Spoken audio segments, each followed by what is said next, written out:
It's tournament day, and this kid was supposed to fight someone at his own level, but they set him up, calling in the biggest champion of the tournament, and threw him in the ring against our poor little blonde boy. Everyone was shocked, saying he was going to get killed, and that he should just give up. The blonde kid stood his ground, and fought anyway. The fight starts, and the blonde rushes at the guy with full confidence, trying to land a hit, but the guy blocks it with ease and even laughs, saying he's too slow. The kid kept throwing attacks while the top one just kept defending. But then the guy decided to hit back, and landed a hard kick to the stomach, that knocked the air right out of him. The brave kid was getting destroyed, eating kick after kick, and screaming in pain while the other guy just laughed in his face. I don't want to die, I'm so young. This fight had turned into a massacre. The poor kid tries to grab his sword, but gets hit with multiple blows to the head, and still refuses to quit. Everyone was in shock, thinking the kid was going to die in the tournament. With an insane burst of strength, he gets back up, grabs his sword and charges straight at the top one. The green goblin laughs, but the kid with all his rage lands a hit on the lettuce hair guy's sword and shatters it. Right after that, he lands a knee that destroyed any future kids that guy might have had. The guy loses it and says he's dead. When the top one charged forward, the blonde threw a punch right to his face that left him completely dazed. The kid grabbed the guy by the hair and slammed his face into the ground over and over again. The top one couldn't understand how the kid suddenly got so strong out of nowhere, but he had a secret that nobody knew about, one that could make him powerful in seconds. Nobody could believe that this kid had just beaten the greatest champion, but to understand his secret, let's go back a few years. This is the writer of the most famous work ever made, and he ended up dying of a heart attack after reading the hate comments. A grim reaper from hell named Kim shows up, and tells him he's not going to heaven because of his sins of writing multiple stories without ever finishing them. As punishment, he's going to be thrown inside his own story and has to survive until the end. The bad part is that all of his stories ended with everyone dead, so he had an impossible mission, and so he was summoned into the story called The Demon King is Dead, as the son of the Demon King named Valier Jr., 17 years old. In the middle of the demonic castle, he walks to the window and sees that the Imperial army is attacking. His mission is to escape without getting killed by the knights. With the castle crumbling around him, Valier needed to move fast, so he runs to an abandoned storage room. Digging through everything inside a chest, he finds a book full of magic scrolls, items he himself created in the story for anyone to use even without knowing magic. He opened the teleport page and tries to use the power, but the magic was blocked by a magic barrier, and he just stood there like an idiot waiting for something to happen.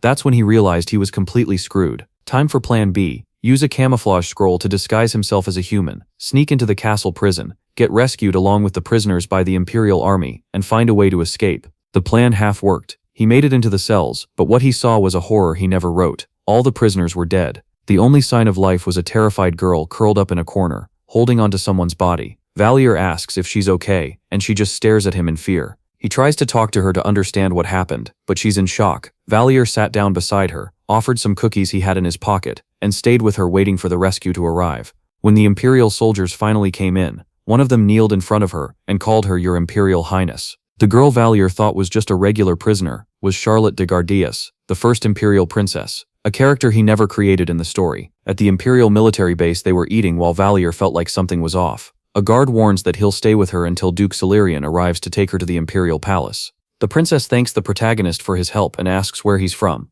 Valier gets confused because he had never heard that word before. Valier realized the situation was dangerous. Charlotte, even being the princess, was being kept isolated. Nobody had been told she was alive, and the knights around her were loyal to Prince Bertus, her half-brother who wanted the throne. The conclusion was clear. Bertus wants to kill Charlotte, and kill anyone who happened to be around. When the guard stepped out, Charlotte, who seemed like an innocent little kid, revealed that everyone outside was her enemy, and that she knew she was in danger. But she has a plan. Find the knight Francis, from the neutral faction. He's the only one she could trust. Valier was surprised because he thought she had no idea what was going on, and since he didn't have many options, he agreed to cooperate. Charlotte will use herself as a distraction for the guards, while he went after Francis. The MC gets worried because it's dangerous, but the girl walks over to his chair, grabs his hand and tells him everything will be fine, and that they need to move because time is running out. Charlotte calls the guards and asks to go see the barracks. At that moment, the protagonist takes his chance and slips out of the tent. Walking through the area, he runs into a knight and asks about Sir Francis. The plan had already gone wrong because Valier found out that Francis had been sent back to the demon castle on Lance's orders. Valier realizes that Lancer already knew about the plan and moved first. Dyrus, a knight from Francis' group, asked what he wanted with Sir Francis. He explained that the Imperial Highness wants to kill the commander and that they need to go after him right now. Valier didn't expect the soldier to believe him, but Dyrus trusted his word for a reason. The MC never could have guessed. The soldier said that Sir Francis had already expected that something like this might happen, and told him that someone in the future would come to warn him about everything. Valier was in shock, wondering how Sir Francis could have known. Dyrus decided to help the MC rescue the commander, but Lancer had heard everything and left a surprise waiting for them. On the way back to the castle, the protagonist sees several chained demons and finds out they're all going to be executed. He thinks that if he got caught, he'd end up with the same fate. Arriving at the castle, they found 2 knights and asked about Sir Francis. That's when they found out they were too late, because Sir Francis had been killed in battle. Say what? And the man turns, telling them to leave because it wasn't a place for outsiders if that were the case. Dyrus thanks him, but Valier was in a panic. He knew things were going too well, and now he could understand why Francis being killed by rebellious demons was clearly a lie. Bertus wanted to end Charlotte's life. He wanted to hide the fact that she had survived the Demon King's castle, so as Charlotte had said, he would want to get rid of all possible evidence, even if that meant killing everyone who knew she was alive, and that would include Francis as well. Therefore, Francis was taken to the Demon King's castle and murdered.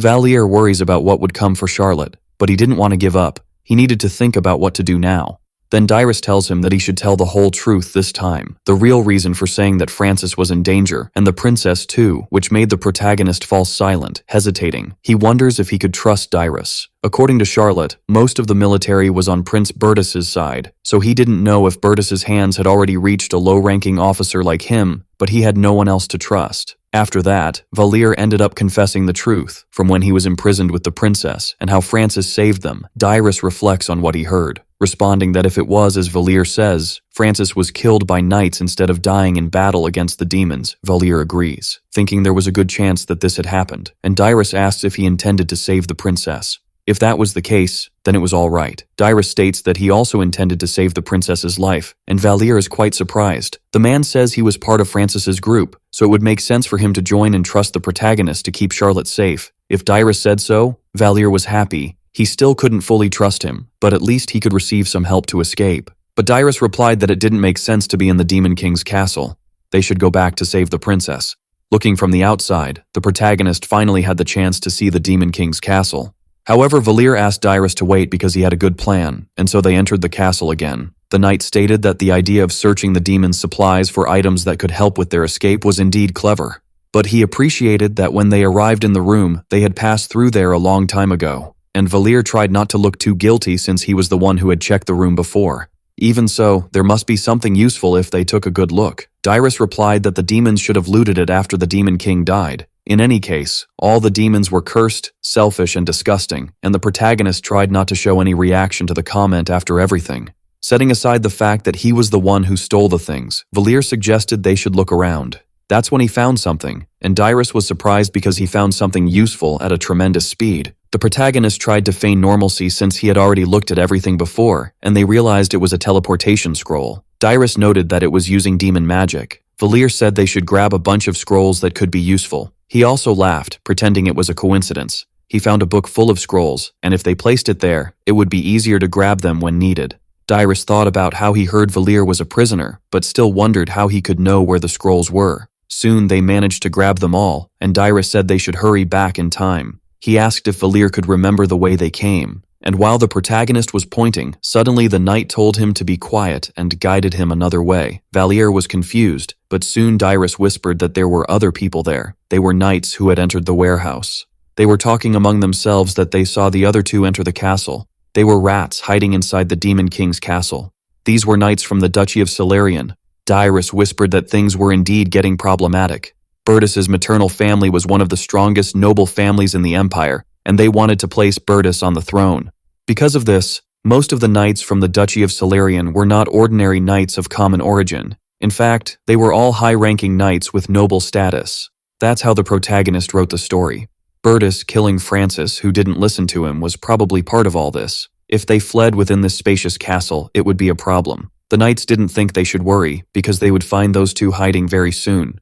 Valier wondered if they would find them quickly, and how that could be possible. And soon, the eye of that knight began to shine. The man confirmed their locations, stating that they were behind a stone statue and could now hear their breathing coming from there. Valier was shocked because they could even be heard, and the men raised their voices, saying they knew they were hiding. He drew his sword, saying it would be better for them to come out obediently, and so Valier and Dyrus emerged from their hiding place with no other choice. The knight grumbled because the princess was indeed a lamentable person, making innocent people die with her. Dyrus exclaimed that he was a bastard, questioning if he couldn't even see his own disgrace in trying to take the princess's life. But for the man, it didn't matter what an unknown kid like him was saying out there.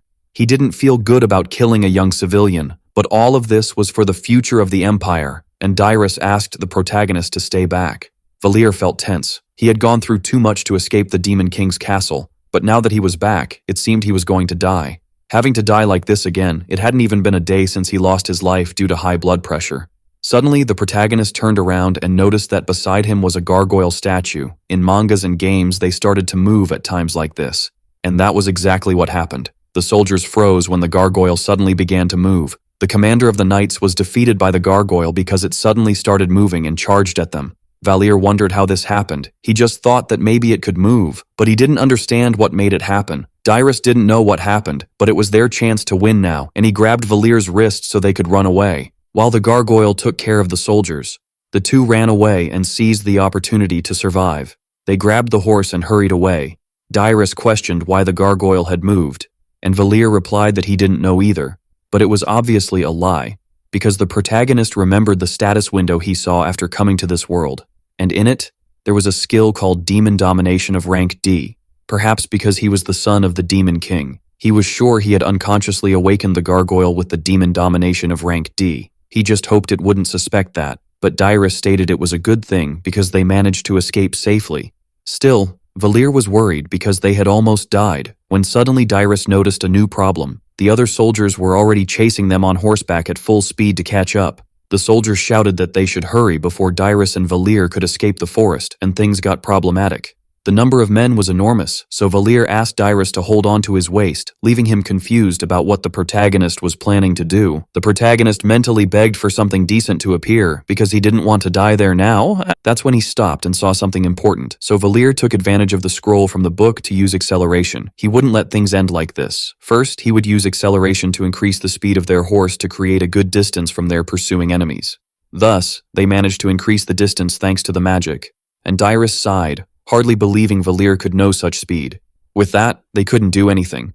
But he choked next because he saw an arrow passing very close to his nose.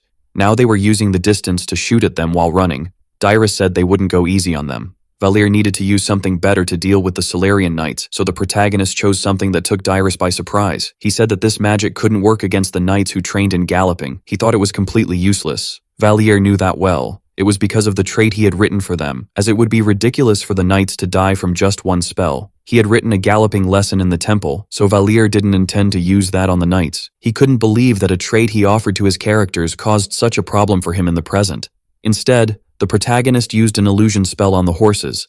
Fortunately, it was only the knights who trained against illusions, not their animals. The soldiers were confused about why their horses had stopped running, and it wasn't just the horses themselves. Valir was happy to see it worked because the horses began to have trouble starting to run and move. Next would be the charm spell. He continued using different spells against the horses to make them stop chasing them. Only 2 more spells were left, but when he looked for the mental control one, he realized he had run out of spells. Dyrus said their horse was tired. The Solarian Knights would catch up to them soon at this pace. Valir wondered what he should do when he saw something in front of him. They were trapped demons nearby. They had been captured after the defeat of the Demon King's army, but then he felt a strange sensation.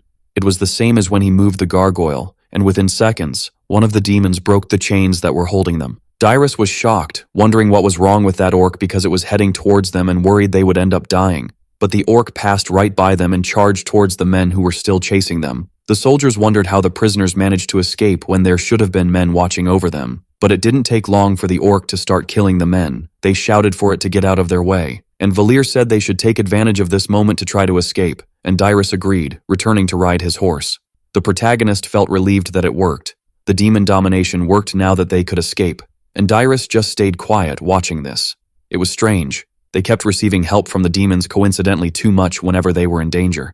Still, Dyrus felt it was too early to suspect the protagonist. First, he needed to focus on saving the princess. Soon, the two arrived at the military base, and Dyrus introduced himself because he needed to report to Charlotte's tent. The soldier questioned his affiliation and how a mere lieutenant dared to ask to see the imperial princess. With Dyrus's silence, The soldier questions whether he really thought he would let him enter with that boy, saying he would just let them pass this time and sends them away. At that moment, Dyrus says it's time for Plan B, and he brandishes his sword against the soldier immediately to clear his path. Other soldiers approach, asking what he was doing, and Dyrus complains because they ended up being caught. Even so, he lets Valir go ahead to save the Imperial Princess, and the protagonist enters the tent just in time to see two men with her. They question who he is, making sure to say that they wouldn't let anyone else in there. Charlotte is surprised, but Valir shouts for her to close her eyes, using a flash spell to blind the two men. Soon, he asks the princess to follow him, and he takes her hand, using his mass teleport to get them out of there to the Imperial capital, Guardium. A great light occurs, and Valir completes the prologue sequence, achieving the advanced special historical twist. An important character who was not alive in the original timeline, Charlotte of Guardius, survived, and the future changed drastically because of it, and the prologue ends. The Imperial capital Guardium was where the main story of the Demon King being dead took place. Guardium was modeled after Seoul, the place where the protagonist was born. Charlotte and Valir arrived there after successfully teleporting. Since he was the one who wrote all the characteristics of this place and it resembled Seoul, he thought he would feel emotional upon arriving there. But he couldn't have been more wrong. There was no way he could have written about such a giant place with so many details. The protagonist wonders how one person could write about a city as large as that. Then, Valir calms down because he couldn't get lost in writer mode and focuses more on the Imperial Princess. Charlotte asks if this was the Imperial capital, even when they were currently inside the Demon Kingdom's camp. It seemed she was confused about the destination of the sudden teleport, and the protagonist decides he should explain to her what happened. Valir apologizes for bringing her to the capital without a decent explanation, because when he arrived, Francis had died. Charlotte was surprised and asks if they managed to get there just with Valir's power. He declines because that wasn't quite it. They were helped by another person, and that person was Dyrus, who also appeared with the teleport, relieved for their safety. Valir felt relieved that Dyrus came out unscathed, and he replies that he is fine, but if he had been just a little late, he would have died. Their plan B was something they created in case they failed the infiltration due to the guards being too strict. First, Dyrus would buy time by drawing attention. Valir would enter the tent and escape first with Charlotte. Then, he would escape with the teleport scroll. They should be lucky because only one scroll was left. Otherwise, Dyrus would have died. Then, Charlotte asks who this man was, and Dyrus bows, saying he was the lieutenant, and it was a great honor to meet her. Therefore, he asks if he can explain all the events that have occurred so far. He detailed everything that happened to Charlotte, from Francis's death and the infiltration of the Demon King's castle to when they almost died being chased by the Silurian Knights. But coincidentally, a gargoyle stopped the Silurian Knights at the castle, and one of the demons went into a rage and bought time for them to escape. And there was also the other convenience that they arrived at the Imperial capital because of the teleport scroll they found in the Demon King's castle. Even Valir, if he were in Dyrus's place, would find these conveniences quite suspicious after everything. The fact that the protagonist was at the center of the solution every time made him feel quite guilty. And by the way Charlotte was eyeing Valir, it was clear she was suspicious of him. It would be stranger if she fully trusted him anyway. She was raised in the hell that was the Empire's politics. Honestly, it was better. If he stayed close to her for too long, his identity would soon be revealed. During the walk, Valir knew this would be his last chance to escape safely, and he separates from the two in the middle of the street. Alone, the protagonist feels he is in a hell of a dilemma, having almost died several times. And even having saved Charlotte, he couldn't gain any reward because he was a demon behind the disguise. And he was starving now too. But no one would donate a single cent to compensate for that. If he had known something like this would happen, he would have written a very convenient trait, like a demon could sustain itself using only mana. Suddenly, Valir received a notification from the system saying that using new features, demons could now be nourished solely with mana. But this was a feature that required 100,000 conquest points, and the protagonist was quite surprised. The system congratulated him because he received the authority to interfere in the world since the Demon King was dead. His novel failed, which was classified as a profane abomination of alphabet soup, and Valir felt somewhat shocked but offended at the same time. It seemed like the system was throwing truths in his face and mocking him at the same time just to tease him. The system explained that his actions could change the main story. Additionally, he would receive conquest points as a reward for the events he faced. He could also earn conquest points by completing challenges, so he could check the list of active challenges that would be updated periodically. The system displayed all the challenges, starting with slapping the Emperor's cheek, which offered 10,000 points. The other was getting imprisoned in the Guardium prison, which gave 1,200 points. He could escape after being imprisoned for 2,000 points. Then he could steal from a knight without getting caught, which gave 100 points, or buy a 100 square meter house using only spare change, offering 1,000 points. The list was so random that Valir wondered what kind of bizarre and difficult missions these were to begin with. As a reward for completing the prologue, the special ability to use conquest points was unlocked. The system showed the options for spending points. He could use revision to change the characteristics of the world, give talents to himself, or alter things in history. There was also a preview feature which could be used to check how his actions, decisions, or the use of revision changed the timeline. He also received a warning stating that interfering in events of utmost importance or with main characters could be impossible, or perhaps it would require a large amount of points. Using the ability in a way that could cause a collapse of characteristics could lead to activation failure. If he was unaware of a possible collapse of characteristics and tried to use the ability, there would be a penalty. Valir felt it was too complicated, as the system explained that he could not remove added or pre-existing characteristics. The system showed that he was capable of directly interfering with the characteristics of the world through the use of conquest points. Important events might not be able to be revised or require a large number of conquest points. An ability cannot be used to cause a collapse of characteristics. Attempts to force this would be penalized. It also offered a summary for the idiot who didn't like to read even though he was a writer. And again, Valir felt frustrated with the sarcastic system. But it didn't matter now. He needed to hold on. It could be complicated, but it seemed that a stolen ability to stay alive could be useful. He had few points and needed to check what he could do now. Then suddenly the system asked if he would like to see the writer's advice. He could choose between clear advice and vague advice and asked what the difference was between the two. The vague advice asked how so many people were kidnapped in the Demon King's castle, and Valir was left confused because it was like a riddle. He wasted 150 points for nothing, and the clear advice told him to go directly to the magical item shop. Now that was decent advice, so at least he could trust it. Until now, the system had been telling him to sustain himself by selling the scrolls he had. It seemed like it was suggesting he make quick money with the magical scrolls he picked up in the castle. But that wasn't quite it, and Valir went to the Aligar district in the commercial area, where a man questioned who he was trying to fool. Another laughed upon seeing the pages of the scroll that was offered. It was the first time he saw someone trying to pull a scam like that. Another person said that if he had that kind of ability, he should go to the arts academy instead of wasting time with this. All the vendors thought he was just a crazy kid trying to trick them with fake scrolls. This was strange. The system told him to go to a magical item shop, but apparently it wasn't to sell his scrolls. Valir arrived at a fourth shop to sell a magical scroll, now even hungrier after walking so much. He just wanted to sell it at once, and the man asked back if he could perfectly copy that scroll. The protagonist was left confused. Judging by the fire symbol, it seemed to be a fireball scroll. The vendor said he had good drawing skills. Maybe they could split the profit 50-50. Valir now understood what he was talking about. The man said that if he had a copy of this by the next day, he could pay 5 silver coins and even laughed at him. It was obvious that the seller must have thought the scroll was fake, but Valir agreed nonetheless to try to copy it. But in any case, 5 silver coins were nothing. He could just try to resell it to someone else. He wasn't confident in his drawing skills and wondered if the buyer would try to use it in an emergency. He didn't want to feel more guilt on his conscience. But it was strange that people couldn't recognize the scrolls he took from the castle. If they couldn't recognize it, Valir could just sell the fireball scroll and leave it at that, even without expecting much. He visited the shop and entered, asking if anyone was there, but there was no one sitting in front to attend to him. The shop was a complete mess. It seemed they weren't open, and Valir didn't even notice someone approaching from behind. Soon he turned around and saw a woman smiling at him, asking if he was a customer, inquiring what brought him there, whether he needed a scroll or some potion. He replied that he came to sell a scroll, and she smiled back, saying it was bad to play tricks on adults like that. Valir felt tense under her gaze. The girl said she normally didn't buy scrolls, but she couldn't let him walk around with dangerous things, suggesting 2 gold coins in exchange.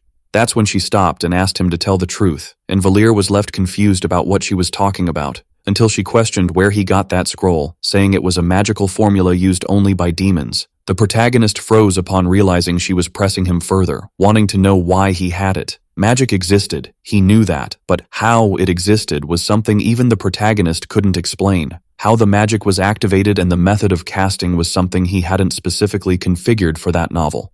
Therefore, there was no way to differentiate a human magical formula from a demonic one just by looking at it that way. Since the other merchants weren't mages and knew nothing of demonic magic, they just thought it was a spoiled version. But that woman in front of him managed to notice and was demanding that Valir answer her questions properly. She pressed him, questioning where he acquired that scroll, which left the protagonist cornered. For some reason, the woman kept asking with such obsession that he didn't know what to respond now. So, he whispered to the notification window if it could make the girl ignore the scroll now, and the notification said that the setting would cost 3,000 points, and he quietly complained that the notification was utterly useless. The woman asked what he was doing talking to himself, and Valir wondered if he really needed to reveal everything. Then he slowly began to try to respond, mentioning that he got it from the Demon King's castle. She still shouted, asking if he thought that was an excuse, wanting to know the whole truth before she hit him. And Valir gestured for her to wait because he intended to tell her everything that happened, and so he recounted a bit of the situation to her. But the girl felt he was lying.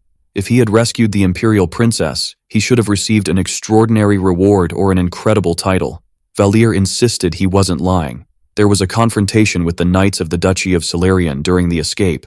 The Imperial Prince Bertus might end up trying to kill him, and she hesitated, feeling that this story seemed to be completely made up. The protagonist sighed because his performance had been impeccable. After all, he was an expert at inventing great nonsense. Then, she smiled, asking if in the end, the Demon King died. Whether him or the Imperial Princess, it must have been hard for both of them who suffered at his hands. She suddenly hugged him, recognizing that Valir must have worked hard until now, and he felt nervous, not knowing what was going on. In fact, Valir said he didn't remember it very well, so it was all right, but he still felt hungry, and it was a bit embarrassing, so he wanted to leave at once. At that, she said there might still be some kind of curse from the Demon King's castle and asked to let her use the Dispel curse. He felt nervous as she asked him to wait a little there, but he himself wanted her to wait a bit. This was because if that girl dispelled the magic he had conjured on himself, he would end up being discovered as a demon. While Valir asked her to wait, she simply used the magic and revealed his true identity as a demon.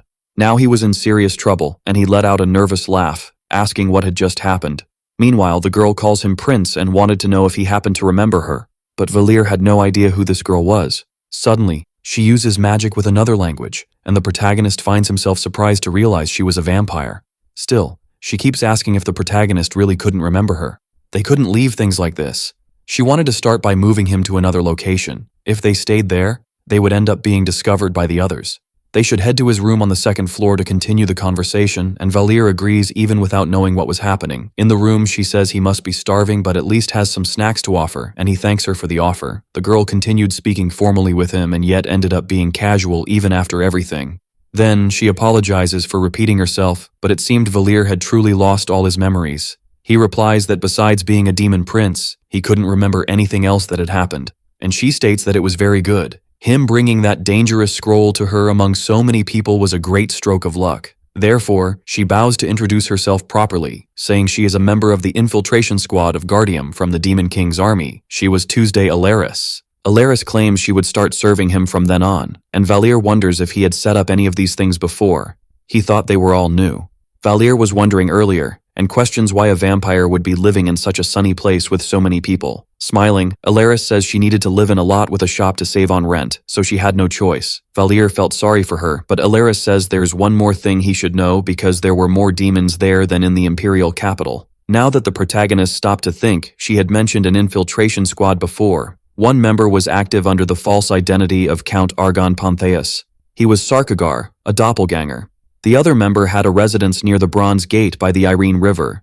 He was a werewolf, a demon called the Mad Dog of Irene. Being the demon who personally kidnapped the Imperial Princess, Sarkagar was exceptional in transformation magic. Using his face-changing arts, he managed to infiltrate the world easily, and Valir understands that it was this person who kidnapped Charlotte. It was better to be very careful with this person, and the protagonist asks more about the guy called the Mad Dog. It was a woman who leads one of the gangs that run the underworld of Guardium. Using her excellence in hand-to-hand combat, she managed to create her own force in no time. Valir is confused about what the problem was with this group that should be an infiltration squad, but they seemed more like gangsters. Still, he wonders how the Mad Dog of Irene managed to form a huge gang with her at the center. Earis tells him that currently, she was in charge of financing the infiltration squad during this period. At least Valir acknowledges that she was the leader of a large gang, and questions what the best method to make money should be. Earis slowly reveals that she makes money selling bullets to people, and the protagonist chokes because they were just a bunch of bandits after all. In the end, Earis sighs because Valir forgot everything that had happened, but he himself was somewhat frustrated with the situation. Still, she was relieved because the prince was safe. They could rebuild the demon world. But Valir denies it. He had no interest in rebuilding the demon world anyway. If they recreate the demon world, what would happen next is that they would start another war with humans, obviously. Even though he had only seen the war once, it was horrible enough to never want anything like that again. And in the current situation, just mobilizing the demons again was an act of self-destruction that they could do nothing about. Earis questions how Valir could think like that. He should rebuild the demon world as the demon prince, for the future of the demon race. But Valir asserts that the demon world is over, so he has no intention of becoming king of a nation that doesn't even exist. Following this logic, Earis should also stop acting like the servant of a dead nation, which left her silent. Slowly, she agrees and apologizes for taking such a shameful stance. He must be quite tired, so he should focus on resting for now. Before Valir could say anything, she simply left the room, and he wondered if he was being too sensitive talking about those things. Now, Earis, it was just for a moment, but she seemed vaguely happy, yet she didn't understand what was happening. Earis, as a vampire, seemed to be something like a noble of the night. Looking at her, Valir felt that she was incredibly beautiful. In the middle of the night, the protagonist calls her and also asks her not to call him prince, which makes Earis apologize. In fact, he was curious to know what kind of person she was in the past, and she is surprised by the sudden question. Stammering, she tells him that obviously he was great, a huge pride for all demons, but by her reaction, Valir knew it was nothing normal. Instead, Valir says he could set that aside because he intended to sleep, and they agreed to meet the other two members of the infiltration squad the next day. Then, he realizes that if he sleeps in the bed, she wouldn't have anywhere to fall asleep, but it didn't take long for her to lie down next to him to sleep. It was a sudden development. Earis hadn't mentioned anything about sharing the bed this way. Since his reincarnation, he thought everything was horrible. But at that moment, it wasn't so bad, even celebrating because he was the demon king. Dawn arrived, and Valir with Earis went out to infiltrate. The capital was quite noisy.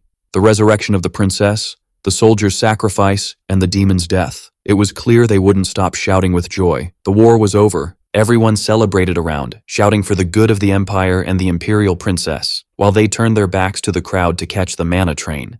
This from the Aligar district, and started heading south, making their way toward the Bronze Gate. Thanks to making the character an opportunist, they still didn't have to walk from Yongsan Station to the express bus terminal for Bampohangang Park. Now they managed to reach the bottom of the Bronze Gate, and Valir had to acknowledge it was indeed a den of beggars. But Earis insists they had no other option. They were going to see the king of the vagabonds, and they moved closer to the sewer. Meanwhile, inside the sewers, a certain person could smell something approaching as Earis and Valir walked. She asks him to be careful because it was still quite dark, and soon a person stands up, recognizing that Earis was there. The person who appeared was Lawyer, who bows to the protagonist, greeting the prince, who stammers a greeting back. She was a girl, but thought they never said she was a guy, so she should have expected something like this.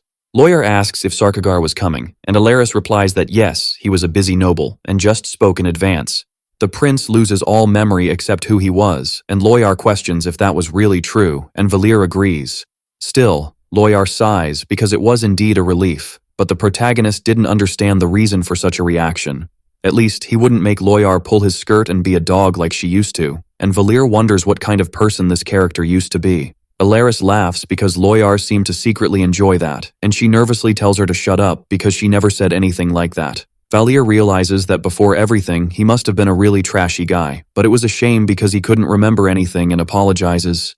Still, she replies that it was okay. Valir says he knew the past couldn't be forgotten, but they could try for something better from then on. When he extends his hand, Lawyer offers her own, and Valir feels that this was her way of extending a paw like a dog. This made Lawyer pull her hand back with an embarrassed scream, drawing a laugh from Earis because it was indeed instinctive. Despite that, Valir responds that it was okay. He would be more careful not to provoke too much, even though Loyar did those things. Suddenly, they hear a voice and soon realize a person appeared, shouting and running because he saw the prince was alive. He came running and hugged Valir so tightly that they almost fell to the ground after the force of the impact. Sarkagar cries because he was scared until now, and Loyar is impressed because he ran so much that he was even out of breath. Sarkagar cries because the great and powerful demon prince Valir Jr. should stop the impure humans. Valir could hardly breathe and asks him to let go, then remembering Earis's words before that he should be careful with him. With absolute loyalty to the Demon King and the Demon Kingdom, he was more than ready to sacrifice his soul to rebuild the Demon Kingdom.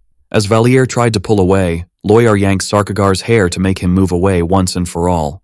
After everyone moves away, they sit down to talk, and Sarkagar states that Valir should rebuild the Demon Kingdom because it was destroyed. Sarkagar claims that he should avenge the deceased king and build an even more demonic, greater, and more powerful kingdom. But Loyar says that all of this is pointless and tells him to shut up once and for all, and Valir sighs at this request. But he was still a useless little child for such a big wish. But Sarkagar questions what he meant by that, because he was the greatest and most powerful archdemon ruling over all demons, and Valir asks what was so grand about that.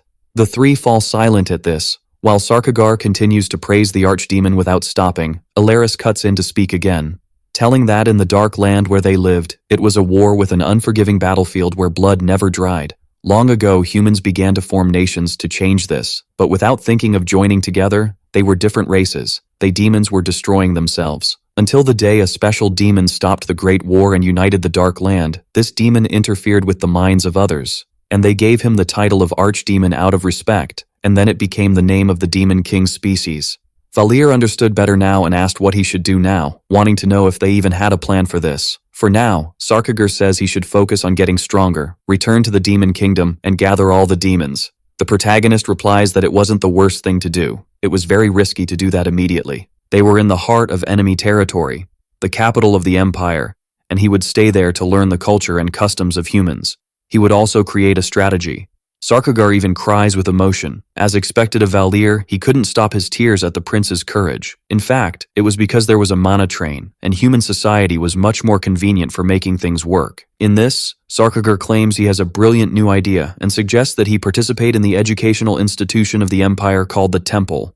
Valir asks what kind of nonsense that is, but Loyar and Sarkagar seem to understand each other in some way. He could get stronger and plant the seed of revenge in the temple school, where the Empire's prodigies are trained. But Valir couldn't easily get out of this, so he needed Earis's help, who immediately just replied that it was a great idea. Stammering, Valir says this is problematic because they didn't even know what would happen there. It would be dangerous if his identity was revealed. However, Sarkagar replies that it's okay because with the doppelganger ring he was offering, he could change his appearance whenever he wanted. The Demon Kingdom was now in his hands, and Valir felt pressured by all the looks coming from Sarkagar, and so it was decided the protagonist would go to the temple school. He would use the false identity that Earis and Sarkagar provided, but there was the possibility of an investigation into the victims of Charlotte's kidnapping after the princess's return, and as a measure, Loyar went to see Daibun, who was another person, and he would help them too, and so Daibun shook hands with the person who entered the place with Loyar. He asks what his name was, and now Valir had become Reinhard, the blonde-haired boy. Earis explained that there was a risk of exposure if he used the name of the deceased Demon King. Loyar asks if he could use the term screams from hell, and Sarkagar replies that it was very perverted. It could even be Great King, and Earis responds that his real name would end up being much less suspicious with those bad suggestions.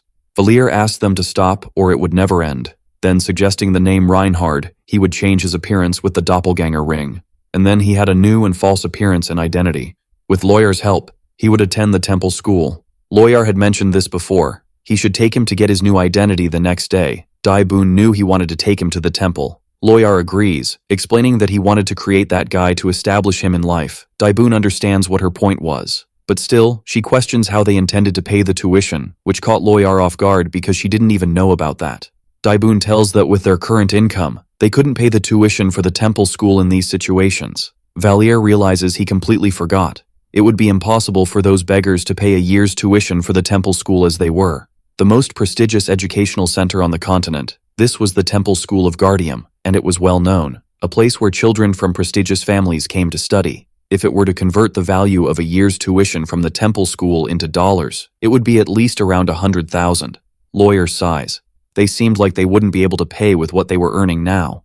If they were to reduce the amount they paid to the gang, who knows, things might get organized. Valir wonders how they could call this a gang budget when they only sold sweets. He would need to check this later. Loyar had said several times before that if they did that, they would have to close the shop, and Daibun feels there's no other way to resolve this. Then Valir asks them to pay only 1 semester of tuition, and Loyar asks if he was thinking of getting a scholarship or something like that. And he agrees, it would be something like that. Now that the hero is dead, the Empire would start looking for the second or third hero, so if he becomes talented, they could pay the tuition. In fact, if he is very talented, the temple school would cover the tuition regardless. It doesn't matter if they are looking for a hero or not, and even if it's a low-level demon, it's still an archdemon. Valir says that as long as he trains hard there, he is sure he will at least gain some talent, and Loyar affirms that it's good to have such confidence. If the worst happens, he could just create a talent using his achievement points. Daibun replies that it's still complicated. There was no way to avoid their funds being insufficient to cover the tuition now. Besides, people weren't coming as much to the Bronze Gate Bridge anymore. That's why their income was decreasing more and more, and Valir asks if they couldn't just change their way of thinking. Daibun asks if he has any other idea in mind. If customers don't come to them, they could go to the customers. A place where many people come and go, and a place where they could escape as soon as something goes wrong, the mana train. If they could sell toys there, the children would cry and throw tantrums, to the point where parents would have no choice but to buy a toy for them, no matter how defective they were, and Loyar is impressed because it's really very clever. Even Daibun agrees with that. He agrees that Loyar has a good eye for things, thinks that now there's a good future ahead, and asks Valir to secure his spot at the temple school. Valir feels that Loyar is about to call him a bastard for that. He can't let that happen, and wonders if he will end up teaching her a lesson. Instead, Valir offered his hand, saying they could do their best. It didn't take long for Loyar to act like a dog again and create that weird and awkward scene. Setting aside the scene with Loyar, later everyone gathered to drink and enjoy the night with the protagonist still in disguise. They comment on how much Loyar praised Valir, and he responds that he is quite happy to hear that Daibun says they should toast in honor of the new family member, the one known as Reinhard. They all toast to the new presence, in that mess of drinking and vomiting, until the protagonist asks who the gang members were that he mentioned earlier. Daibun laughs, saying it was them. Valir thinks a bit about this, but it really doesn't make any sense. Loyar made money with the large organization she created through pure violence, and with that, she was able to sponsor the infiltration team, a magic item shop, and a noble. And they were even able to sustain themselves comfortably. It was clear to Valir that Loyar was hiding something. Laughing, Daibun points to the intersection ahead where there was a roundabout. That's why they called it the Roundabout Gang. The protagonist laughs upon realizing they based themselves on something like that, but intends to find a way to discover what they were hiding. Setting aside the issue of the bad name, suddenly Loyar appears to complain to them, asking if they really gave alcohol like that. Loyar questions Daibun, who freezes in fear upon seeing her scary aura, and asks what he was doing there. Valir feels it was indeed a bad moment, and ends up being grabbed by the collar by Loyar to be taken directly to the interrogation room. Daibun ends up leaving Valir in the hands of the girl who was pulled away. She complains because she couldn't even take her eyes off him for a second. Loyar questions what he intended to do if he got drunk and did some kind of mess out of their reach. Loyar starts to say she couldn't do that, but it was Valir who wanted to stop her words to question something. It should be quite difficult to sponsor both the infiltration team's activities and the temple school's tuition, especially with only one source of income, so she should have another source to use and enjoy. She hesitates and replies that she never said anything before because she thought the protagonist knew. It wasn't her intention to hide. Even so, Valir questions whether she was doing anything to hurt people, and Loyar denies it, but sometimes it can end up happening. To be honest, selling sweets was just a facade that the group had. The gang helps the Guardium Thieves Guild gather information like beggars. Valir feels that they were the fantasy version of the Hao clan's beggar guild in a way. It was almost funny if it weren't so strange. Loyar says that if he were in charge, he could tell everything, but he didn't think it was necessary to know much about this matter. He could just forget all of this after entering the temple school. In the end, if Valir managed to gain a talent and get a scholarship, it would be better. He wouldn't have to get involved with the gang's money ever again.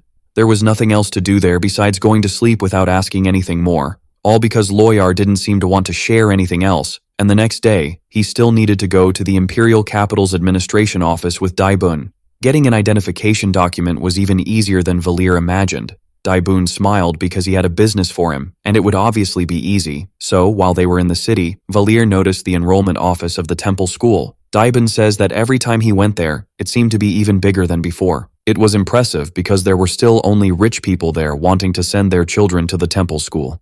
But that wasn't quite it. Valir replied that this should be the counseling office. If he took the test there and they confirmed he had exceptional talents, he could enter without paying. Daibun realized it was there because they did the talent assessments, but Valir still knew they needed to go to the other side and headed in another direction. They followed as they called out the numbers, and when they were called, Valir and Daibun went to the reception. The receptionist asked if they knew this was the enrollment window. Daibun got nervous to respond, and Valir said he was there to pay his enrollment and enter the school, and she sighed at those words. There were always people like them who thought they could enter the school for just one semester. Valir questioned if he couldn't do that, and the receptionist laughed. Normally when they did this, the children who entered the school tried to borrow money from other children. To prevent this kind of incident, they didn't allow students to register with just the amount for one semester, and Valier sighed upon realizing he hadn't counted on that. In the end, he said they should leave if that were the case, but Daibun said they could take the test part. After all, Valier could be a genius or a supernatural power user. Daibun asked if it cost money to take the test, and the receptionist said that taking the test was still free.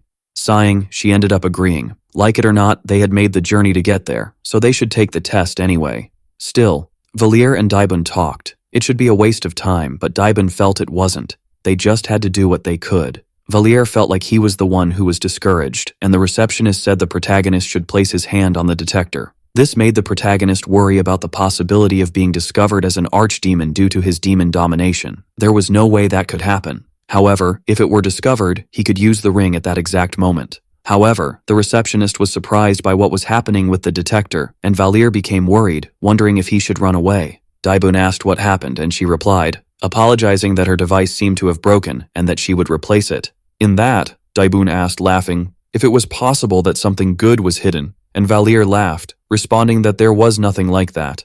For now, it didn't seem like they discovered he was a demon. She just said she would replace the crystal ball. But to begin with, he knew his attributes better than anyone, and soon she brought another detector. This was a new one. She checked that it was working properly this time, so things would probably work now. When Valier touched it, the receptionist became worried again, and Daibun asked what happened, wanting to know if it broke again. She found the situation strange. She was sure it should be functioning normally. Then, she asked Valier to hold on for a moment, and he wondered if he had some ability to break devices or something like that. The woman just continued to be shocked by what she was seeing. It should be impossible because the aptitude was catching her attention. Aptitude was an inferior form of talents. It wasn't enough to call someone an incomparable genius, but it was capable of showing that someone would achieve good results if they worked hard in that direction for a longer time. Still, while a person cannot enter the school solely based on aptitude, they still spoke to the children about their aptitude during the evaluation as a form of service. But when he showed the result to Valier, he himself was surprised. According to the test, he was born with an aptitude for all things in this world. According to the results, the protagonist was capable of using divine magic, as well as black magic. There had never been anything like this in the Empire. Daibun slapped Valier while laughing upon realizing he was right from the beginning, relieved because he hit the nail on the head. However, it was a problem because it wasn't what the protagonist wanted, and later Lawyer herself was shocked by such infinite aptitude. Daibun praised him because it was incredible. They had a future elite member among them, and she silenced him with a punch. But infinite aptitude was something Valier felt was a result of the story needing to make some sense. He could go any route he wanted with his achievement points. He could specialize in hand-to-hand combat with weapons, in magic, or archery. Not only that, Valier was capable of having whatever talent he wanted. If he had enough achievement points, he could acquire it. That was why this world granted him aptitude in all fields. It was then that someone approached him to speak again. It was Daibun, who noticed how he didn't seem very happy after seeing this, and Valier replied that he was happy, just didn't want to be a burden to the group. And Daibun showed off, saying it was all thanks to him. After all, he wouldn't have known about his abilities otherwise. As Daibun walked away feeling amazing, the protagonist realized he was entering the story. Valier planned to join the main story in the next semester, but the way things were going, he would be placed in the royal class immediately. The royal class was a special class in the temple. An elite class where all students received permanent scholarships. With their own extravagant dormitories and plenty of financial support, they were geniuses who could attend any classes without restrictions. They were those known as the greatest talents of the Empire. Valier intended to be a normal student for a semester and try to gather some achievement points. But to think they would place someone like him in Class A immediately was something even he didn't expect. Even Earis was impressed when she heard about it. Class A was the highest elite even among the royal classes. However, Valier didn't seem happy about it at all, and Earis asked if he was worried about something else. When he thought about it, Class A would probably be mocked by the main character very soon. The main character of the novel, The Demon King is Dead, was Ludwig, a transfer student from Class 1B. Ludwig turns against Class A, which mocked Class B for being inferior, and befriends his classmates as he advances on his journey. In other words, most students in Class A were arrogant with huge egos after all. Infinite aptitude was something Valir was happy about. It was good to be well evaluated, but he felt a bit pressured by all of it. Earis stated that still, he would do well and didn't need to worry, and the protagonist smiled thinking he could already imagine the villains he would encounter in Class A. If something happened, he couldn't survive just on aptitude. Earis affirmed that they would also do their best to support Valir as much as possible. The temple allowed students to leave campus. Valir asked Earis why she wanted him to go to the temple so much, and she hesitated without answering. To which the protagonist said that if he really became as powerful as Sarkagor wanted, changing his mind and starting a war could indeed happen. Finally, she replied that she believed if he spent enough time with humans, he could start to love them too. Valir asked if that wasn't something she would regret, and she said she would deal with those problems when they happened. For now, she prepared some clothes and snapped her fingers, making a suitcase of clothes appear because Valir needed more than just his school uniform now. But besides all that, she also offered a red stone necklace and put it around his neck, asking him to keep it. Valir asked what it was, and Earis asked if he could remember how he referred to himself as Tuesday. Valir recalled when he first went to the store, and she agreed. A long time ago, there were 7 vampire clans called the Seven Knights. The Monday and Sunday clans disappeared a long time ago, so their magic was forgotten. But the other 5 clans specialized in elements corresponding to their names and passed this down from generation to generation. What she just offered Valir was a treasure from her clan. The symbol of the leader of her clan was called Tuesday, and it was her flame. The protagonist asks if that meant she was the leader of the Tuesday clan, and Earis agrees that it was the case. In that, he questions why she would give him something of such importance. Earis explains that just like the ring Sarkagor gave him had the power of doppelgangers, this was similar. This necklace allowed him to use as much fire magic as his magical reserves would allow. She suggests that he could try, and Valir is surprised to see the power of that small red stone in the necklace. He stands up, deciding to conjure fire magic with his own power, but when he tried to do so, for some reason the power was very small and weak. It was almost as if he were using a flint, and Earis hoped he wouldn't get too used to the flame of Tuesday. Valir asks why this was happening, and she states that the more negatively he feels towards someone, the more power this item would offer. She hoped he would now understand the reason for giving the Flame of Tuesday. Valir felt that the reason for her giving this had been understood. As much as she didn't want him to hurt anyone, she was also concerned for her own safety. In that, he thanks Earis, promising that he would do his best to keep this in mind, and would try not to use the necklace until he graduated. Earis smiles hearing this, grateful that the prince understood, and Lawyer also offered something to the protagonist. For a moment, he didn't know what it was, but she explained that it was a bag of money that would be equivalent to his allowance. It was supposed to be his tuition, but now that he had a scholarship, he could use it as he wished. Unlike the others, Lawyer only had money to offer. Valir thanks her because he would use the money wisely, and she asks him to have a good night's sleep. Valir gets stressed because Lawyer started talking so much about him taking care of himself because he began to be treated like a real child. It was only recently that the protagonist remembered a crucial problem regarding that novel. This story, The Demon King is Dead, was a slice of life. It was a nice and relaxing story he wrote to please his fans who were tired of dark and tragic endings. But he didn't have the talent to finish a happy story. He ran out of material to write very quickly, and the story lost its purpose. Therefore, he ended up doing that, and now he wonders if that was the main reason his story kept flopping again. It was something that happened in the final parts. In the middle of the story, a portal connected to another world suddenly opens and thousands of monsters come out. The world would begin to be annihilated, and now he himself realizes he was in big trouble if things were to head towards that fate. Knowing this, Valir wonders what he should do. Perhaps he could take the opportunity to escape. He could run away and wait for the end to come. However, he questions why he should suffer from his stupid decisions. When he thought about fleeing, he remembered those people who tried to take care of him and felt he had to pull himself together. No matter what would happen to the world, he was the main responsible for it. He had to take responsibility. He needed to go to the temple and get stronger to gain more achievement points than he already had. After all, he needed to use the revision to stop the portal from opening or to fight against all those monsters. Whether it be the destruction of the world or anything else, he needed to do something about it to fix the situation. Time passes, and soon an announcement comes for the new students at the temple, saying to have their student ID and admission letter ready. The new students of the royal class should be present in the dormitory hall at 1 in the afternoon. Valir was astonished. He only realized when he arrived in the capital, thinking that his lazy description would materialize like this was impressive. He wonders how much money was spent on this. Inside the building, it was even more impressive than usual, and he wonders how he could find his room in such a large place. And while walking, Suddenly a girl approaches to talk. She recognizes him as the new student, and Valier greets her.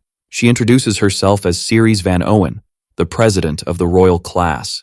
Ceres knew she should be looking for her room and asks him to help her, requesting to see his ID. Valier offers it, and she sees that his name was Reinhard, no surname, and he was part of Class A. He was assigned to room A11. She explains that he could go in that other direction to the Class A hall and should remember the announcement he heard. There would be a welcome party for the newcomers at 1 in the afternoon. Attendance was mandatory, as they would inform the rules for the newcomers to follow. Valier thanks for the help, and Ceres steps away to assist other new students, and he heads to where room A11 was located. It didn't take long for them to find the said room, and he uses his ID card to access it as he was instructed. He is surprised and wonders if it was some kind of magic too. These things no longer surprised him. As it should be his room, he couldn't remember anything because he didn't write down things and details that small. However, he was caught off guard because the room was huge and all fancy. It was even bigger than he imagined, wanting to say that all the students were like this. First the imperial capital, then the temple, and now the room.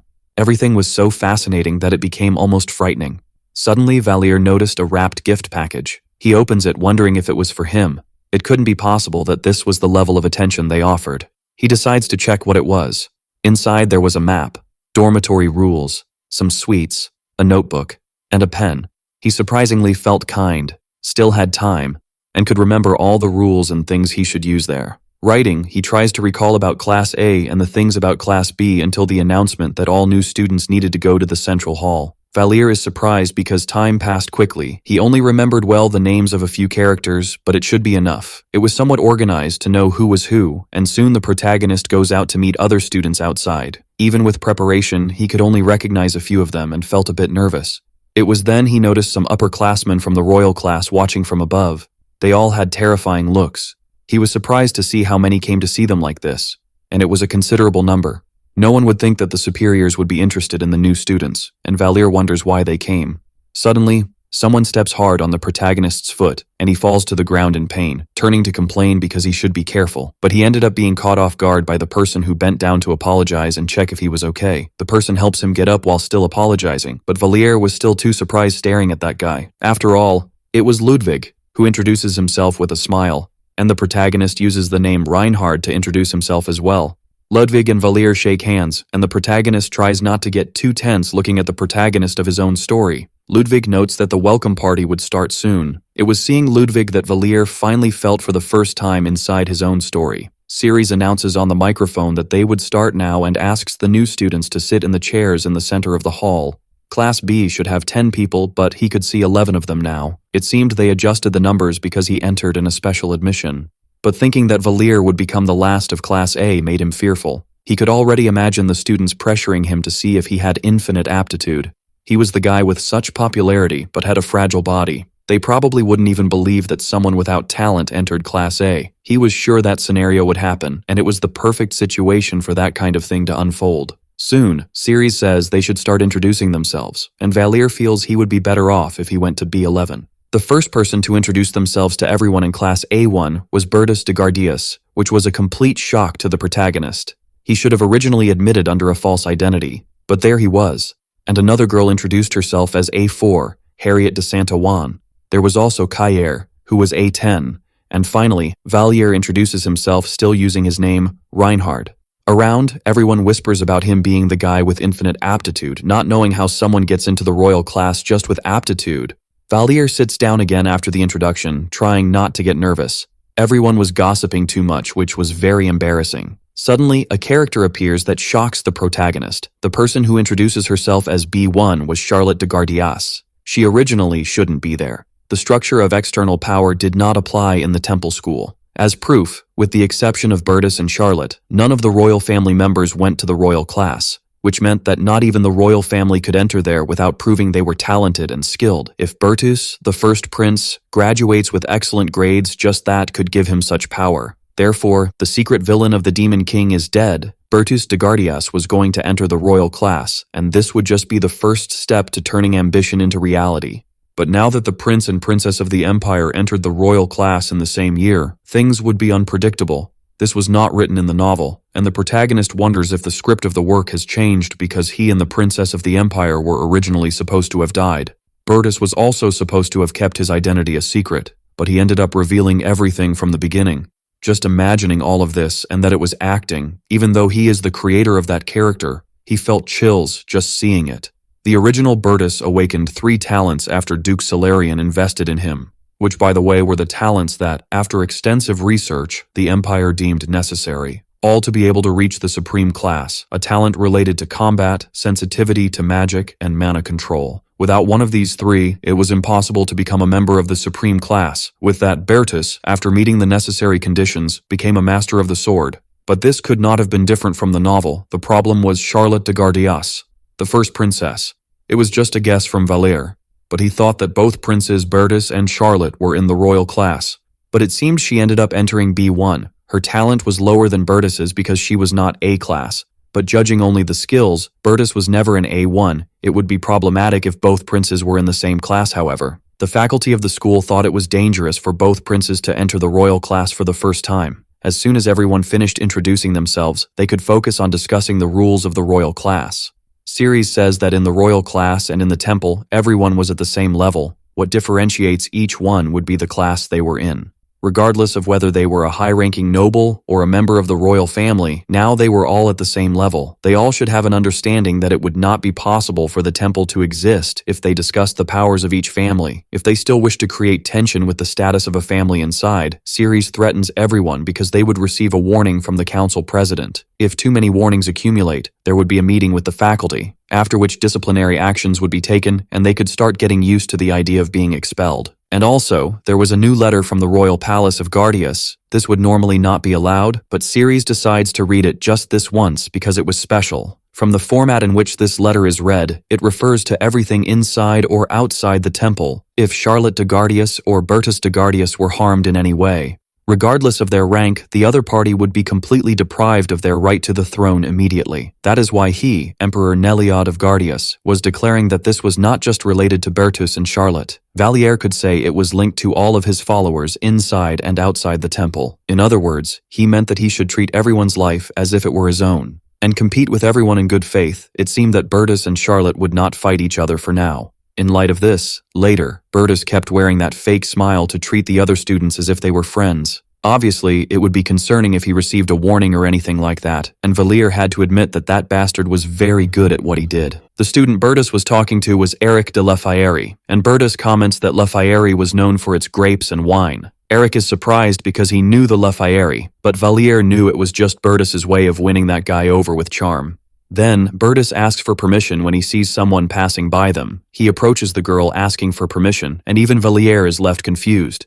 Bertus tells the girl that she didn't need to think anything wrong of him. He just wanted to introduce himself to everyone. He introduces himself to the girl and came to offer his sincerest apologies. She should have been part of Class A1, but it seemed that the temple administration was being a bit more cautious than usual. Valère realizes that the person with black hair and eyes that Bertus was talking to was someone he knew. The girl was Ellen A2, who responds not to worry. She didn't care much about those things actually. She was the A1 of the royal class but was demoted to A2 by Bertus and has a secret that she is a genius with revenge talent almost as good as to be an A1. Her real name, or rather her surname to be more precise, was Artorius, the hero who defeated the Demon King by sacrificing himself. Ellen was actually the younger sister of Regan Artorius, but it didn't take long for Valère to hear a voice speaking loudly. It was Ludwig, who arrived smiling at everyone and greeting them like a good generic anime protagonist. And quickly, everyone fell silent, looking at his face with that strange atmosphere.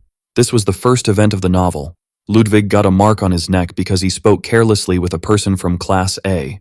Even so, Ludwig approached Valère to chat, happy to find a familiar face from before. While the two exchanged handshakes, Harriet was stunned to see that friendly scene in front of her. She grumbled that it was very annoying, but Ludwig smiled and came closer to greet her too. But the girl ignored him, swatting away his offered hand. Harriet told him to go away, because this was the dormitory of Class A, and he got nervous realizing he couldn't stay there.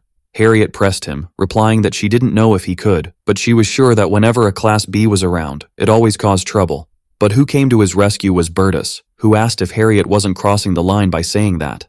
Valère sighed. Harriet was in trouble now. Her talent was with magic. She was the daughter of Duke Saint-Ouen. She had to make a good impression on the prince, which was sad, so starting an argument with him wasn't good. She backed down from the situation, and Bertus introduced himself to Ludwig, apologizing for this because there were some very sensitive people in that room. But he could feel free to use the beeper if he needed to say something. He could teach Ludwig if he didn't know. At that, Erich got emotional and praised the prince because he was super nice, making Valier sigh at that scene. Suddenly, the protagonist received an achievement for acquiring the first day in the temple, and now he had 100 points in hand. Valier was shocked because he received 100 points just for watching Ludwig being belittled by the annoying Class A. But what surprised him was that he could actually get even more of that, managing to earn 800 points. There was also the list of talents. Fencing, archery, and sensitivity to magic would give 1,000 points each. Weapon mastery would give 10,000 points, and magic 20,000. Valier felt like he was being mocked now. He had a small amount of points. It was too little. And even the system told him to be quiet and stop being greedy for wanting more, which made him sigh, realizing he could only accept this. Still, he decided to look at the subsections about supernatural abilities. Valier wanted to be able to use magic, but he couldn't do anything now. However, supernatural abilities were extremely weak when they were at the beginning of their manifestation. They were hard to control and needed repetitive training. Valier decided to earn more achievement points before buying a supernatural ability. He could also decide which one to take as things progressed. Although the entrance ceremony for the royal class was done separately, the procedure was quite simple. The head teacher introduced them to the classrooms of each teacher, and they were taken to the private class buildings near the dormitories. Valier felt that there wasn't much to this entrance ceremony, which should mean that even between the princess and the prince, nothing had changed. Suddenly, he heard the voice of the Class A teacher telling the students to focus on their studies.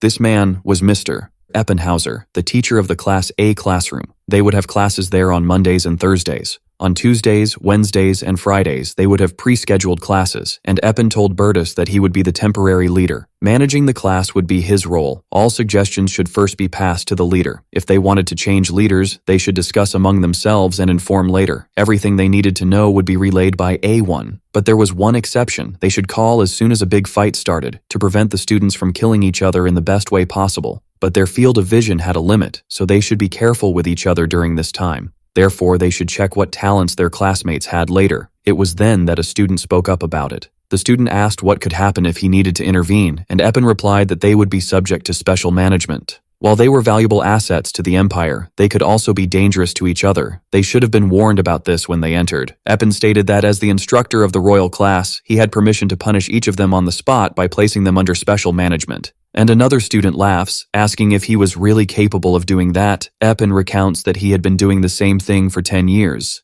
Now he hoped they had understood the message and would be very careful with their actions. Valier wonders if a teacher should be so harsh with their students. Then Eppen comments that it was strange A11. Valier gets nervous because he was suddenly called to accompany the teacher in the middle of the conversation. He wonders why this is happening, and in the private room, the teacher comments on his infinite aptitude. His potential was infinite, but still, he had no other talent to show them. Eppen shows some records. They were of Grantz of 3, who had a supernatural ability, and there was Cliffman of 5, who had a combat talent.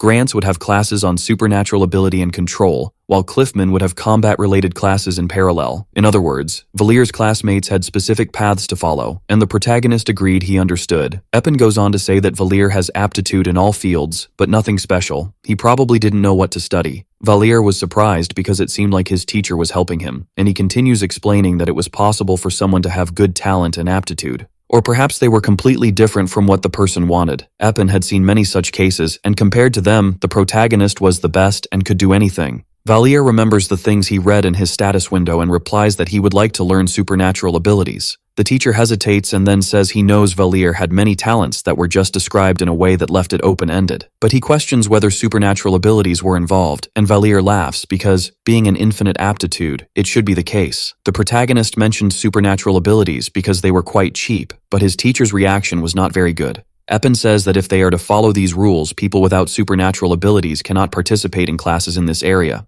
But for those in the royal class, it was a bit different. Still, one could be expelled if they did not prove to have any aptitude for it.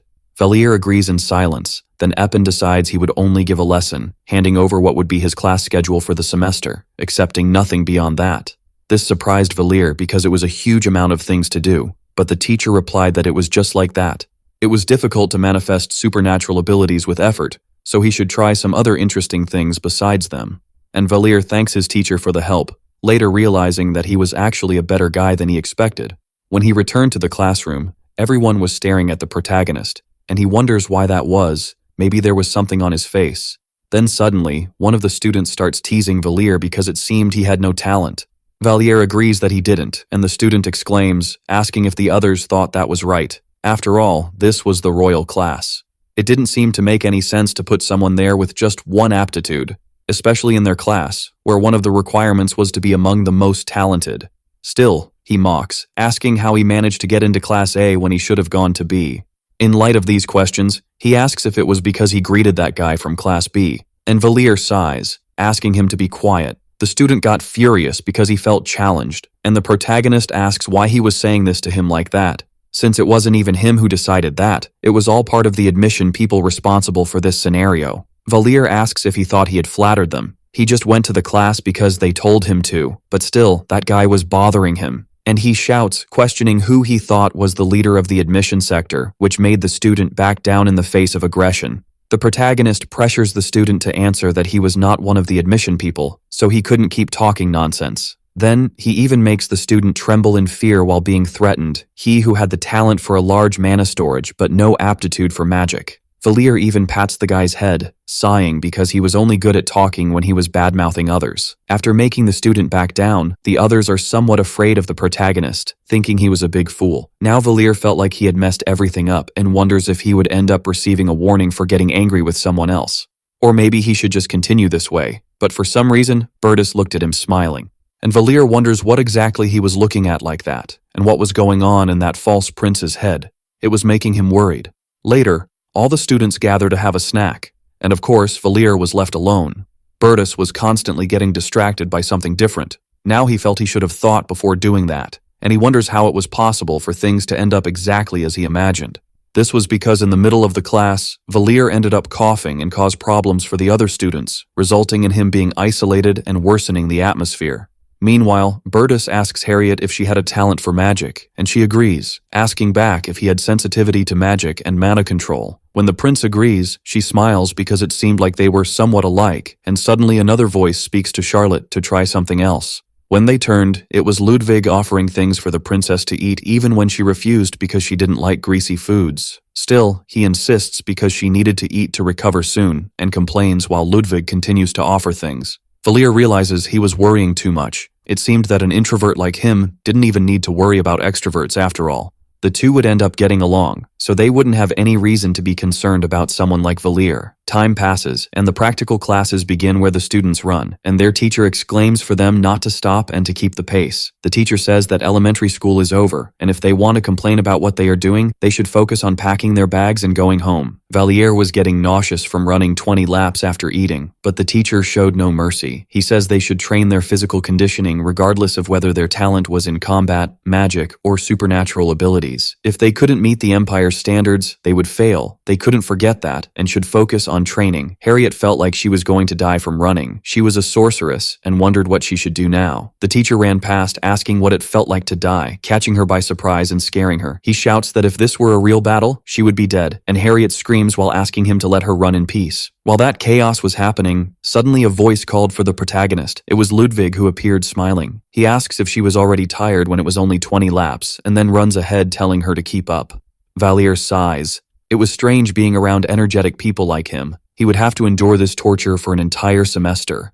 Suddenly, who ran past them at full speed was Ellen. She was very fast and had no issues with physical movements. That wasn't even written in the novel. The only person who was at the same level of vigor as Ludwig was Ellen. Later, the teacher still forced them to do exercises and sit-ups, shouting that they were all slow and ordering them to do everything right and not stop at all. Valier wonders what kind of training this was, and in the middle of the exercise, he ends up seeing Charlotte, who was sitting on the bench. He felt a bit envious of her, even though she was sitting there because she was sick. The teacher didn't go easy on the others. He shouts at those who were struggling because they were crying, telling them to swallow their tears and use that as willpower to continue. If he saw Valier slow down, he would definitely order him to run 10 more laps, but while he suffered, Ludwig was giving it his all doing sit-ups. He did so many in partnership with Ellen that they both looked like two crazies exercising at full throttle. After a while, the characters managed to have time to shower and calm down, even though they were sore from the exercises. Still, the students wondered why they had to take such classes together, even if that wasn't the real problem. They would go through that torture every Thursday. Even Valir was going crazy with it. He would end up sweating like an animal every Thursday, and another student approached to comment that he didn't seem very fit earlier. It was the same guy who had been provoking the protagonist for not having talent, and Valir questions since when he cared about that. The boy replies that looking at Valir, it seemed he wasn't a good fighter, and asks if he really thought he was something in the room alone. Valir gets irritated. After all, that guy started it, and the student gets furious, pushing the protagonist. He questions how someone like him dared to retort, and the atmosphere in the place becomes tense again. Valir sighs, saying that it was enough, but the student wasn't done yet and tells him to try talking trash to him again. It made no sense that he was in Class A, with someone talentless like him taking up space in the class. Suddenly, Valir grabbed him by the neck and prepared to punch him in the face, and the student screamed because a fight had started.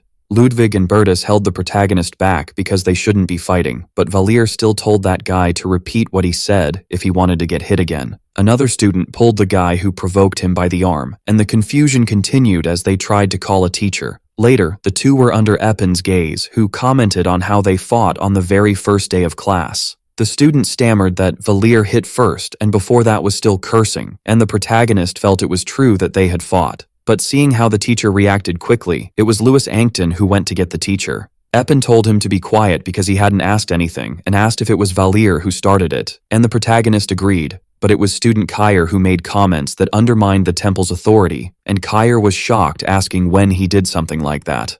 The teacher told Valir to explain that better, and he recounted that Kair said his admission to Class A was unfair several times.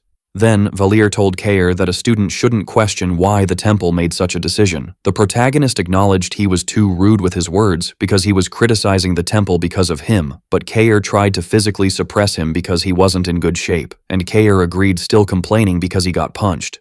Epin told both of them to shut up and asked Valir what he meant by Kair undermining the temple's authority.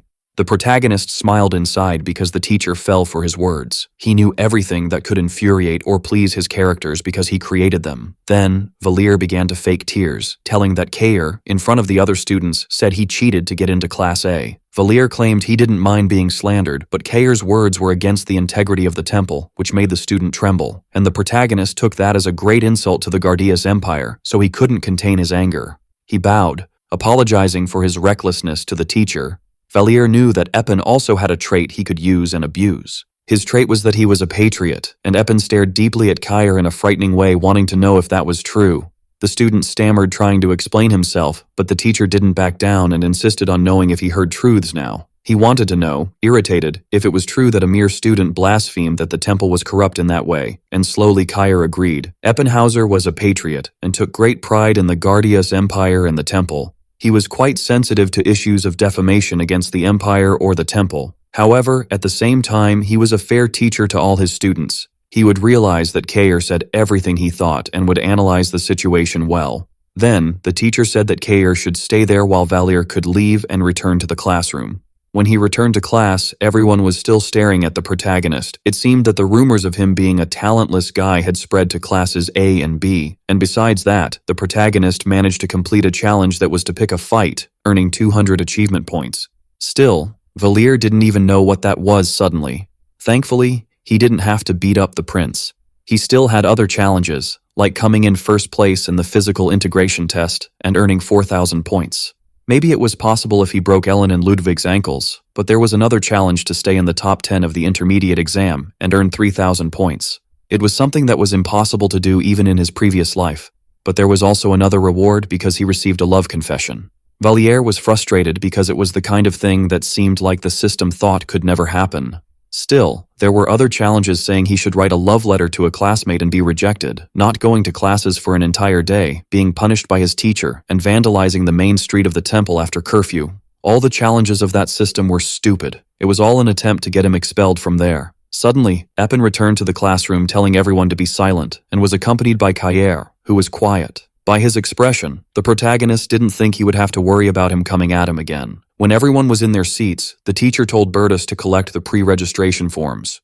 While he did that, Epin said they should stay there if they still had doubts. Otherwise, they could go to the dormitory after handing in. They couldn't forget to ask permission from their teacher or head of house to go outside. When they left, the students came out complaining after being exhausted from practice. Half of them had made up their minds, but Valir was still in the room and heard some curses coming from outside the classroom. The protagonist recognized Eric's voice. If it was him, there was only one reason he would be acting like this. Eric was yelling at a girl who tripped right in front of him. The girl with red hair and eyes who would stand out anywhere was Scarlet, the symbol of strangeness. Eric shouted that he didn't want to see her in front of him anymore, and the protagonist remembered writing that she would be bullied just for having red hair. Ludwig bent down to check if she was okay, according to Earis. While she was the symbol of courage and bravery, that had been modified to be something different.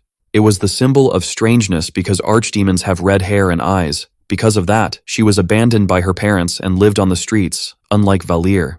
She endured the bullying because she had nowhere else to go besides the temple, but being abandoned and being a target of bullying for the color of her hair was horrendous. Soon she would become friends with Ludwig and would no longer suffer bullying, but Valir wondered if he needed to intervene. It seemed like it was time to acquire his first talent, and he wondered which one he should take. Perhaps it was because he left something out because it was too strong. In his own room, Valir ended up in shock when he saw in the list because there was self-suggestion, a talent he had set aside but was still on the list. And there was only one reason he had left it aside. It was so good that it could be considered cheating. He could become capable of doing anything by hypnotizing himself. It was something that exists, but had never been used.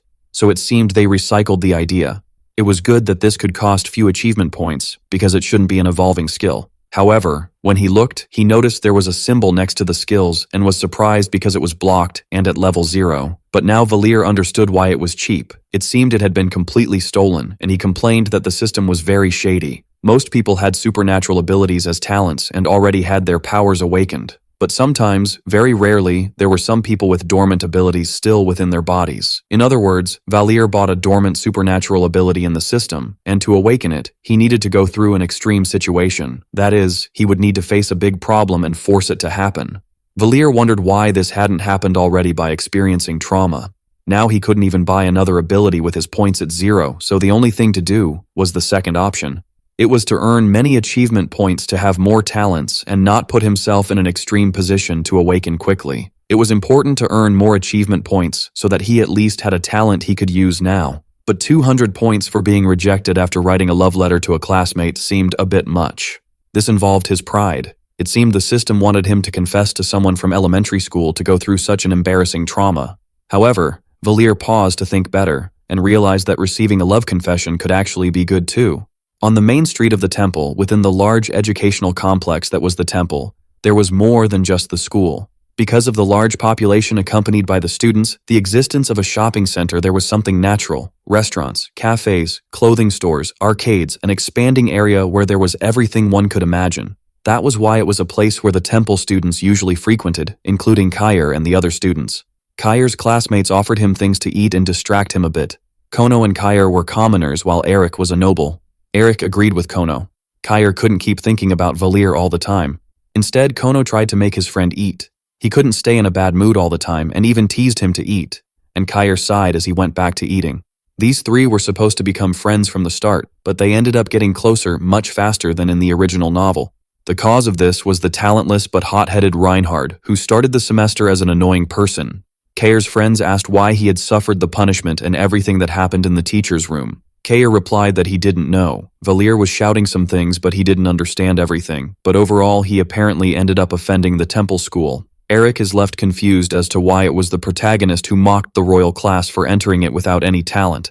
These three ended up joining forces against Reinhard, and Kair tells them to just wait, because one day he would definitely kill him. Meanwhile, other students gather to eat. They were girls checking clothes and things to buy. In this, Kono comments that the girls were cute, and Eric even chokes on his drink, saying he shouldn't be saying that to them.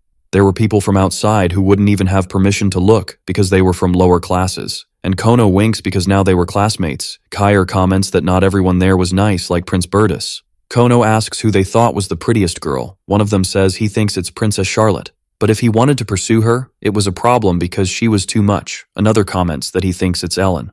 One of the friends thinks she's a bit scary. And the one who said it was Ellen complains because they were only talking about looks. Finally, Kair says he thinks Grants is his type, and suddenly someone interrupted to talk to them. Eric gets worried because someone might catch them talking about the girls from the royal class. What appeared was a girl with silver hair asking if they could talk for a bit, and Kono fell in love at that moment. She asks if the two could talk outside, and he agrees immediately, leaving the other two in silence, just watching the scene. Then, the girl hands a letter to Kono, which said she didn't know his name, but fell in love with him as soon as she saw him and wanted to know more about him. The girl asks if Kono is dating, and he quickly denies, which makes her ask what he thinks of her. And Kono quickly says he fell in love with her as soon as he saw her, so the girl smiles and says she would see him again, running off and leaving him behind. Kono waves that he would wait for her forever, and that he loved her, while Eric and Kair watched in shock. The two are worried, wondering if they need to train more because they should at least be better than Kono at this. It was shocking that that girl liked Kono and not either of the two when they were much better looking. Later, the girl, who revealed herself to be Valir in disguise, wonders how things got to that level. He ended up selling his soul and dignity for some points, managing to complete the challenge of receiving a love confession from a classmate and acquiring 1,000 points. But at least he managed it quickly. There was no rule saying he had to receive a love confession as Reinhard. So he took advantage of that, and suddenly the system changed all the details of the challenges just for Valir to complain because they were being stingy. The list updated saying that all challenges had to be fulfilled while being Reinhard, and everything involved only that identity. He also receives a challenge saying he should go on a date with Kono Lint as a beautiful girl, and the system even wrote laughs for the protagonist. Valir feels they are trying to make him die of embarrassment and sell his pride this time, but wonders if it's really okay to deceive the heart of an innocent young man. Kono was an idiot that way, but he wasn't a bad guy deep down, but now wasn't the time to think about that. He could buy a talent if he earned another 1,000 points. The current challenges could offer a serious punishment. Maybe not going to class for an entire day, so a challenge that was just embarrassing and didn't cause any punishment would be the most appropriate.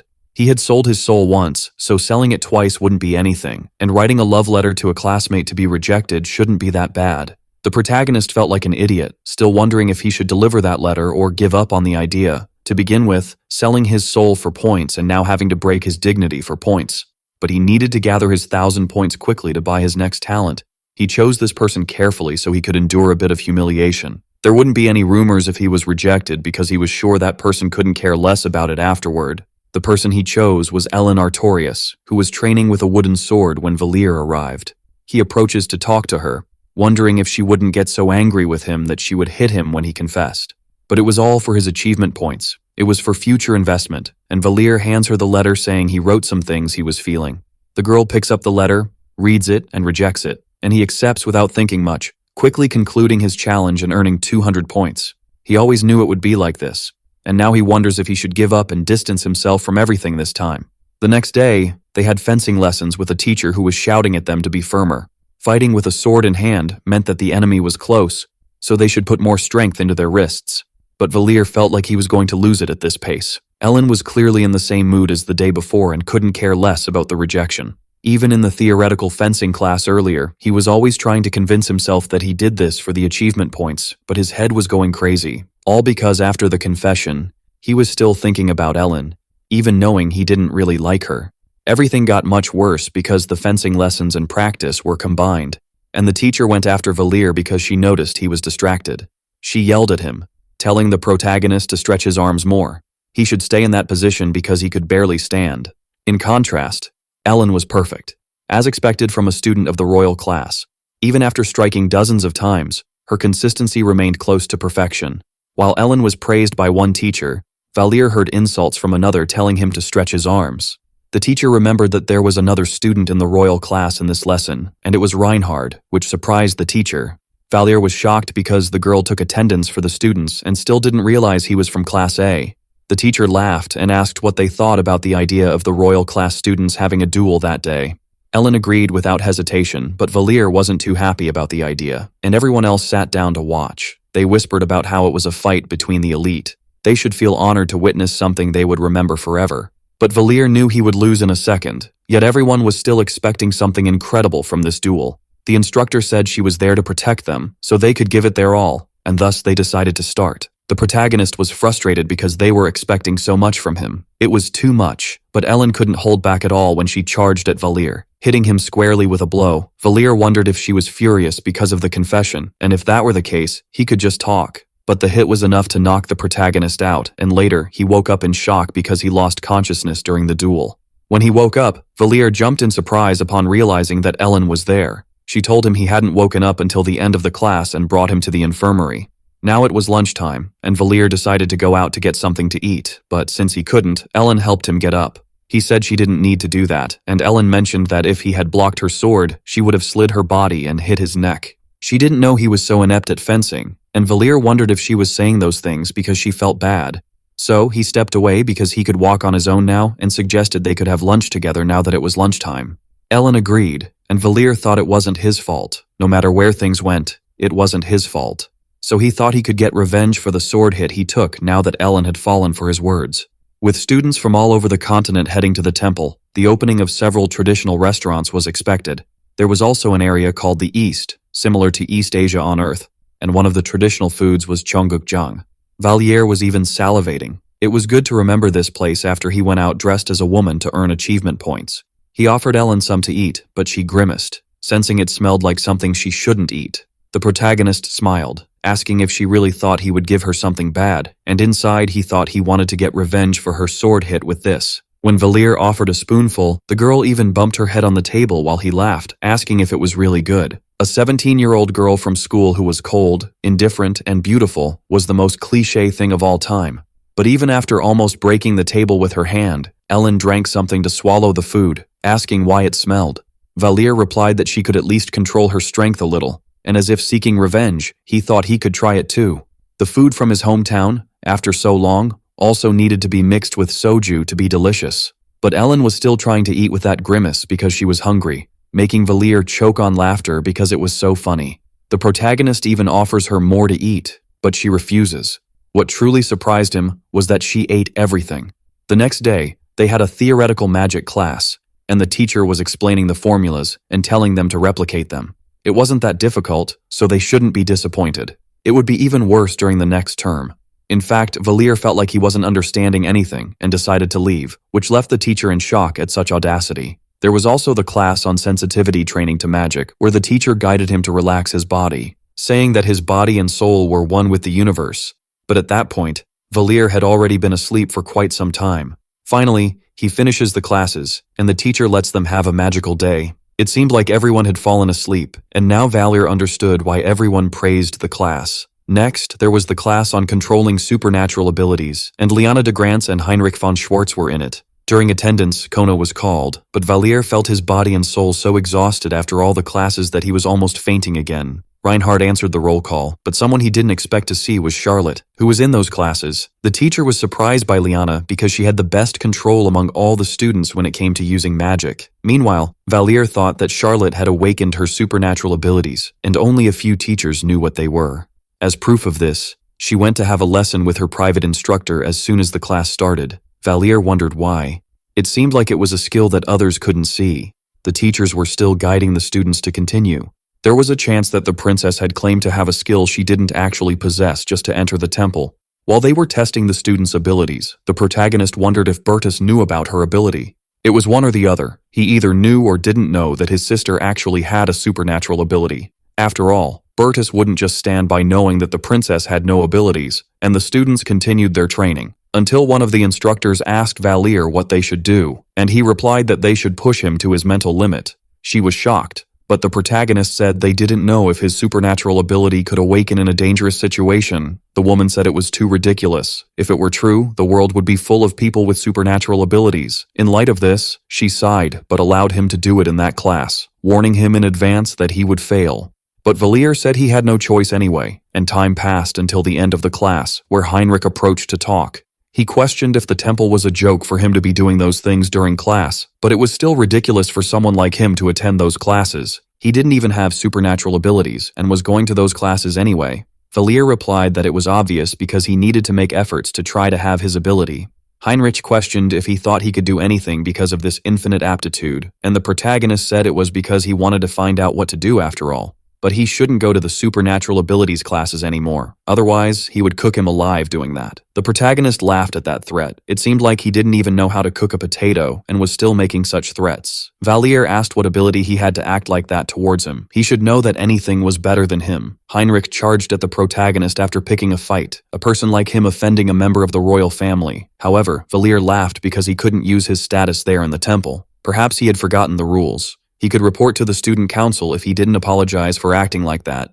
Around them, the other students were shocked by Valir's audacity. He began to count to 3 to make him apologize, but Heinrich was furious enough to prepare an attack against the protagonist. But even so, Valir just slapped his forehead, which surprised Heinrich because he dared to hit him. The protagonist replied that it was self-defense. Obviously, he intended to attack with fire magic beforehand. But before Heinrich could attack, Valir slapped him again, asking if he really thought he would let him get away with that. He would give so many slaps to that face after threatening him with his supernatural ability. He would keep it a secret that he tried to attack him with his abilities.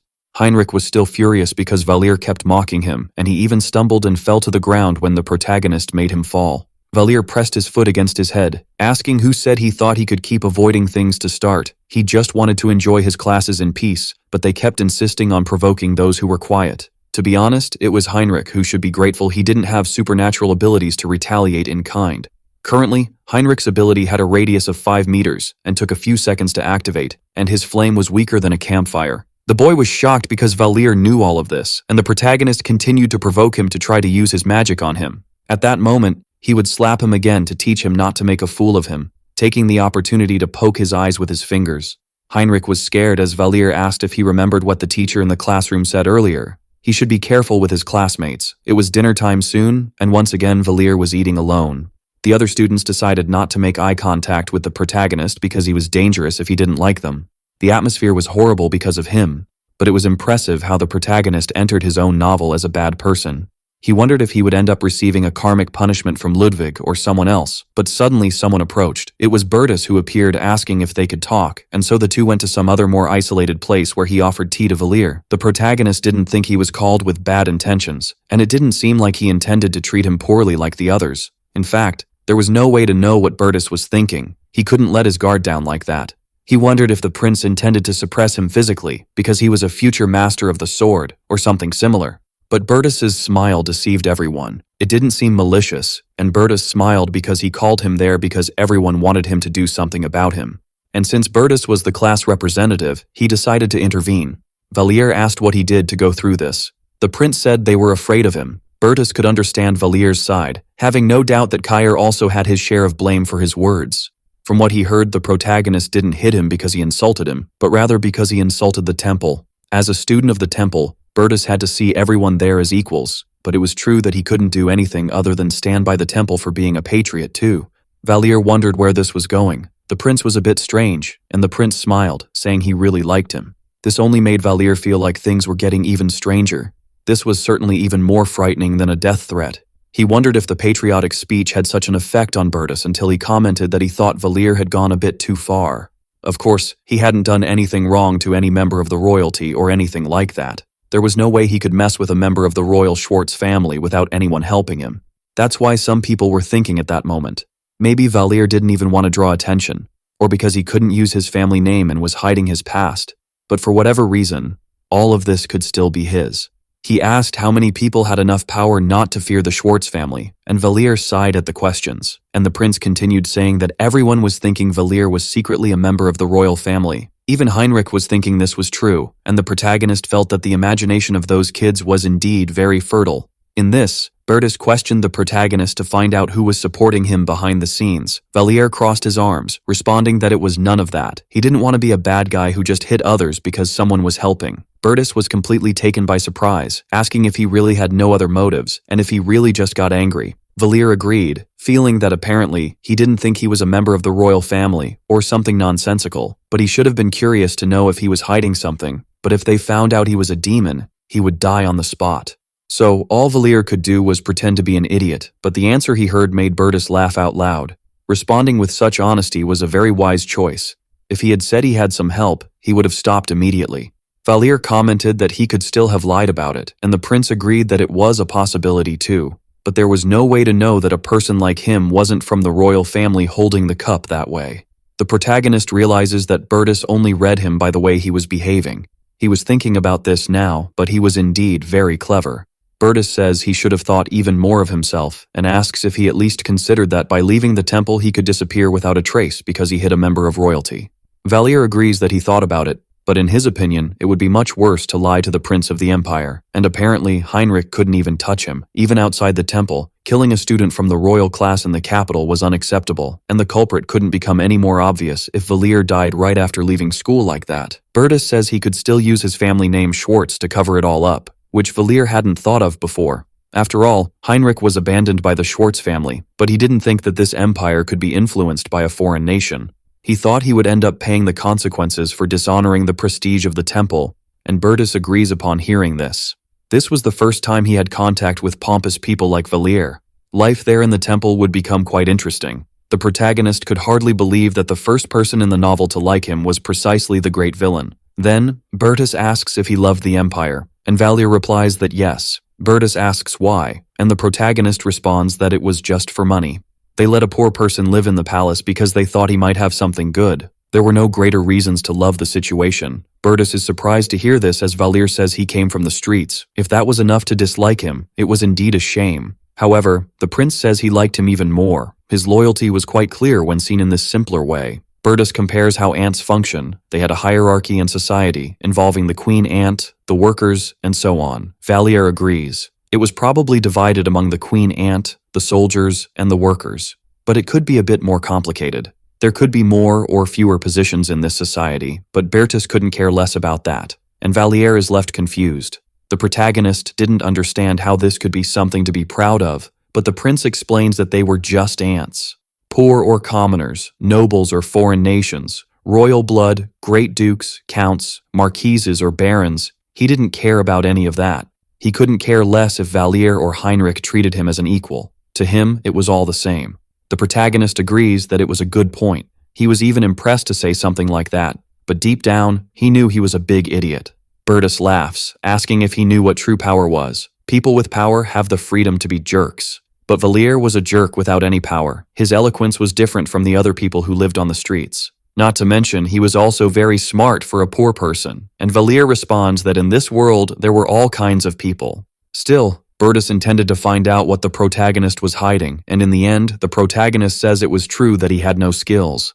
Therefore, it wasn't possible for Bertus to gain anything by becoming either his friend or supporting him. Someone talented with an empty head meant nothing to Bertus, and talent wasn't all that a person desired. For him, it was much better to use smart people like Valier, and Bertus states that considering his brain, he thought recklessness could be a problem. Now he could understand a bit how his life could have been until now, but Valier had to agree that he wasn't even poor. Anyway, what Bertus wanted to discuss hadn't changed at all, and he asks him to control his temper a bit. The protagonist sighs, responding that only by doing that would it be possible if he could get along with others. Then, Bertus says they could discuss other things when he was more certain of his loyalty and wishes him good night when they part ways. And so, Bertus asked Valier to control his temper from then on. He really had said that.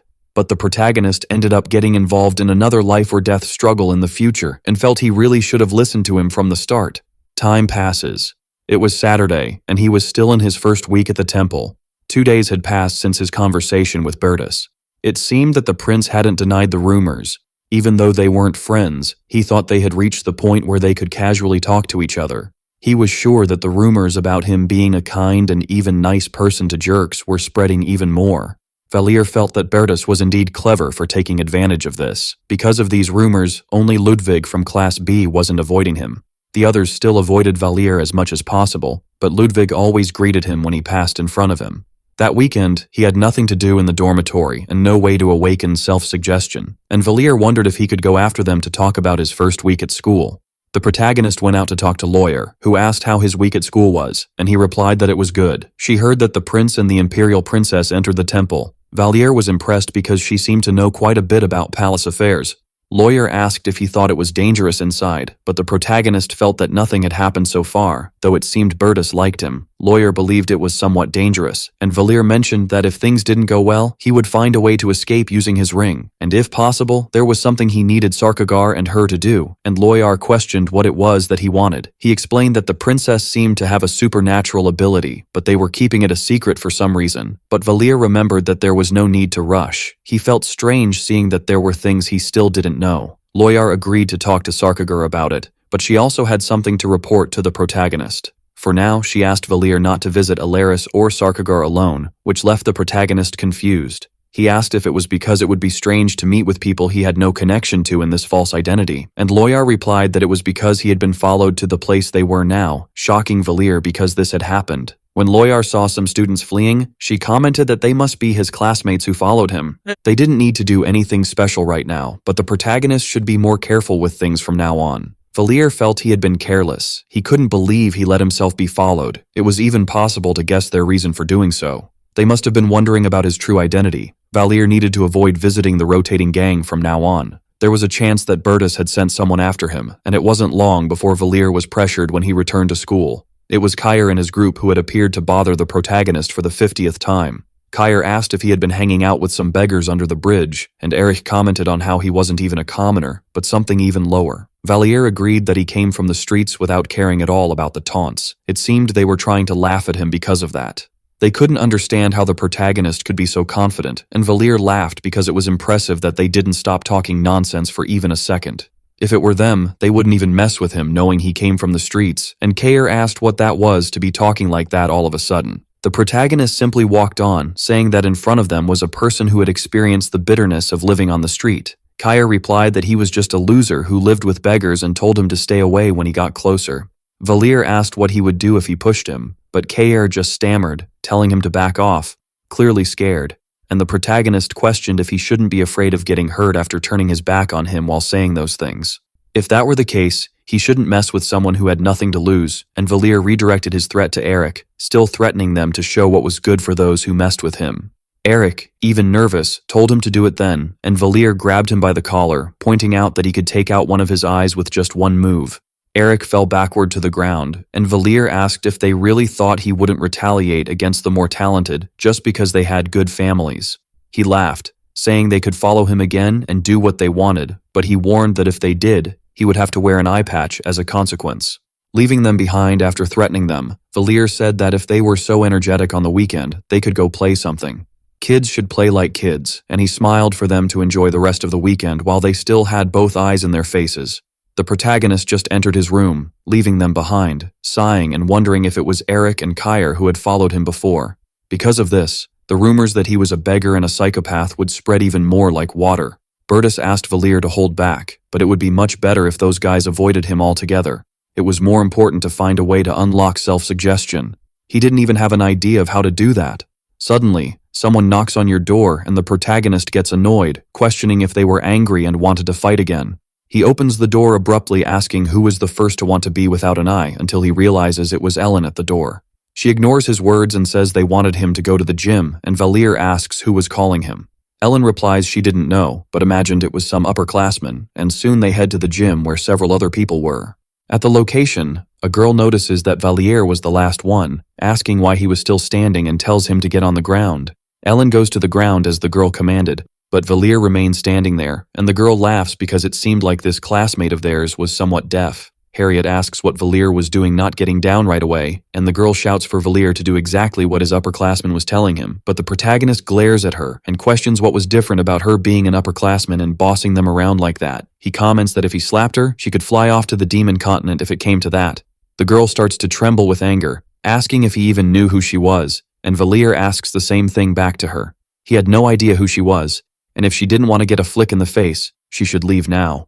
The girl shrinks back at the threats, but Valir just tells her to go to sleep and stop bothering them once and for all. Then, she exclaims that she should prepare because this would have a return, running away while crying. Valir then asks the others who were still on the ground why they were staying where they were. He wanted to understand what had happened out of nowhere, and Kair tells him about it, to which Valir understands it was supposed to be a kind of prank they pull on the entire Class A. To prevent the freshmen from abusing their authority in the temple, some representative from an advanced year of Class A appears to teach them a lesson. He wonders if they wanted to warn them not to lose to Class B. The Class A's desire to never lose to Class B created that great pressure from the upperclassmen. So it must be why they do this every year. It seemed like now the upperclassmen and freshmen of Class B should be eating something together. They shouldn't even care about this class rivalry that was going on. While the other students left, Harriet told Valir to wait. She wanted to know if he intended to take the blame if what he had done caused problems for them. Valier asks what exactly he should be responsible for. He hadn't even done anything wrong, and Harriet replies that the upperclassmen would think it was bad that this happened. The protagonist still didn't understand how this changed things. After all, they could just tell the teachers if they started being threatened along the way. But the students were all nervous when they should always think of themselves as the best in the school most of the time. Valier didn't understand how a bum like him could have more pride than they did, and Harriet yells at the protagonist. It was all his fault.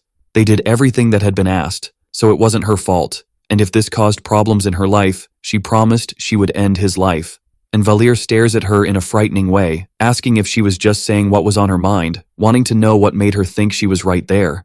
Did she think it was because she was from a rich or poor family, that being a man or a woman could affect anything in the temple, where all their talents were judged? She was wrong. If she wanted to act like a powerful figure, she would make sure to leave a good mark on her face for thinking she could act like that. Harriet gets nervous, and Valier laughs because all he did was threaten her. And this idiot already came filled with fear to fill his scoop. All this when it was supposed to be who was threatening just a little while ago, which made Harriet embarrassed because she was called an idiot. She starts shouting because he called her that. But suddenly the doors open and several people appear at the entrance. Who appeared was the girl from before, accompanied by several other people, with a guy snapping his fingers asking who hurt her. The girl points at Valier, and he wonders if she thought she was like the younger sister bringing her older brother to solve her problems like this. The man questions the protagonist's name, who introduces himself as Reinhard, and says he didn't know what kind of noble he was, but thought he didn't understand how everything works there. Valier says he wasn't noble, mocking the man's face while the others around start to laugh. He continues questioning to find out if he was someone from royalty, and Valier again disagrees because he was nothing of the sort. The protagonist boldly states that he was a beggar and came from the streets, not a noble or royal, and he was quite proud to say this. The student questions if he thought he was so good to be showing off in front of everyone like that. Valier laughs again, asking if it really mattered so much what a person was to do something. Even beggars could have pride. The man then throws a punch at Valier, who ends up holding it but still feels that he was quite strong. The protagonist coughs as the man says that if that was the case, he would hit him, so he would never forget the lesson of that day. And he continues throwing punch after punch at Valier, saying that if he was really of royal class, he had to follow the traditions of the royal class. If it were in his time, he would be dead, but now he was being kind by just hitting Valier because of that. The protagonist spits blood but retaliates, and the man dodges by grabbing his hair upon realizing Valier was trying to fight back. The protagonist starts getting beaten in front of everyone else, but Valier takes advantage of having fallen to inflict pain in an even worse place. The man screams in pain, telling him to let go because he had been nice until now. But Valier laughs, telling him to speak more quietly if he didn't want to become a eunuch. Valier even feels that for a guy who was in high school, he was at a decent size for where he was touching. Until the other seniors come running, telling Valier to stop this, but he just shouts for the others to stay put. He could crush his balls right there if they kept approaching, and promises he would end what made this guy a man. Valier threatens so much and squeezes to the point that the guy keeps screaming, telling the others to get out of there. Valier continues to enjoy the scene with laughter, and Harriet just confesses that this guy was indeed a psychopath. After squeezing so much, he just starts begging for his life, but Valier smiles, denying because he didn't want to let go. When he fell to the hard ground, Valier released him upon realizing it was enough, and says they could hit him as much as they wanted, but the next time he caught them, they could say goodbye to their next generation. He would really tie them up at once. Valier beats the guy on the ground and tells them to go away, and shouts at the other seniors to do it right now. The girl helps the guy leave while cursing Valier, but he remains perfectly happy to bother the guys. Then, another girl approaches to talk to the protagonist, asking if he didn't think he should act with more honor. Valier replies that he was being beaten and had to use an unforgivable curse. Obviously, he couldn't just accept the beating. The girl says she would like to have a conversation with him, since the others had left. At least he should show a bit of respect. Valier wonders how this girl could want to talk normally after everything she did, and finally he sighs, wanting to understand what she wanted. The girl introduces herself as Adriana from A2, a second-year royal class student, and knew him as Reinhard. Adriana says they couldn't do what Valier says because they couldn't. This had been done for generations, so the upperclassmen pressured them to continue it. Radina, the girl who pressured him first, was a soft-hearted person, so she must have suffered a lot to make the younger ones suffer too. Valier asks why they didn't just refuse to do this, and if there was anything forcing them to act this way. Adriana says that if they didn't do this, the third years would take their place. As the years go by, it becomes increasingly difficult to control the strength of the freshmen. Then Adriana asks if she could act this same way in front of them. After all, if things got worse, Valier would be the one in trouble. Sighing, the protagonist says he could tell them to come to him, which surprises Adriana. But Valier comments that he understood it was the third years who sent them to do this, and says they could settle the score with him there. Not that same day or the next, but they could come to him on Monday, to be more precise, at night. Those third years were people Valier wanted to see if they could tell Bertus of Guardias to do push-ups too, and if they thought they were so good. Later, Bertus learned that the protagonist sold his name to get out of the situation and sighed. He didn't understand how Valier could be so proud of selling someone else's name like that. Bertus knew that the real classes had their traditions. He wondered why they hadn't shown up earlier, but it seemed they were being cautious with him. He asked what Valier intended to do if they actually showed up on Monday. Instead of forcing him, they would end up forcing Valier to do what they said. The protagonist agreed that it was very likely they wouldn't show up, but it would be funny if they actually did.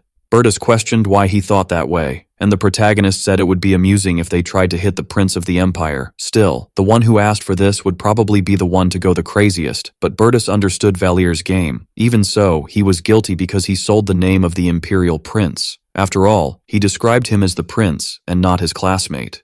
Valier asked if that was how it worked, worried that he might be angry. He would need to use the ring and run away to avoid problems.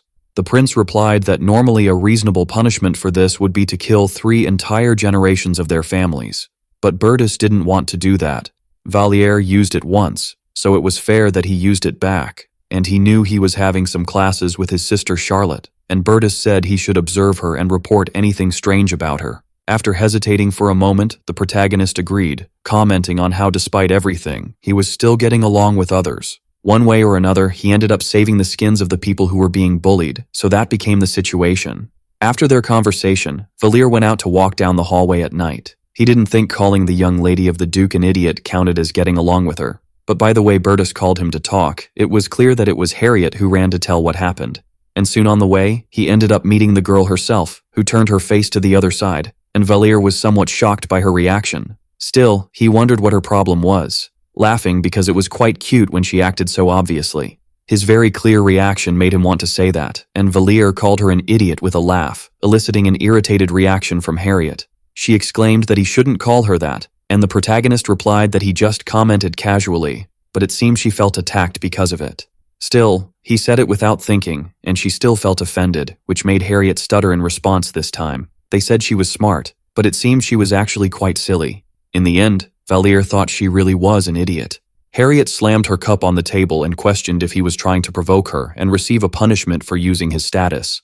Valier denied it, but she kept yelling at him, not knowing why she was insisting on this, and exclaimed that she was not an idiot.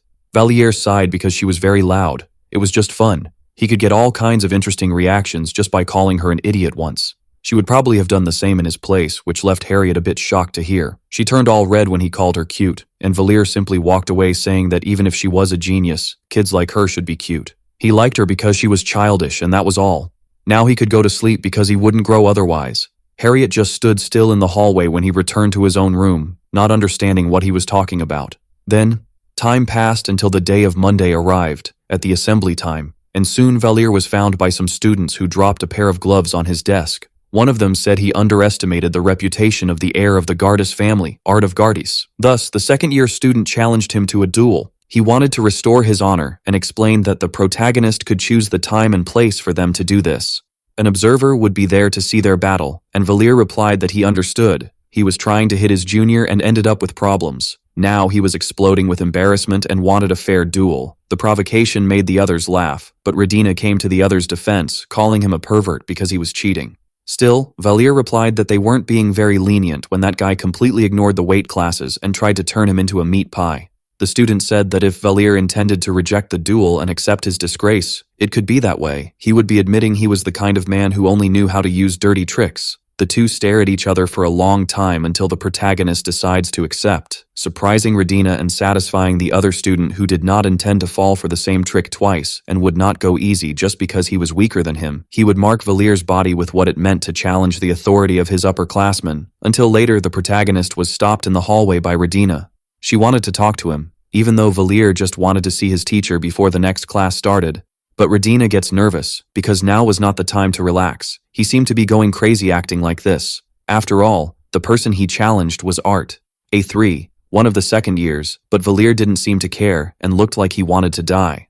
The protagonist replies that Art wouldn't kill him, but Radina insists because he himself said he had no skills or talents, yet he was still acting like this. Therefore, it was better to just go apologize to him. Art said he would forgive him if he apologized for what happened. Valir turns to leave, responding that life was just like that. People reap what they sow. He ignores her and goes down the stairs. Valir did not accept the clearly unfair duel because he went crazy. He accepted because he needed a psychologically distressing situation. Also, he could unlock self-suggestion, the only talent he had. Now he was nervous, but he couldn't let this ability be blocked and just a decoration on his profile. That's when the system showed a new event involving a duel with Art from Dyrus. He challenged him to a duel to restore his honor.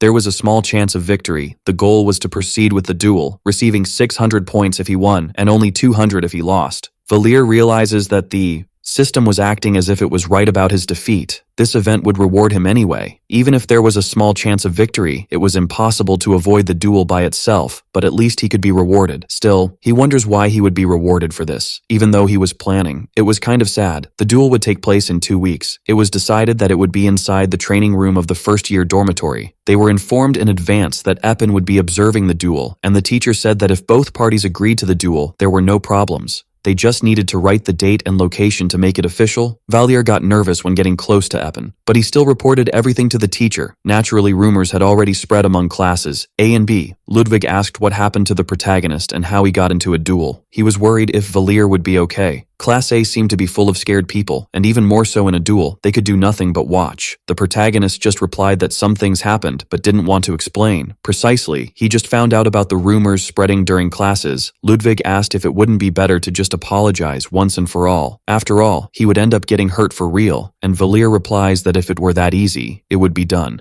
but decides to stop talking to not lose his breath during the run, not noticing Charlotte's intense gaze.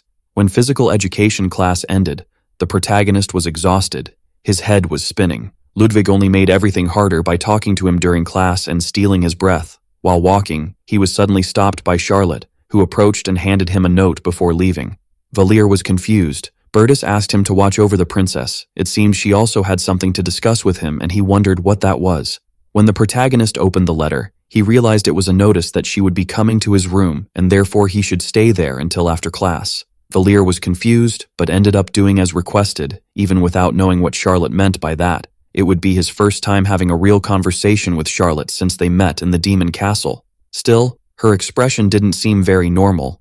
That's when Charlotte appeared in the room as promised. Valir asks how she could suddenly deliver a letter to him and just leave, but she tells him to shut up, because she knew who he was. The protagonist gives a nervous smile and asks what she was talking about. Charlotte sighs because she normally wouldn't want to ally with people like him. When she heard he was a beggar, she observed him a bit, found out where he was from, what kind of people were connected to him, and which organization he belonged to, and received support. Valir realizes she was talking about the rotating gang. Charlotte knew not that he was a demon, but something else. The rotating gang received help from the Thieves' Guild. Discovering so many things with such trivial evidence was worthy of a princess. It seemed that nothing escaped her gaze, and she says he shouldn't even think about making an excuse for that gang of worms. If he did, she could send her guards to the city to carry out a cleanup project. And Valir sighs, asking what she wanted with all this. She replies that she only wanted one thing, and shows a photo of the protagonist's previous identity, saying she wanted him found. If he was alive, he should find out where he was, and if he was dead, tell where his body was and how he died. Valir is surprised, but Charlotte was still staring at him in that scary way, telling him to report the progress of his investigation regularly. This would be his top priority, but he shouldn't even think about handing him over to Bertus. Otherwise, she would get rid of him and his entire organization. Later, in his own room, Valir sighed. He couldn't even believe she asked him to find him. It was kind of weird. Charlotte seemed to think his disguise was that of a beggar, and as an ex-beggar who became a student of the temple, she must have thought it was the best option to find him. Even though it seemed she was acting rationally, she wasn't being rational. While speaking, her eyes were shining with emotions. She meticulously conducted an investigation into his past, but it seemed impossible for her to make a rational judgment. Charlotte must have thought it was suspicious. After hearing from Dyrus, instead of seeming in control, she appeared more desperate to look for someone important to her. It was almost as if she was obsessed with finding Valir, but if she thought about it a little, It would be easier to find suspicious points about him, the guy who suddenly disappeared after saving her from the Demon King's castle, and an unidentified beggar appearing out of nowhere after another disappeared was kind of clear. Valir felt happy because she wasn't suspecting him, but seeing her search so desperately made him feel a bit guilty. If that lie continued, someday his head would blow up. It didn't just affect him, but Earis, Loyar, and Sarkagr. Still, revealing it now would be ridiculous. As he thought, he needed to discuss this with everyone else about what happened. While he was thinking alone, Harriet suddenly appeared calling him a beggar and laughed because he responded to that call. She was obviously giving it back in kind because she was called an idiot, but Valir just accepted normally that he was a beggar and saw no problem with it. Then, Harriet sighed because he was won, commenting that she heard about the duel and that Art was a scary person. He would probably beat him up. Valir replied that was just it. It wasn't like he was going to die. Harriet asked if he wasn't scared, and he seriously replied that he was, which made her question why he agreed to the duel. After all, he was still scared of all this, and he replied that Art could still end up making a mistake, which made Harriet say he was really crazy. She would just watch him get beaten up. The girl left and Valir reflected on this, but ignoring Charlotte, what mattered now was the duel in 2 weeks. If it continued like this, he would be beaten to death before awakening his supernatural power, so he had to get stronger if he wanted to deal with the gate incident in the future. From that day on, he would practice his fencing in the training room. Those who went to the training room and did this every day were A5 Cliffman and Ellen. These two should never have even exchanged words before. Valir didn't think those two introverts would bother him. If he were writing a novel, he could just write things like he trained all day or felt he was improving. But as he was experiencing this, he needed to practice and study fencing, not just swing his sword randomly. To start, he decides to remember what he learned during the fencing class the previous week, as if he were replicating the memory in his mind. Even when he brandishes his sword, he just ends up falling because he was horrible at it and his classmates didn't even pay attention to him. He still had a long way to go in his training, and Valir continued using his sword all day until night when everyone else had left. He dropped the sword and realized his hands were full of calluses, wondering how Ellen and Cliffman managed to swing the sword all day without problems. There was no way to be envious of them. He just needed to get used to it. He couldn't rely on his crazy acting forever. Stopping to think, the third-year students didn't show up that day. Even if they didn't want to touch the prince, they forced the second-year students to do it. But it was just when he complained about this that Adriana appeared in the training room, making him sigh while still sitting on the floor. Adriana approached, saying that Radina asked her to help him, and Valir asked what that girl had said. Radina had cried, begging Adriana because if this continued, he would be beaten to death, and he wanted her to help him. After reporting this, Valir realized that Radina was a good kid. He ended up thinking he had been too harsh on her, which made him feel bad. Adriana saw that he already had something in mind by the way he was acting and should know that he couldn't defeat Art just by training for 2 weeks. He would end up losing badly to his opponent and suggested that he apologize to put an end to this senseless fight. Art wasn't as bad a guy as he seemed. Valir replied that he didn't think he was bad or anything like that. He just needed to be beaten up. That was how it had to be, which left Adriana somewhat shocked and confused. Then, she bent down to pick up the wooden sword and showed some moves, which left Valir puzzled as to why she was moving out of nowhere. But she handed the sword back so he could do the same thing now. Adriana was going to help him with that. Valir asked if she really wanted him to try this, and he picked up the wooden sword. It wasn't something completely impossible to do, but the movement even made him fall. And Adriana asked if he was trying to make a joke out of her, or something like that. And Valir would have liked it to be the case. Then, she held him by the wrists to help him get up, knowing he should be exhausted, but there was no reason to do this. It would only hurt his wrists with such movements. Valir asked her to stop saying those things. It just hurt his pride, which wasn't much to begin with. However, when she touched his wrists, they began to glow, and he was shocked when Adriana told him she was an aspiring paladin. Divine magic could restore muscles, pain, and fatigue, and she asked him how he was feeling. Valir acknowledged that he certainly felt better. The girl asked him to try again. Now she was sure he could do better than before. So, Valir tried again, continuing to train with the wooden sword, but Adriana recognized that even his basic skill was horrible. She would wait for him in the dormitory hallway the next day bright and early to help with his physical training. The next day, Valir was exhausted. He ended up getting tired because he woke up much earlier than usual. Adriana showed up to greet him. They would start the day by running a bit and then warming up. Valir asked if it wasn't disadvantageous for his classmates to help him like this, and she laughed because it could be the case. She needed to at least help him have a decent physique and some fighting skills to start. After all, Art didn't listen to her when she said he shouldn't act tough over the freshmen due to his great pride. Instead, she warned that Valier should be more concerned about himself. He couldn't even say he was weak because that would be a compliment.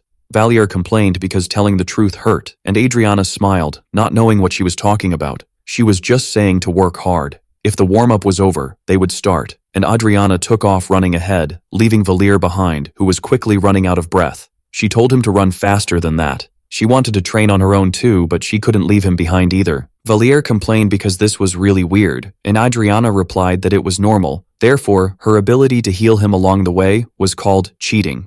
If those who wanted to become paladins ran marathons, they would all win, and Adriana couldn't understand how she could keep talking while running. There was that freshman named Ludwig who ran around the temple at full speed every day, but he had always been different and crazy like that.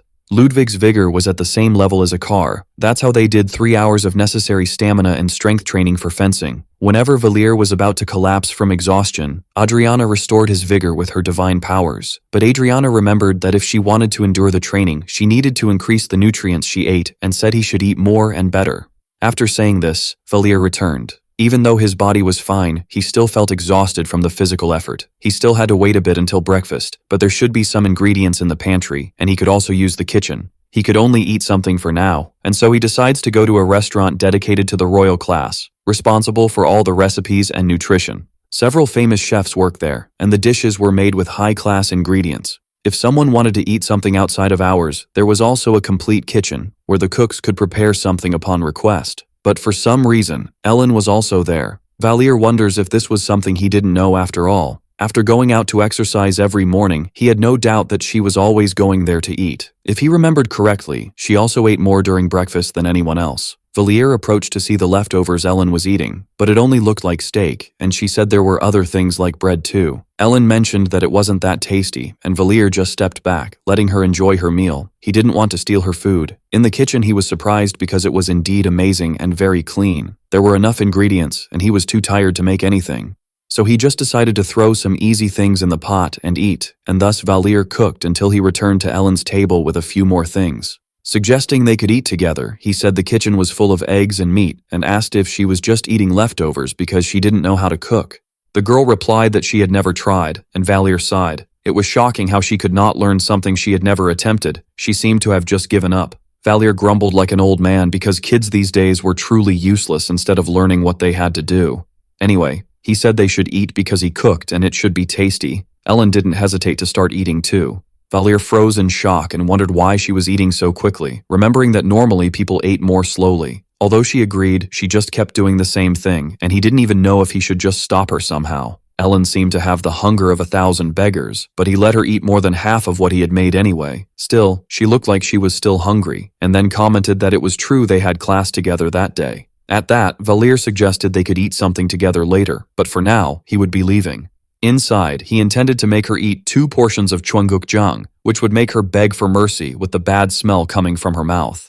Expecting a big change after just asking for 1 day was too much, but still, his strength increased by 0.5 points, agility by 0.3, and vigor by 0.6. And even though he had no idea why, his magical power also increased by 0.1. That duel in 2 weeks would just be a trigger, just a stone in his path, but the only thing he could rely on was this body that could improve as much as he wanted. He couldn't continue being a loser forever. He needed to gain some strength. The duel was in 2 weeks, and there was still the issue with Bertus and Charlotte.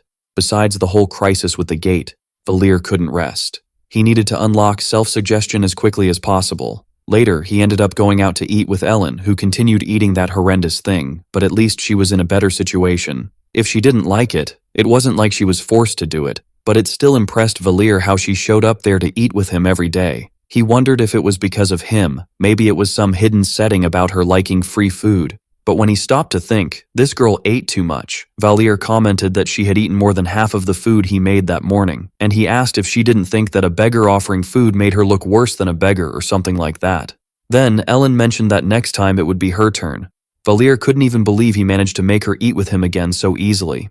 He thought he could actually be quite nice, and so he said goodbye to Ellen after they had eaten. The portal crisis, a disaster caused by a development generated by his own incompetence.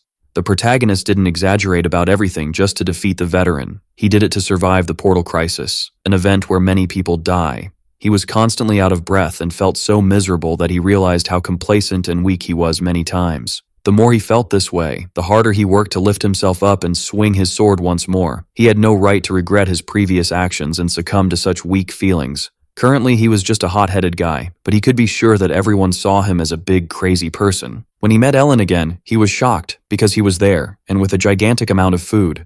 Valier also needed to eat something, so he decided to check what was available to feed himself too. But to his surprise, they hadn't restocked the food this time. Still, he wondered what exactly Ellen was eating. He approached to ask, wanting to know if it was raw sausages from the pantry, and she replied that sausages could be eaten as they were. Valier disagreed. They needed to be grilled first, which made Ellen sigh because he was really annoying, but he was more shocked that she was completely incapable of using an oven at that age. Again, she replied that she just had never tried to use one before.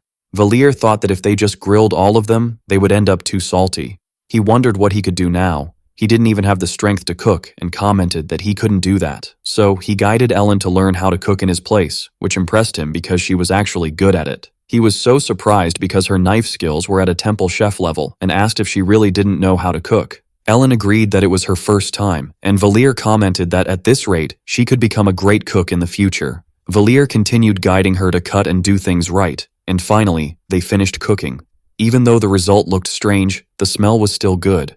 Valier said she should memorize this for the future so she could cook alone, and who knows, make a little for him too. Ellen sighed because he was annoying and just started eating, and the protagonist was surprised because she was actually eating even though it was still hot. Valier saw her starting to burn her tongue and eating quickly, and he asked her to spit it out soon or she would choke and hurt herself. He ran to get water so she could swallow the food, but at least it was better than eating raw things. Maybe he could respect him a little for that. Ellen replied that she was the one who made it, and Valier retorted that he just moved his hands, and the two argued a bit about the kitchen. Valier wondered why she was picking a fight like that, but anyway, Ellen replied that they actually cooked together. This left him a bit moved, and he looked away after hearing that, and so Valier withdrew to return to his room. He reminded himself how insignificant he was. He was getting tired after that exercise routine. When he arrived, he noticed there was a maid in his room, and it was strange since it was quite late. He wondered if Bertus or Charlotte sent her to investigate and got nervous when the woman approached him. However, she just walked past him, greeting Valier as the prince, and he got nervous realizing who she was. In fact, the maid was Sarkagar in disguise, and he asked how he managed to get into his room like that. Sarkagar replied that it wasn't that hard. He would try to visit him personally from that day on. First, Sarkagar wanted to report on Princess Charlotte's supernatural powers. He should be able to find something if he took more risks, but he ended up coming there because he wanted to report what he managed to find. The princess's supernatural power was treated as controversial even by the imperial family.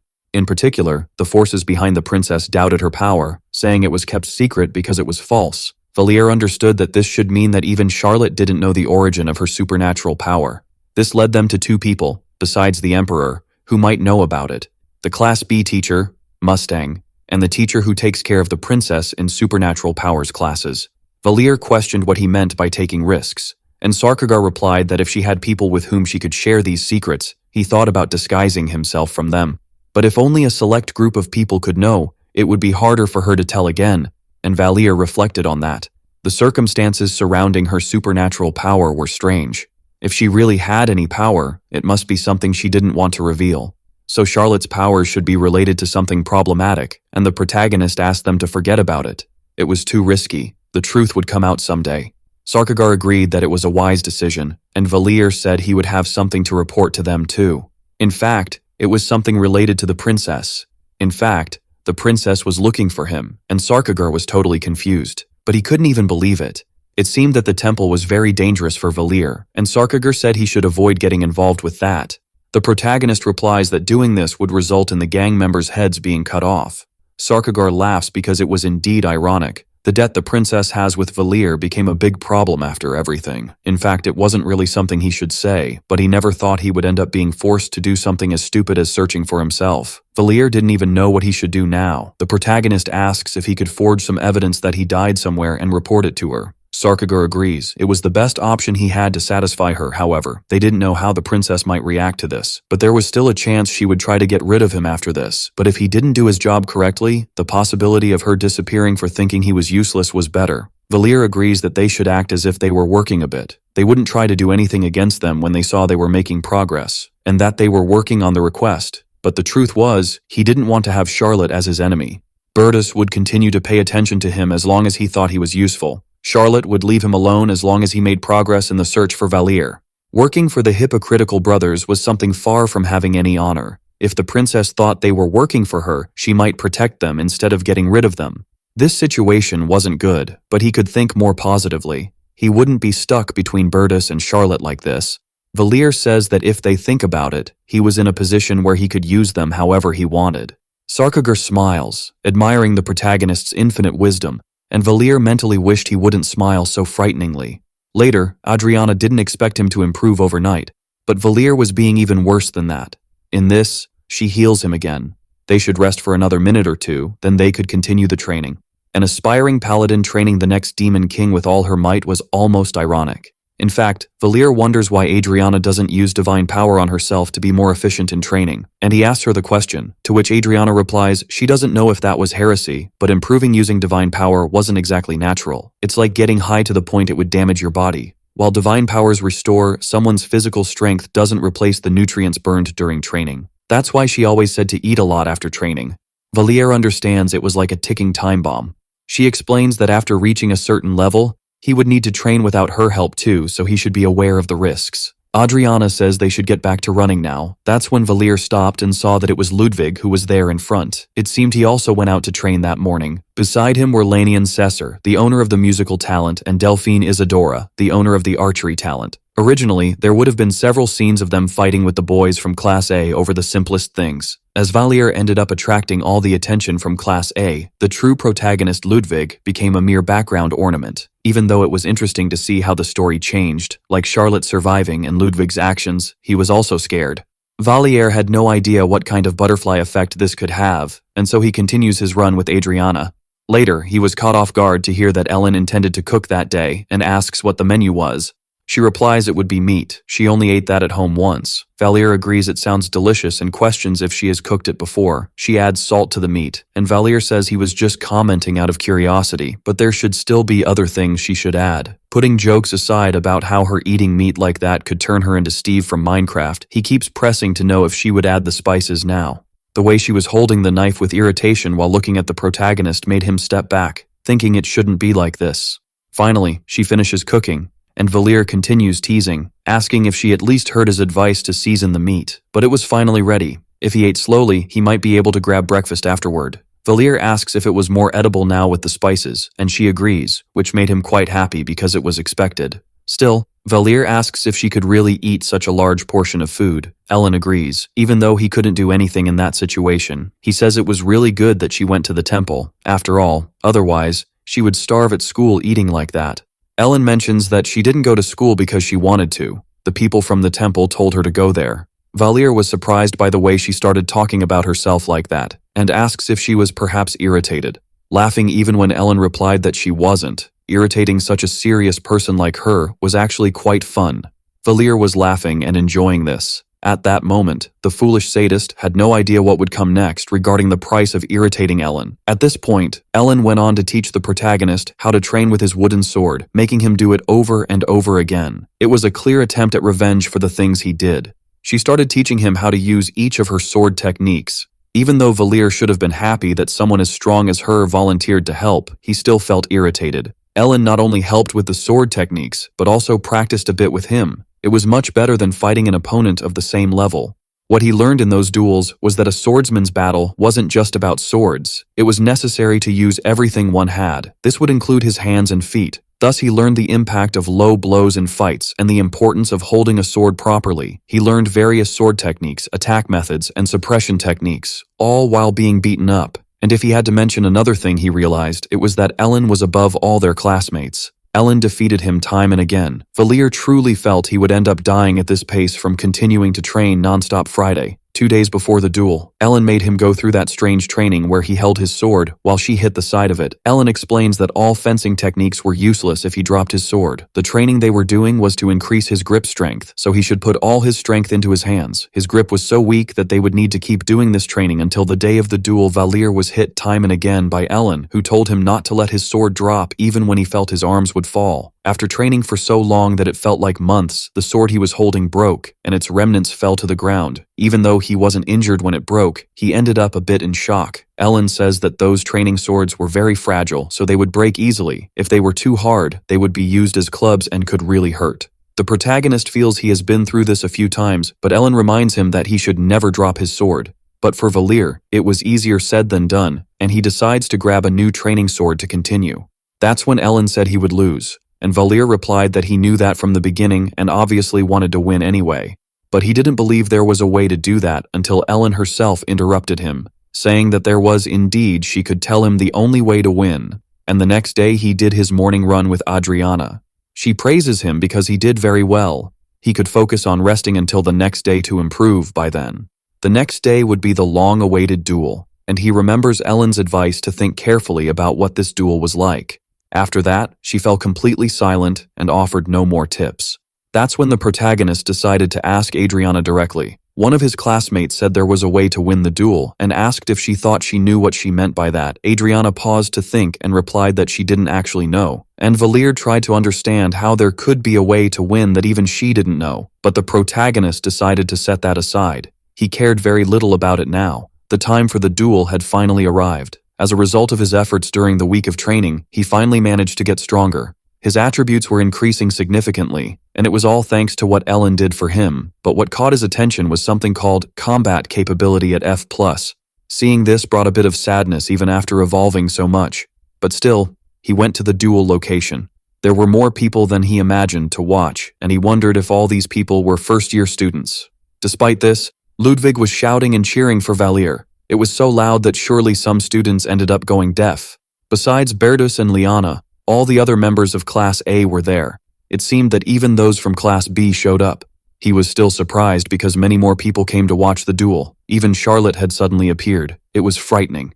Harriet caught the protagonist's attention, laughing because he was clearly going to die that day, so he could prepare himself.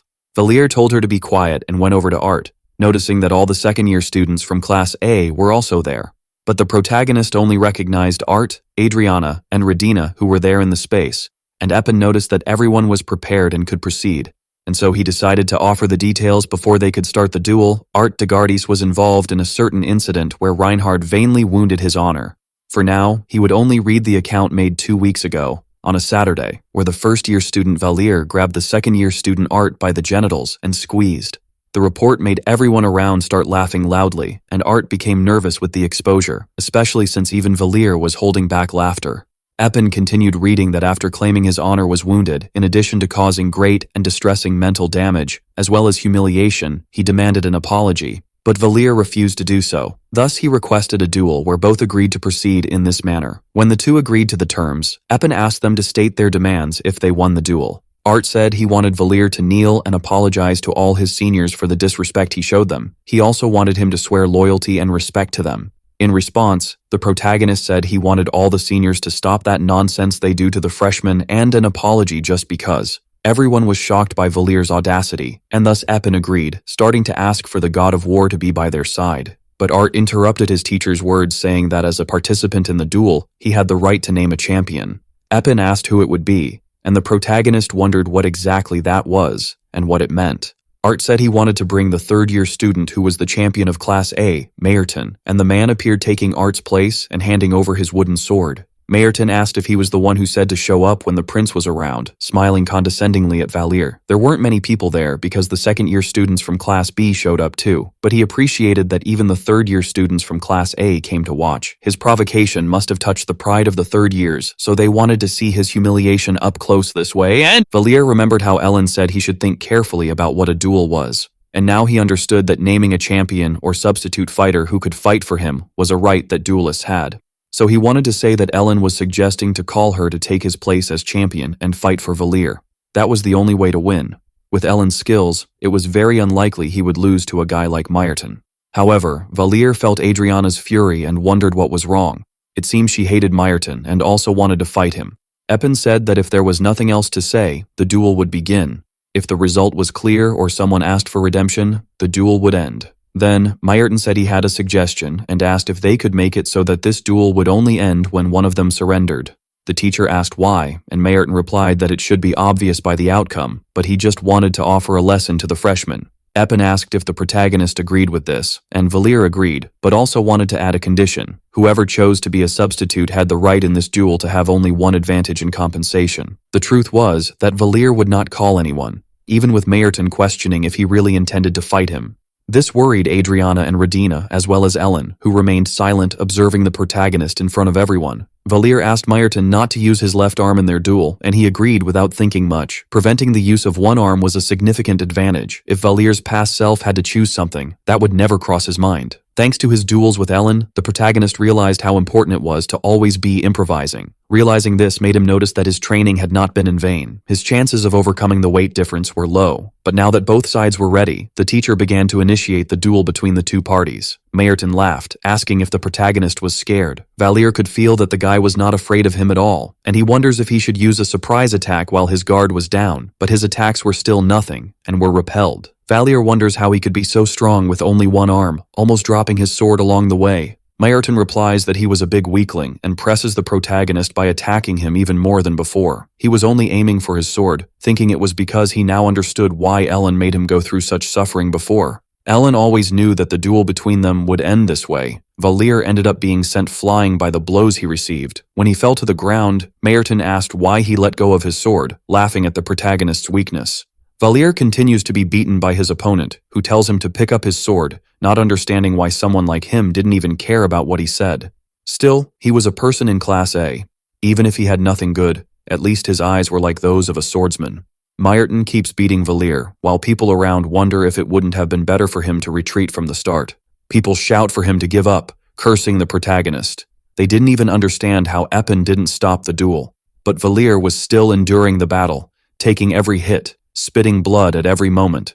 Mayerton also asks if he didn't intend to retreat. It seemed like he wanted to make his class last longer than usual, as if he enjoyed studying.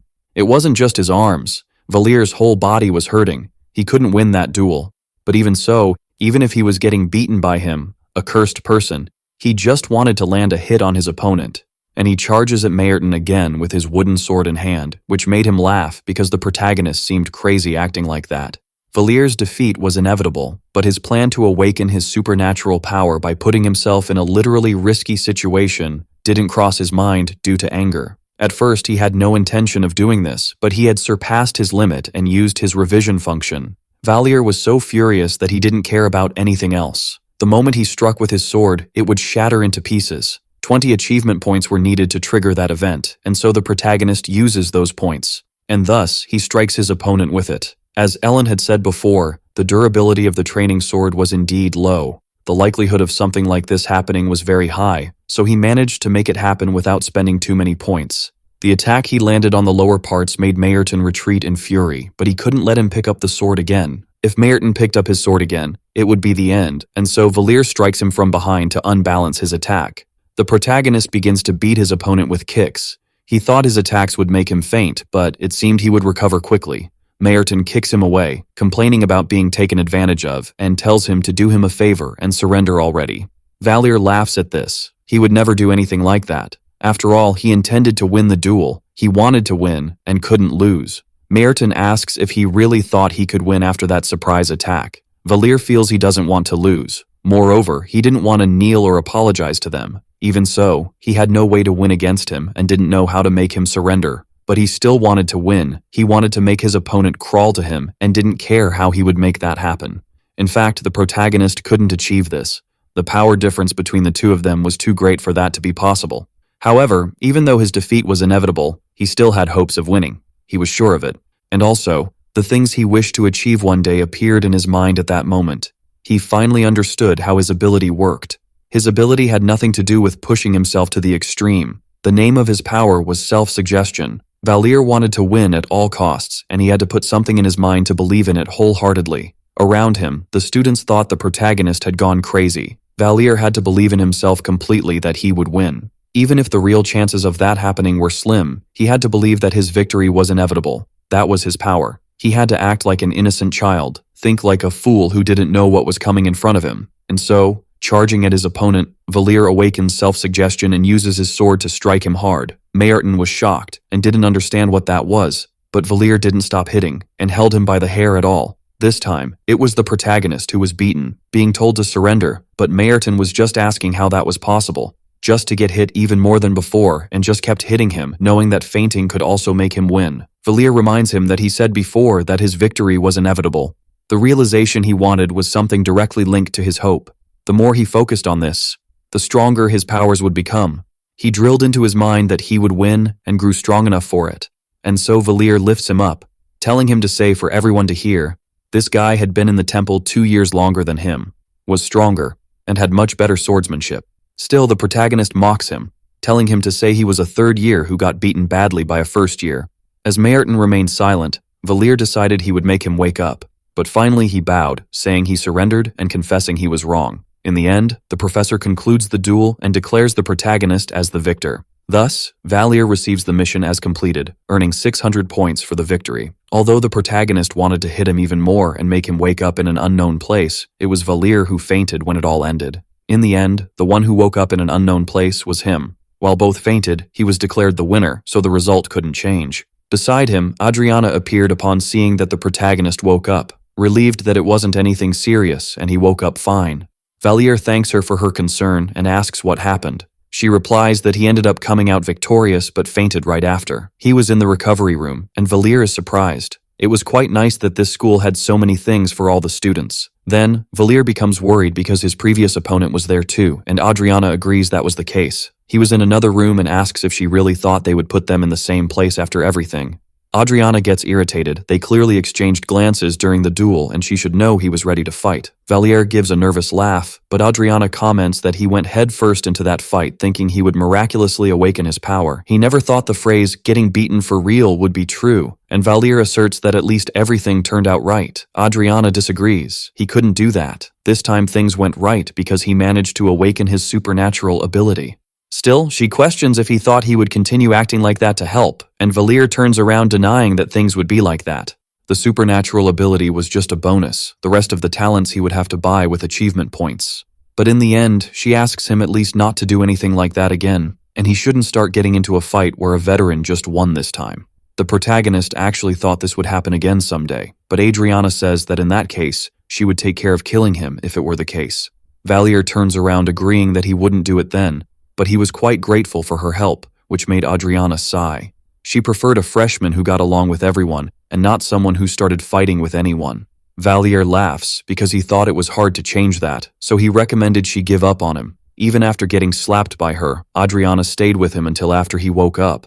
Sometime later, Valier was treated and released by the nurses, and when he came out, he had a conversation with Professor Eppen. And the professor confesses to find the so-called self-suggestion interesting. They thought one of his aptitudes was about supernatural ability. But after this duel was proven, it became clear that he awakened his power. It was foolish to duel against a veteran, however. By the results, his actions were justifiable, and Valier responds that he did all this because he wanted things to improve. The professor says that if talent isn't acquired just through effort, luck also plays a part in it. But at this point, Valier wasn't allowed to use his abilities to attack others. And the protagonist even smiles, promising he wouldn't do anything wrong. When he left the room, the protagonist thinks it wasn't obvious when he used his power, so it would obviously be hard to figure that out. But even though he acted like an idiot, he himself wasn't an idiot, but he thought everyone should be surprised by the duel. Now everyone was talking about Reinhardt and his supernatural ability that awakened during a duel. It seemed that this rumor wasn't just spreading among the people in his class, but even among the other classes and veterans. The duel was simply the topic of the week in the real class, and knowing that he, a first-year one, would be too strange if no one commented about it.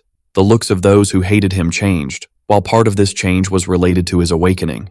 It seemed they saw something in the duel that shocked them. On his way, he ended up encountering Harriet, but she walked right past him, leaving Valier confused. This should have been the perfect opportunity for her to say that he should have gotten beaten up even more, so he stopped her to talk. Harriet was startled as he asked if she had nothing to say, and finally she says that Valier should have been beaten up even more. The protagonist hit the nail on the head as if he were living in her head, and he laughed, commenting that she seemed nervous when she saw him get hit.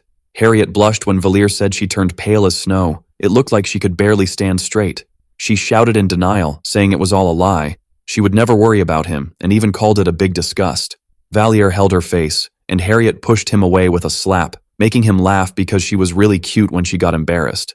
But Valier ended up shocked when he realized that while Harriet was yelling at him, she started crying so as not to mock her. The protagonist offered her a macaron to eat, but Harriet refused because it was dirty and she wouldn't eat anything like that. In fact, the protagonist felt that this was more like when an older person teased a child and made them cry like that. Finally, he apologized for being rude, but she just told him to shut up again because he never stopped mocking her. Neither her father, mother, nor brothers did that. He didn't even know how to treat a girl. He was infuriating her and didn't even know why he had to go through this. Valier said it was because she also laughed at him calling him a beggar, and Harriet complained because he was a real beggar. Sighing, the protagonist said he wasn't mocking her that much. He actually thought she was cute. After all, he had said that before. He just called her cute. It was a compliment. But still, she kept complaining. Harriet said he pinched her cheek and laughed at her face, and Valier replied that it was because she looked really cute like that. So she sighed in agreement, as long as he never dared to touch her with those dirty hands again. Then, he insisted that she eat the macaron, and she agreed as long as he stopped insisting so much. The two fell silent for a moment, and Harriet asked if he hadn't gotten hurt a lot in that duel earlier.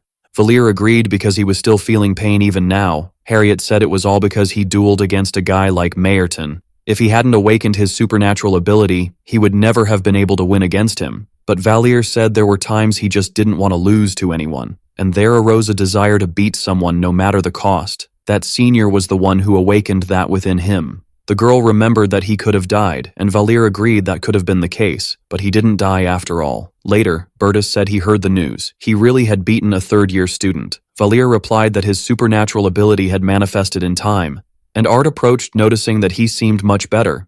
The protagonist asked what he wanted, and Art apologized. He lost the duel, so he admitted his mistake. From now on, he wouldn't ask for absurd things anymore, nor mock or be violent with his freshmen again. The protagonist realized that just like Adriana had said, he really wasn't a bad guy. Maybe he had no choice but to choose Mayerton as his champion.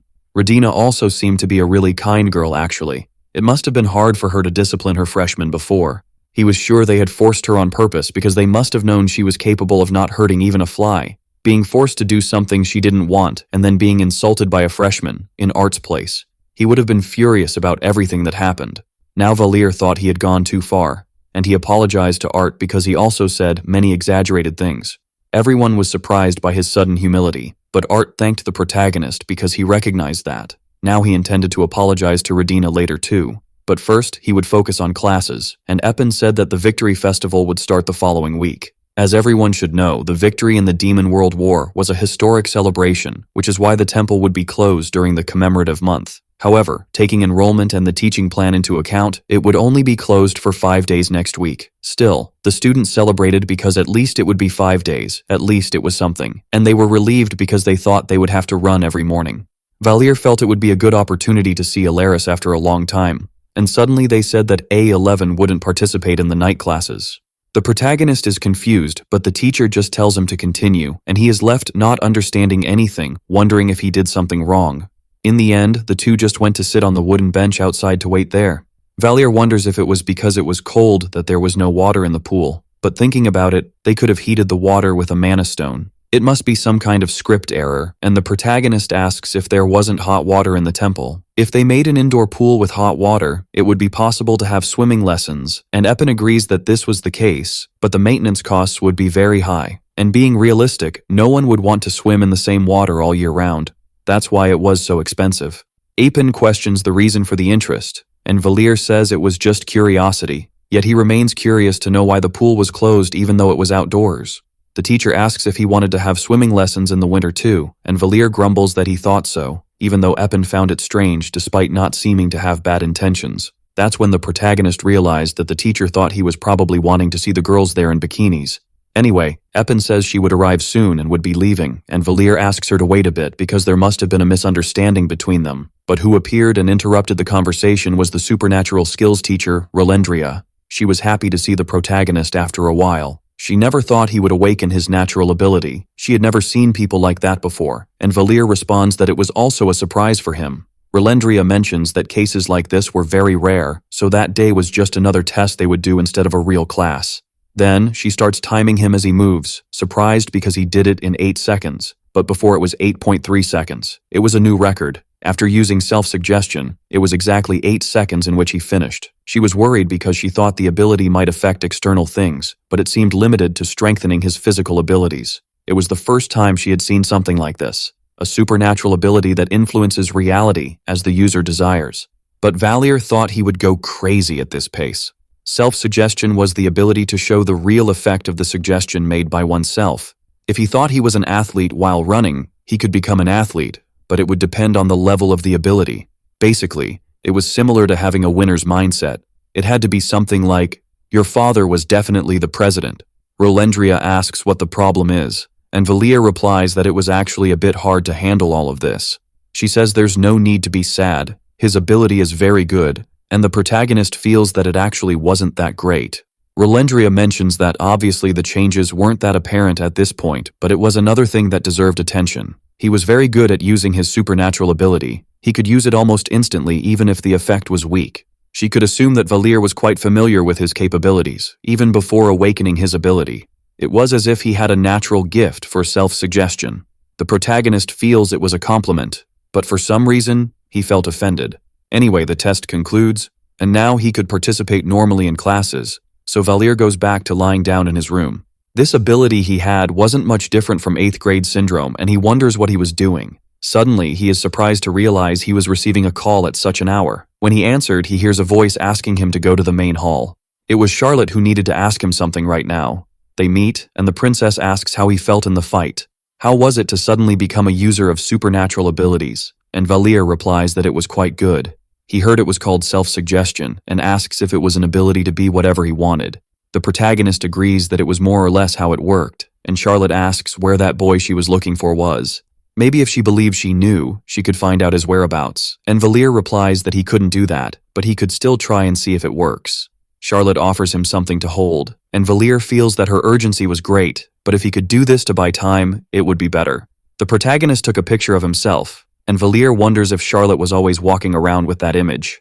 Now he would have to lie about this, and he says he could see a crumbling castle, and Charlotte quickly asks what he meant by that. Valier says he can see this guy running near a castle, and it looked like he was on horseback. He was also being chased by knights and was fleeing desperately. And there were also some demons nearby. It was then that Charlotte began to cry, asking him to tell her more about it. She wanted to hear just a little more. Valier feels that small lies turn into big lies. They accumulate and eventually become larger, and this lie would hurt Charlotte in the end. Right now, he knew he was doing something very wrong to that girl, but the protagonist still tells her that the scene was just repeating itself. Could it be that his ability was still weak, and Charlotte asks if at least he was still alive?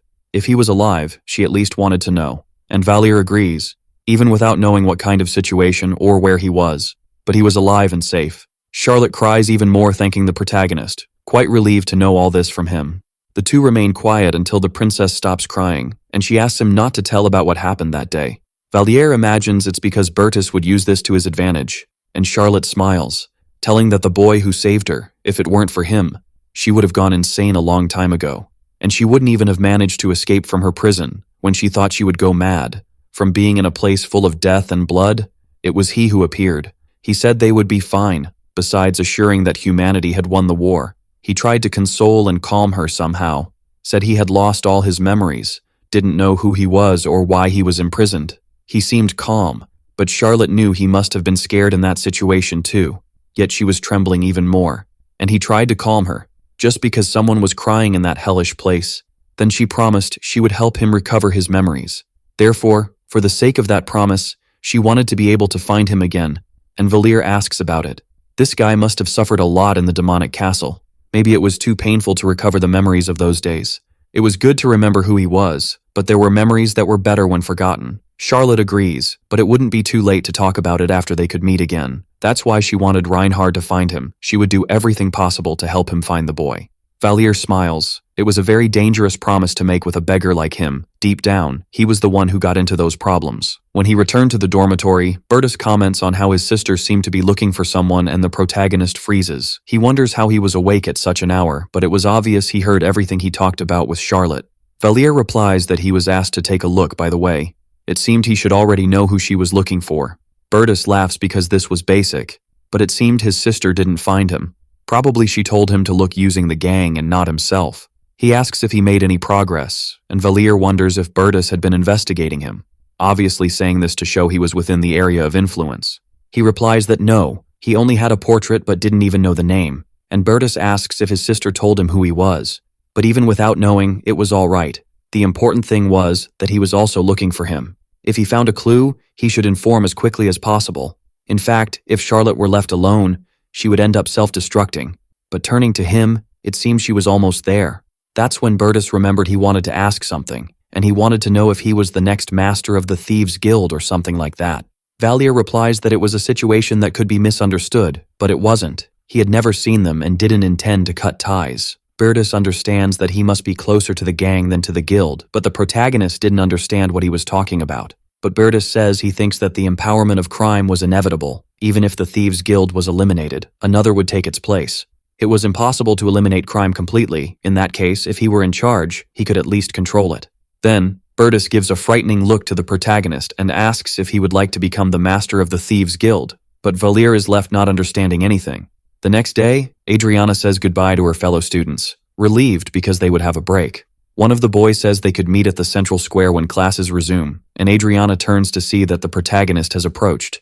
She mentions that she would be going home the next day, and if she changed her mind about the church by then, she could talk to him. Valier says he would be going home the next day, and thus he bids farewell to Adriana. On the way back, the protagonist remembers the conversation he had with Bertus. Bertus had asked if he intended to become the master of the Thieves' Guild. It was easier to control someone he already knew. It also made it easier to support from behind the scenes if needed. He never thought it was an absurd proposal. Valier wonders if he really wanted to become the emperor thinking that way, and Bertus laughs because he was just insinuating. He shouldn't worry too much for now. It was something too big to be put into action right now, and the prince departs, wishing the protagonist good night. The next day, Valier was lost in thought until he heard Ellen calling for him because he had been lost in thought. He kept thinking about the things Bertus said and couldn't focus, but he intended to stop training that day. Ellen, on the other hand, caught Valier's attention because she seemed to be sweating a lot. It looked like she was overdoing her training. She intended to train just a little more, and Valier wondered why she was so stressed to the point of overdoing it that day. He bids her farewell, asking her not to push herself too hard in her training, but Valier ends up going back to bring her something to eat. He feels irritated because normally he wouldn't do something like that, but that girl managed to draw people's attention. He ended up getting attached without wanting to. It was a bit scary actually, he ended up doing a bit too much. But for Ellen, there shouldn't be any problem since she liked to eat. When he arrived at the training room, Ellen was lying on the floor. It seemed she had fainted during her training. In her dreams, Ellen recalled her past and how she begged her brother not to leave. She questioned why she had to sacrifice herself and what she would do about them, but still, he left, even with her asking him not to do that. Later, Ellen woke up, and Valier was with her in the infirmary, and he comments that she shouldn't be sleeping in a place like that because it could worsen her health. He asks what she intended to do if she started having trouble breathing at her age, and the nurse asks the protagonist to calm down. She would only be in danger if she had arrived later, and as a gentleman, it was Valier who brought her back safely. The protagonist gets tense when the nurse says he arrived asking to do something about the situation. He looked all nervous and pale. The nurse says it seemed to be a problem with her excessive training, so she should avoid overdoing it to the point of hurting her body. Ellen agrees and thanks him as she sees her leaving, and Valier asks what she was doing to faint. Ellen explains that she lost her balance while practicing a move. She must have hit her head on the dummy when she fell. The protagonist mentions that it was dangerous. She could have had a concussion. It wasn't normal to make mistakes like that. And he smiles upon realizing that he ended up saving her life. And after ensuring she knew that, he tells her to get up so they can leave. Since the nurse used holy magic, Ellen should be healed now. They could eat some sandwiches because she had made a bit too much to eat. He made it for her, so he should ensure she wouldn't forget and would be grateful, and thus Ellen accompanies him out of the infirmary. It was then that Ellen said she would like to take a shower, and Valier asks if she intended to lie down again afterward, and she mentions that she didn't like the smell of sweat. Breaking curfew didn't cause problems. This was because in the original work, Ludwig often went out at night as if it were nothing. So, the protagonist says he would be going to the cafeteria first, and Ellen mentions that he might end up getting caught by the director. In that, she suggests they could eat in her room, and Valier ended up going, surprised to see how the decoration was. There was nothing strange about a person of the opposite sex entering the room there in the temple. When he was writing the novel, he made a mixed dormitory to make things easier. He wonders what he intended to do in a place full of children. At most, they could be playing cards in the middle of the night.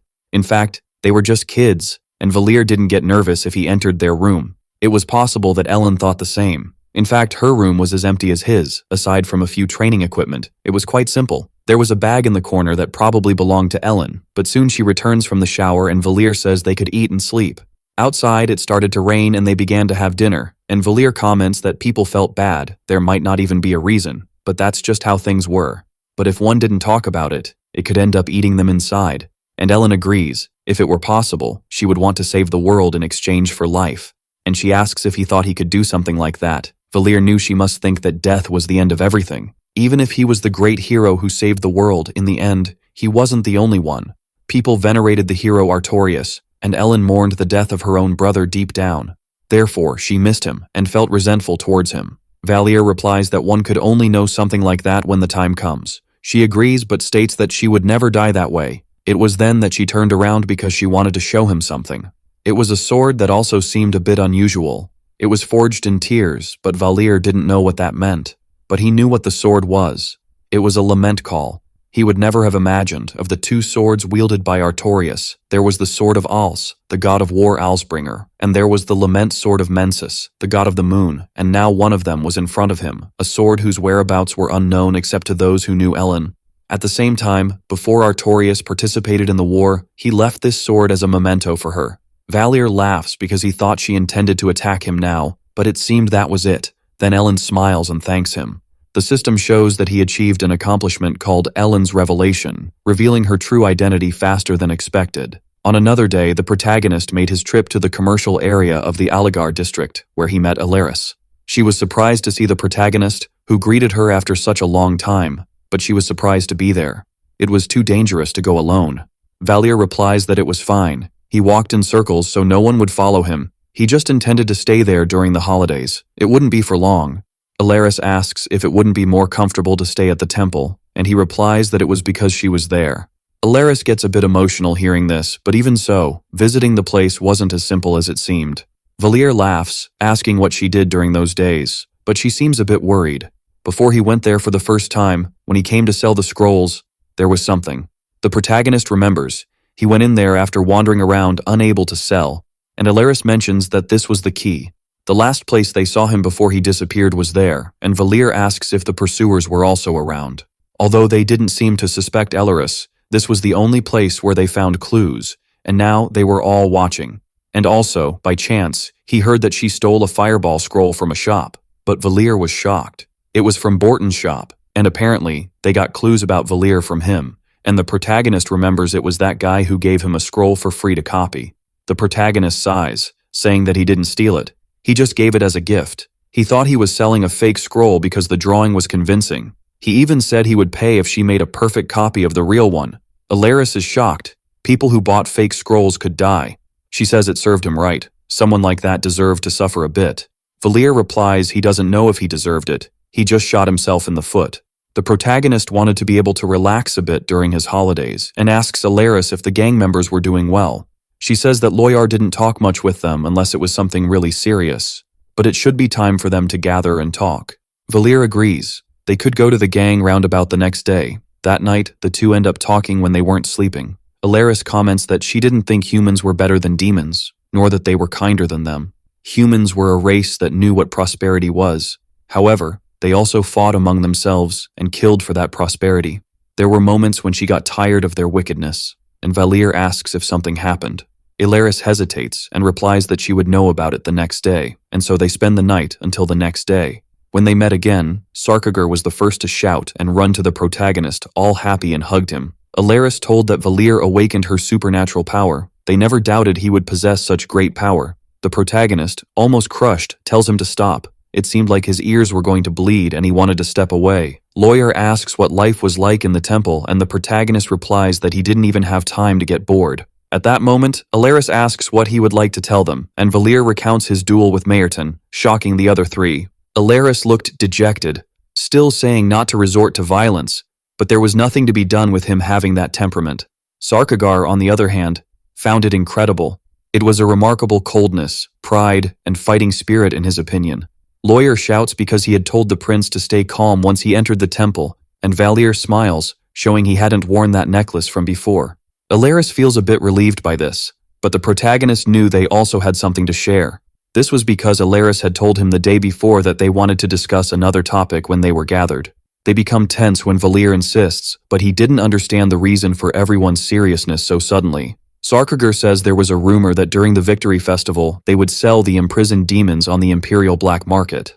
Valir is surprised. Most demons must have been killed after the war ended, and yet he still didn't understand why they needed to sell them. He asks where they intended to use them, and Earis replies that the only possibility that came to mind was to start a collection. Valir saw no reason to buy demons like orcs and goblins. It was then he stopped and realized exactly where they were going with that thought. Succubi, the tribe of demons that would be sold, were the ones most frequently found in the market because they resembled humans. They were traded for a high price. However, Valir knew that succubi were dangerous, a race that drained the spirit of humans. Selling them was like asking for death. Earis agrees it was dangerous, but there were ways to brainwash them so they wouldn't do that or some surgery. The same applied to incubi. Valir thought most demons had been killed, but there were those who were semi-humanoid that were sold like this. They became risk-free toys that people felt comfortable using and playing with at will. That's how a slave market worked, and Valir understood they should focus on saving the prisoners. Sarkagir says he can't stand seeing the actions of humans, but if they fail, they could put everyone in danger. Loyar says that currently, the demons who could help him were just the 3 of them. If he lost one of them, he would have a weak base. Earis agreed with the other 2. Valir knew that without him, these 3 and all the races of demons would have fallen. There was no one else. So they would just jump into the fire like moths if they appeared to save those lives. But the unexpected appearance of a variable like him resulted in his safety being a priority above all else. If this were the same as the original novel, this was the festival where Ludwig went with his friends and Delphine Isadora was kidnapped. Somehow, Ludwig manages to rescue her, but Valir knew he had to look for those of his people who were held as prisoners. No matter how it looked, it seemed he was trapped in a world with events similar to those of the protagonist. To be honest, he wasn't even a demon. Deep down, he was just an old man, and he wondered if there was any reason to risk rescuing the prisoners. He didn't even know the reason for rebuilding the demon kingdom. In the first place, he wasn't a good person to get involved in a life or death issue. He wasn't that kind of person, even knowing those people wanted help, and Earis apologized for worrying him about it. Despite everything, it was just better to put that aside, and Valir interrupts her, saying that as with all living beings, exhaustion was the cause of all diseases, and the lack of sleep was the biggest cause of chronic exhaustion. Earis suddenly didn't understand anything he was talking about. But the protagonist continues, saying that, as expected, he liked to sleep peacefully. Finally, he says they should try. Earis is so shocked she asks him to repeat, and Valir asserts they should find a way to rescue the prisoners. They should do something stupid. Earis mentions that before that, there were 3 things the protagonist should know. First, it was the location of the black market. The second was the number of prisoners, and the third was the security.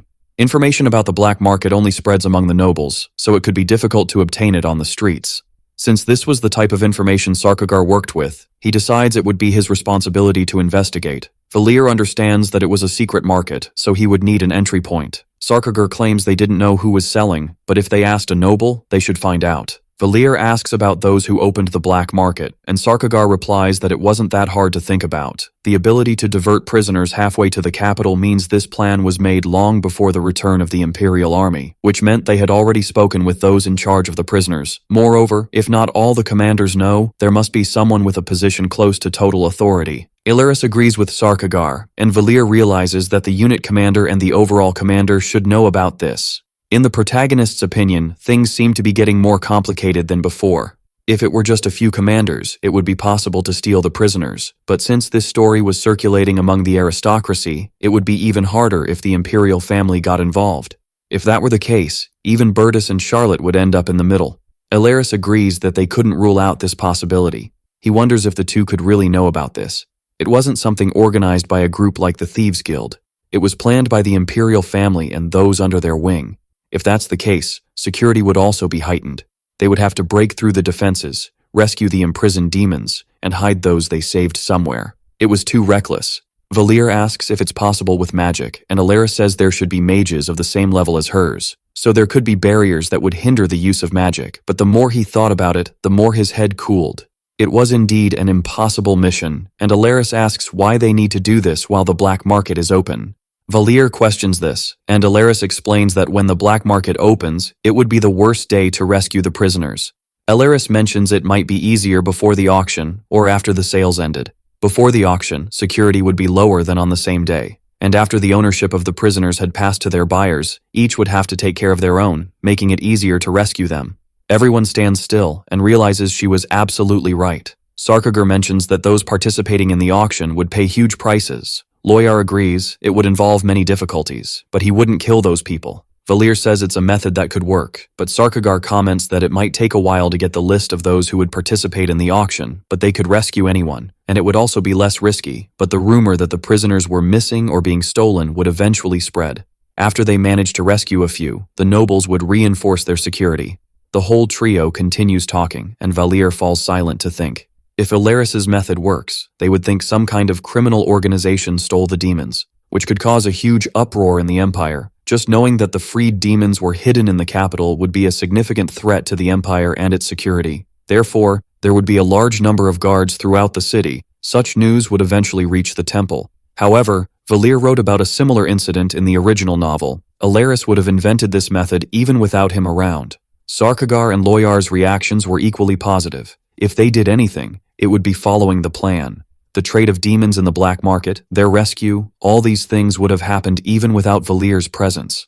The protagonist was unaware of the causality, but knew the outcome, and it was very likely that the operation would fail. They had to prepare something even better, but there shouldn't be a way to move all the prisoners at once. Unless the problem gets resolved, that's when Valir had an idea, and he asks if Earis could use mass teleportation magic. Earis asks if it was about the ability itself, and she agrees she could use it, but it took some time to cast. Valir asks how long, and she replies it was around half an hour. It seemed impossible to take her all at once and disappear. A place with a barrier that prevents a user from using teleportation magic shouldn't be that common. Earis remembers that, as she said before, it was likely that the anti-magic barrier would be implemented, and Valir suggests it might not be at the betting house. Then, he asks how many people she could teleport, and she replies that her limit would be around 20. If it were at night, maybe about 50 people. Valir thinks that succubi and incubi are humanoid demons, which isn't a high number, but most of the prisoners he saw when he escaped were humanoid or large, and Loyar asks if he was thinking of another way. Valir says it was possible to rescue the prisoners another way, but they weren't strong enough.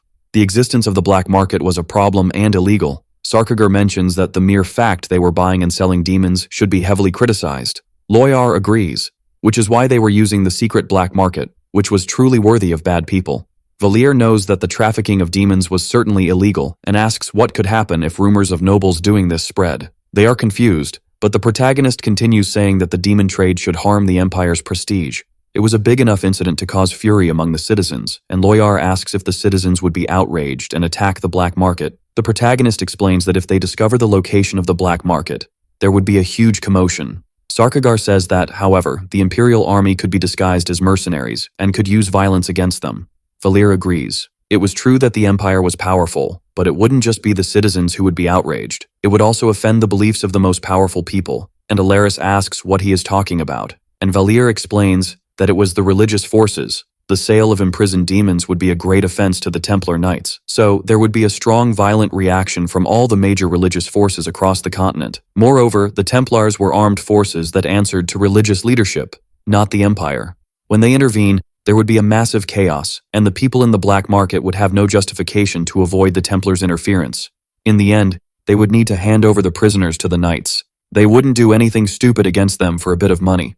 The Templar Knights, who consider the war against demons a sacred duty, would see the Empire's actions as a great betrayal. Religion was what dominated people's minds. Opposing them was a decision the Empire could never make. Then, Sarkagar says this method would prevent the sale of the prisoners from the black market, but Earis hesitates because everyone would end up being executed. Valir agrees. However, the Templars would take time to organize the prisoners in the meantime. After all, they would be living evidence of betrayal against the Empire, so they would try to get something from the Empire as an apology, and if they were to change the auction's location, it would be even better because they wouldn't have time to take precautions against magic. So, at that moment, Valir says they should teleport the prisoners out of there with mass teleportation. Of course, all the prisoners who exceed Earis's magic limit would end up dying in the process. But this was the best thing he could think of at the moment, when Loyar suggests that instead of mass teleportation, they could use a teleportation portal. Valir asks about this, and Loyar says he thought what he just mentioned had a good chance of happening. With that, if they could use a teleportation portal and go together, certainly everyone could survive. Valir asks if this wouldn't only be possible if the teleportation portal took them to the Templar Knights. Sarkagir says there were great teleportation portals in the capital. There was also one that allowed them to be near the Templar Knights HQ. This transport portal should be used during the transport of the prisoners, so if the convoy arrives before the Templar Knights, they would cause some chaos, and they would find a way for the prisoners to escape through the teleportation portal to prevent them from following. Earis could destroy the portal as soon as they left. Valir realizes that the teleportation portals were bidirectional. If one portal breaks, the other breaks too. In fact, the protagonist was liking this. Loyar would take on the task of handling the chaos part. Earis decides to help, and Sarkagir says he would transform into one of the soldiers patrolling the portal. Valir feels he needs a lot of things to make this plan work, but he trusts that things could turn out well. But if any sign arises that something might go wrong, he would use the review to fix the situation. That night, Earis thanks Valir, and he asks why when they were the ones responsible for solving everything. Earis thanks him because she trusted them to do something so dangerous. She was really grateful for his trust. However, he asks if she was really calm about all this. No matter what they do, someone would end up getting hurt while rescuing them. It could be the Templar Knights or something similar. Earis has killed many people in her life. She did this for so long that she was used to it and was completely tired of it. That's why she appreciated Valir's concern. But he didn't need to worry about her, and so they fell asleep. Time passed, and the Victory Festival began, the day when the streets were filled with joyful people, but it was also the day of the rescue mission. That was the Merchant Guild's HQ, and they were all watching from the rooftop where the prisoners were. Their goal was not to capture corrupt nobles, but to rescue prisoners. Even if everything went well, they could do nothing but rescue those who were in the black market. With that in mind, it would be better if they started the plan now, without waiting for the auction to begin. According to the information acquired by Sarkagir and Loyar, there were about 100 prisoners, and the black market was located in the Merchant Guild. In the Bucket District or somewhere else in the Mapo District, what they had to do now was let everyone know about it. And there were two ways they could do this. They could send a letter to cause a stir inside, or they could take advantage of the gossipers and spread a rumor. But it would be difficult to discover the exact location of the black market by acting this way. In the end, they decided to deliver a letter with all the details, so they sent a letter to the HQ of the Templar Knights and fortunately received it. And now they were heading towards the black market, and Valir commented, impressed by how good the invisibility magic was. He couldn't believe that until now no one had noticed they were on the roof of a house, and Earis smiled at that. But if they entered an anti-magic field, it would end up disappearing, and people with good senses could discover them, so they had to be careful. Suddenly, Loyar felt the smell of the Templar Knights getting stronger. She thought they wouldn't go there that day, but it seemed they received the letter. It looked like they were heading in droves to the Merchant Guild HQ and the rest to the main street. Valir asked if they intended to resolve things secretly. That was a bit strange. It would be more honorable if they attacked the black market with everyone watching. They received information that the black market was set to open that day and that the imprisoned demons would go to the auctions there. One of the guards got nervous when a knight approached, saying that if it were a lie, the Templar Knights should make a formal apology to the guild, so they should cooperate with them, and Loyar told how the Templar Knights and the guards were arguing now. And it didn't seem like the guards would let them pass easily. It didn't take long for the guards to finally start acting. The Templar Knights were entering the guild right where the prisoners were held, and Valir realized it was time for the big show to start. If the Templar Knights executed them, which was the big fear, it would create a huge problem. But he didn't want that to happen, so he would use some things to his advantage. That's when the protagonist opened the system and was shocked. This was because the review function could no longer be used, which meant he couldn't prevent the execution of the prisoners. Taking the extermination of the prisoners out of the hands of the Templar Knights, he wondered if there was nothing else that could be done. If this continued, they would all end up dead. When Valir went into shock, Earis asked him what the problem was because he had paled. The protagonist stammered that it was nothing and commented on the possibility of those guys deciding to kill everyone. At that moment, Loyar said that the Templar Knights were arriving. They decided to continue with this considering everything that had happened. The prisoners were the living proof that it could be possible to put a collar around the Empire's neck, and it was because of this that they couldn't kill the prisoners. Valir mentally pleaded for them not to do anything wrong. The Templar Knights were bringing the prisoners outside. It was the same number of demons they estimated at the beginning. Judging by their appearance, they seemed to be in good condition, and apparently had not been tortured. Earis commented, impressed, because it was exactly as Valir had said. It was a great relief, and the protagonist almost fainted from emotion. He wondered if the content of his review and the future were actually the same thing. It was something that was going to happen, which should be why the review didn't work. Valir thanked God for such kindness. Loyar mentioned that now that they had confirmed the whereabouts of the prisoners, they could proceed with the teleportation portal. They had to arrive before the Templar Knights, and they ran across the rooftops towards the group. Sarkagar might have some problems, and suddenly they heard voices talking, asking if no one would end up discovering them. They would end up giving the excuse that they were doing research. What those merchants planned was the problem. Monopolizing them that way and selling secretly, all the other members of the Allied forces were doing something like that, but at least they had some excuse. So no one would say anything if they managed to catch a few. Valir tries to understand what those two people were talking about, but Earis and Loyar remain silent. It seemed that even the Templar Knights were extremely involved in that case. Now he understood the reason they wanted to keep pacing back and forth. The Templars should be the only ones who wouldn't want to do that. Valir wonders if he ended up overestimating their faith, but Adriana still smiled, thinking she could live full of grace and belief they gave. This time things were going right, but the reason for it was a great foolishness, and then Loyar reveals that the teleport portal was there. They needed to prepare while they were away from the Templar Knights, but before he could warn Sarkagar, a knight shouts for them to stop.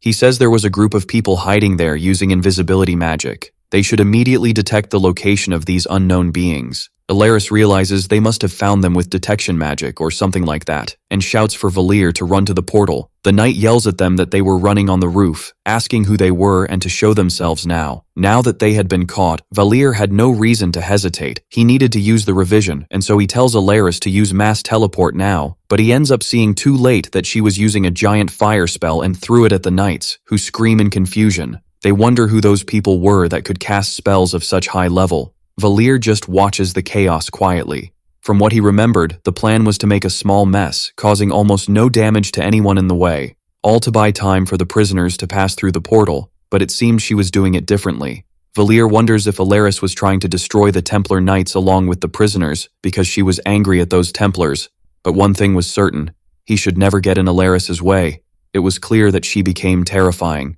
When she was angry, one of the knights shouts for all of them not to panic and to prepare for the real battle. When they hear a roar, they realize there was another enemy, and they see it was a lycanthrope charging at them as well. They realize it was demons that were attacking, and the prisoners get nervous seeing what was happening. Earis tells everyone not to stand still. They should hurry to the portal and guides them so that these people can be saved. The knights shout that the knights were fleeing and they should stop them, and so they prepare to counterattack now and achieve victory. Valir is shocked because they were veterans who had been through so much. They simply recovered from such a situation in seconds. No matter how strong Earis and Loyar were, those two couldn't withstand so many attacks all at once. Everyone is shocked when a loud noise occurs. The soldiers' formation begins to break, and they cannot lower their guard. They wonder what was happening, and realize that a kind of dragon suddenly appeared from the fire. At the border of the kingdom of Kernstadt, in the Dyrus forest, they had now managed to escape and save the prisoners. They survived and managed to identify the saved people before they thought they would be sold. But they were safe now. Valir comments that he was impressed because Sarkagar had become a dragon, but it was thanks to him that things went right. Earis confirms that everyone survived, letting out a relieved sigh from Valir, and he receives a mission completed notification. He finished the rescue of the demon prisoners, managed to rescue 107 people, and earned 5,350 points. By the state they were in, it seemed they had to go through a lot, and even if it was a bit sudden, he would introduce himself. So, Valir introduces himself to the prisoners. Although the previous king had died, they should just call him Valir now. Everyone bows upon realizing that the prince was safe, and a person among them appears shocked to see his survival. Sarkagar is surprised because the princess was alive, and Valir finds a girl who had heard about how she lost her memories. He couldn't remember anything, not even what he had with the girl, and apologizes for that, which surprised her. But anyway, she thanks him for saving her. She didn't expect him to be alive, but she is happy that he survived. Valir wonders why the princess is like this. They should apparently be a couple or something like that. He tells her that he lost all his memories in the demon realm. To be honest, he doesn't wish to recover them either, so he asks for forgiveness if he did anything to her. But the girl stammers that it was all right and it wasn't anything like that. Valir asks what it was then, and she nervously looks away, so he asks if she used to mock him. The girl nervously replies that it was more or less that, and it became clear that she actually mocked him much more than it seemed. According to what she said, Eiri and Valir were like childhood friends. She was the daughter of the succubus queen, one of the 4 celestial kings of demons. To make it easier, Eiri was the daughter of the number 3 of the kingdom, and because of that, Valir always caused a lot of trouble and confronted everyone, being raised in violence by her. This was only possible because of the level of her class in the kingdom, so whenever he saw Eiri, he always got beaten up, but when he saw her with the demon king, he made her life a hell. In summary, their relationship was somewhat complicated, but all 4 celestial kings died in battle. Earis was taken as a prisoner after their defeat, and in the end, the Demon King's son, whom everyone thought was dead and who had no good relations, saved her. So it seemed that this was a bit difficult for Earis to accept. Valier says they could leave what happened between them in the past. From the things she said, it seemed he really deserved to get beaten up anyway, and the girl stammers, looking away. He wonders how messed up it was to leave her in this state and asks how powerful Earis was and what powers she had. They said that humans did some things to her, and Earis falls silent before showing the scar on her head because they ripped off her horn. She cries a little, recounting that humans removed all her horns and tails and also performed other surgeries on her body.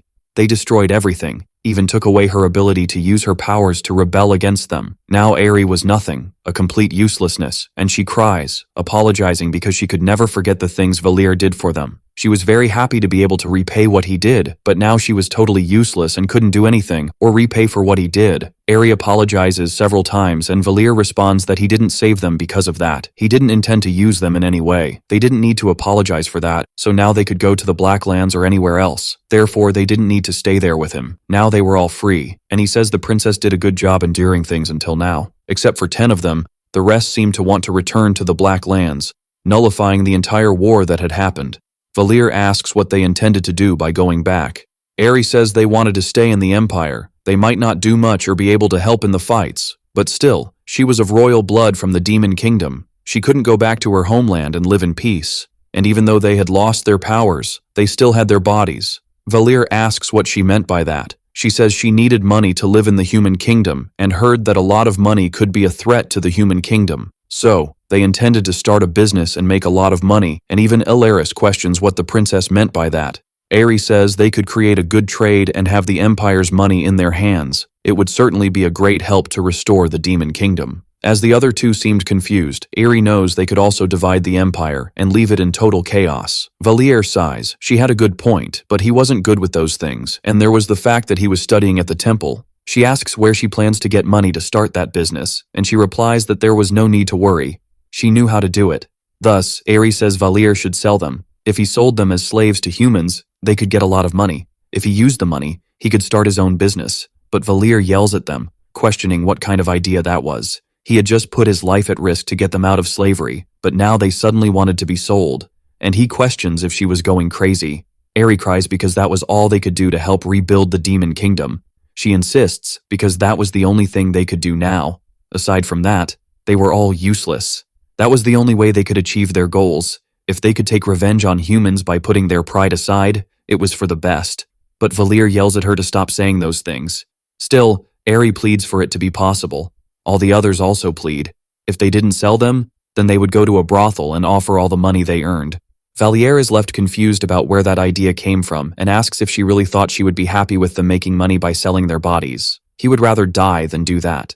Demons could live without the demon realm, so they didn't need to sacrifice themselves just because of that. And it was possible to profit from something, right? Earis asks how that could be possible, but Valier was still shocked by the kind of thinking she had. He says it was fine to do anything that had nothing to do with that. He could run a bar, an inn, or anything. Anything could be done in a rural area. Earis comments that she heard about an island country called the Edina Islands. It was a trading country beyond the waters south of Kernstadt. The population must be quite large, so they could probably get business without problems. Valier asks what the girls think. Maybe they could go to this place and manage to live peacefully. Earis agrees. She wouldn't try to consider selling herself anymore, but promises she would be useful to the protagonist. After they stare at each other, Valier says that if anything happens, she could look for him right away. Earis says the protagonist should return to the temple immediately. The atmosphere in the capital would start to get increasingly tense. On another day, Eppen makes his announcement to all the remnants of the temple. From now on, they could no longer leave the temple. During the Victory Festival, a supposed terrorist attack caused by demons occurred in the imperial capital. There were no deaths, but the Templar Knights were attacked. Many saw a furious storm of fire illuminate the night sky. The citizens gathered in the festival's center froze as soon as they saw this, and the Victory Festival, which usually lasts a month, ended after a few days. It was all Valier's fault. They were attacked by demons in the middle of a festival celebrating their destruction.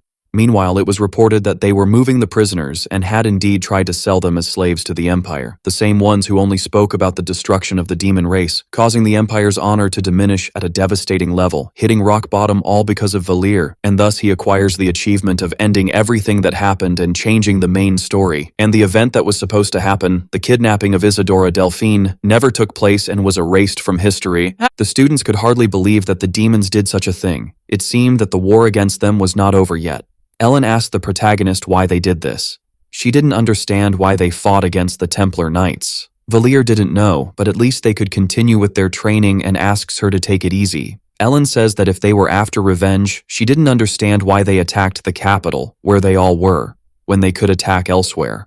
Most people should think that demons were evil, and Valir wonders if Ellen thought demons were as intelligent as humans.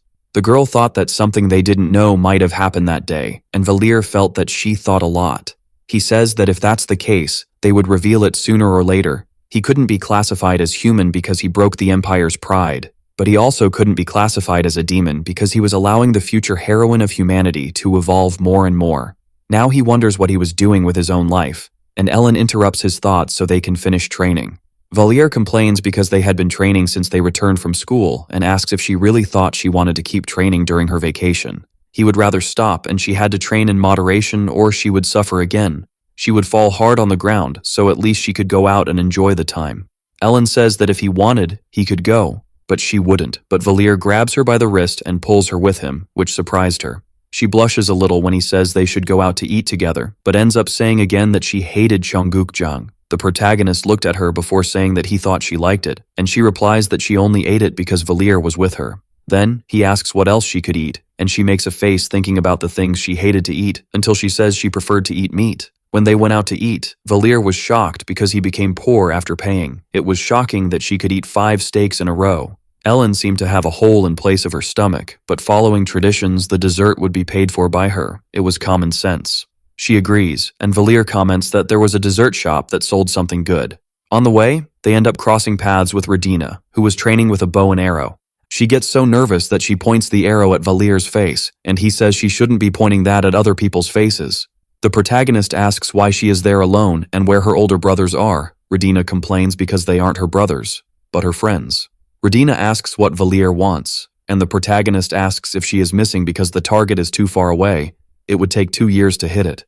She gets furious and tells him to just disappear from her sight, but the protagonist says he could help her. It could be taken as an apology. Redina asks if he is good with a bow and arrow, and she shows what the target is that she was trying to hit and wanted to win the big prize, which was a bear. Valir had to hit the 100-point target 10 times in a perfect sequence, so he grabs the bow and uses self-suggestion. He thinks he is a genius with the bow and arrow, but ends up only getting a consolation prize, leaving both in that ridiculous state of defeat. Valir pretends nothing happened and tries again because he didn't try hard enough the first time, and makes the excuse that he didn't take it seriously. That's when Ellen tried once and managed to get the bear even using the bow just twice. Valir was shocked because she was truly impressive. She made a perfect sequence even though she had used a bow twice in her life, and Ellen gives the bear as a gift to Redina. The girl is all happy and thanks the freshman. Valir smiles, asking if she couldn't thank him too because he was the one who paid. She complains because he is an idiot who doesn't know how to shut up, so Valir just pets the bear and says they should all eat together. That's how they decided to go to a cafe to eat and spend some calmer time together. Sometime later, the group is eating various delicious things. Redina asks if the guy likes black tea. Valir says yes, but claims he is there because of the two of them. He adds that they seem to really like sweet things, but there is something that continues to bother the girl. Finally, Redina questions why he is being so informal, and the hero replies that he wants to take the moment to apologize to her. He says he hasn't found the right occasion for it yet, but he is apologizing again. Redina comments that at least she won the duel, and although she doesn't like him much, she likes the other even less. She adds that that senior forced her to go educate the two, but makes it clear that she doesn't want to talk about it anymore. The MC asks how old the girl is, who, somewhat apathetic, replies that she is 15 years old. This surprises him. He notes that the girl is 2 years younger than the freshman and wonders what the hell she did to skip 3 grades. He wants to know what she studies, leaving the girl surprised, but she completes saying that the guy wouldn't be able to know. Then she gets excited and replies that, as he can see, her area is magic. Suddenly a fireball appears in her hand. Valir is impressed because she didn't even use a conjuration and asks if that is pyrokinesis. But Radina replies that it is none of that and that it is just magic. Then the girl gets excited and starts showing various other different magical effects. The MC, still impressed, questions if a magic of that type really exists. Radina smiles and asks if what he is seeing is, in fact, magic. She explains that the temple said this is called non-conjuration. She explains that since she doesn't need to conjure to use magic, in the future she will be able to use even more powerful spells without conjuration. The MC is shocked by this, as he had never considered something like that. Radina, full of herself, asks if the guy is surprised by that. She says she is in year 2, A1, and that she is number 1. She explains that this is a talent related to magic, similar to a supernatural power, but she thinks the temple is not entirely right. But she states that this is useless if there isn't a large mana reserve. Valir thinks that not having the power to use that makes everything essentially useless. Magic is the most convenient skill to have and, as it is almost omnipotent, has some conditions for being used. You need to be intelligent, have good mana control, as well as a large reserve, in addition to talent with the magic itself. And if any of those aspects are lacking, it becomes very difficult to achieve success. Despite Radina being smart enough to skip a few grades and being very talented, the girl does not have a large mana reserve. Valir tries to say that she is young and that this will increase over time, but the girl knows that this is not a guarantee. Somewhat defeated, she questions what she could do. Then the MC offers to tell her something that will make her feel much better. He says that people are selfish and that when they see someone in a worse situation than theirs, they end up feeling relieved. Radina questions if this doesn't make him a bad person, but the boy explains that people are usually like that. He adds that, as she can see, there are people with a lot of mana reserves but no aptitude to use it. The girl is extremely surprised by this information. She is quite incredulous as she questions if there really are people who struggle so much with magic, and Valir confirms that yes. He comments that it seems a bit ridiculous, as it would be like being born with many muscles but without any tendons to use them. The revelation that he is talking about Kair, who is in their class, leaves her even more surprised. She continues to be increasingly shocked as she listens to the explanation. The girl questions what that boy should do, but the MC replies that he doesn't know, confirming that she is much better than him. While the hero smiles, the girl admits that he is right. A bit embarrassed, she asks if she feels relieved for not being in that boy's place. Radina becomes increasingly awkward and embarrassed by this. Now she also gets irritated, calling him a wicked bastard and adding that he is a terrible person. Sometime later, the group is already walking through the streets. She is quite impressed that she has never seen a temple like that, and the MC believes it must be because of the incident, which, by the way, he caused. Then the girl comments that she is worried about the possibility of the Demon King coming back to life and seeking revenge. But the hero doesn't pay much attention to this and responds vaguely, saying maybe yes, maybe no. Insisting, Radina asks what will happen if this really occurs, but the MC wants to know what she means by that. She comments that Artorias is dead, wanting to know who will face the Demon King when he returns. She continues saying that there is no one as strong as Artorias, nor anyone who compares to his talents. Radina becomes quite desperate as she remembers that the hero lost his life in the war. The MC observes Ellen, who seems to be deep in thought. In a strange tone, he blurts out an absurd idea, saying that maybe everyone should die together, which scares the girl even more. And even though the Demon King is dead, there is still a demon prince who is not very willing to take the position. There is also the fact that Artorias is dead, and consequently, there is a younger sister who does not want to become a hero. But something comes back to her mind, and even though the two are her best friends in the temple, he is an enemy of Charlotte and Ellen, and suddenly he feels as if he is being crushed.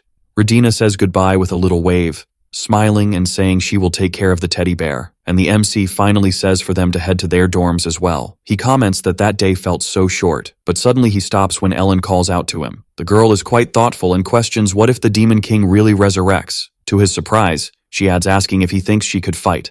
Valir ponders for a few seconds. For ordinary people, including Radina, the hero is the one who should fight against the Demon King. And Ellen also knows that she is more talented than Artorias. If the Demon King returns and a war breaks out, it will come to everyone's knowledge that she is the hero's sister. People will firmly believe that Ellen should fight against this monster. But the same girl is not interested in sacrificing her life for the world. However, she also knows that she will be forced to do so if that situation arises. And that is why she is asking such a question. The hero wonders if she thinks the same way as Radina.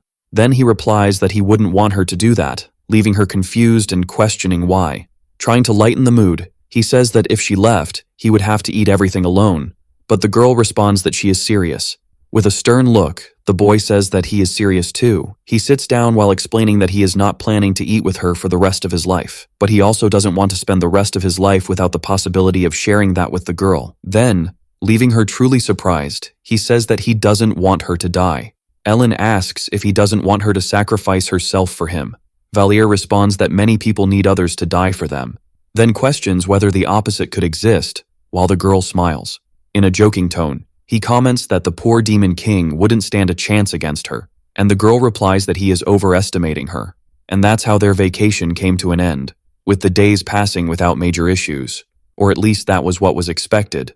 The incident began to cause changes that did not exist in the original work, and this variable triggered a deviation in the story. Valier asks the frightened girl if her name is Adelia, and she answers affirmatively. The young girl questions why he is acting that way, while in his mind he tries to sort things out.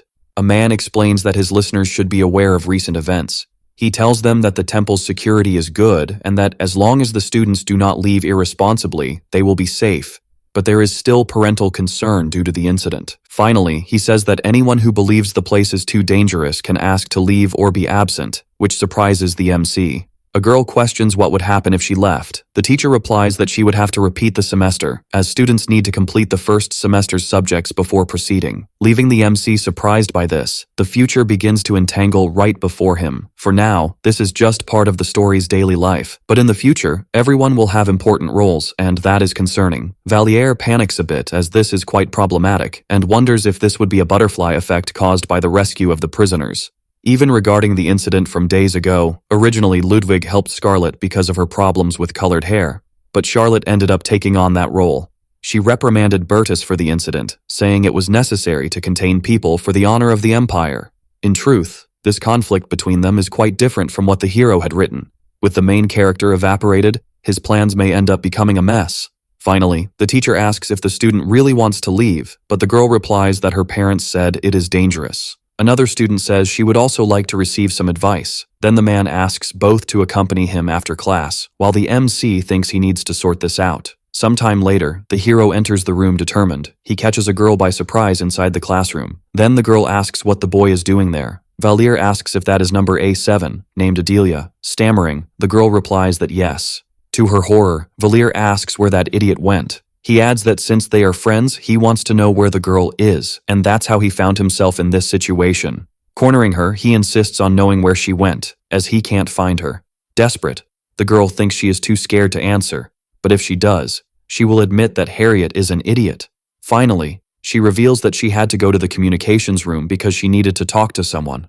Valier is puzzled, thinking that Harriet should return soon and could have gone to talk to her parents. Again, the boy calls for the girl, startling her and making her question if he is talking to her, but there are only the two of them there, right? Valier wants to know if the girl is going to end up asking to leave, and Adelia thinks she will. Our MC wants to know what she will do if the girl leaves, but the truth is that the girl has no idea, besides not wanting her friend to do that. Valier is quite thoughtful about this. Then he suggests that the girl try to convince Harriet to stay, but this scares her, as the girl is a powerful noble. Adelia doesn't feel confident enough to question the decision of the great Duke of Saint Ouen, although she could at least try. Then she asks our MC if he also doesn't want her to leave the place. When he confirms this, it leaves Adelia even more surprised. Excited, she asks if they are not getting into trouble and if the boy is interested in her.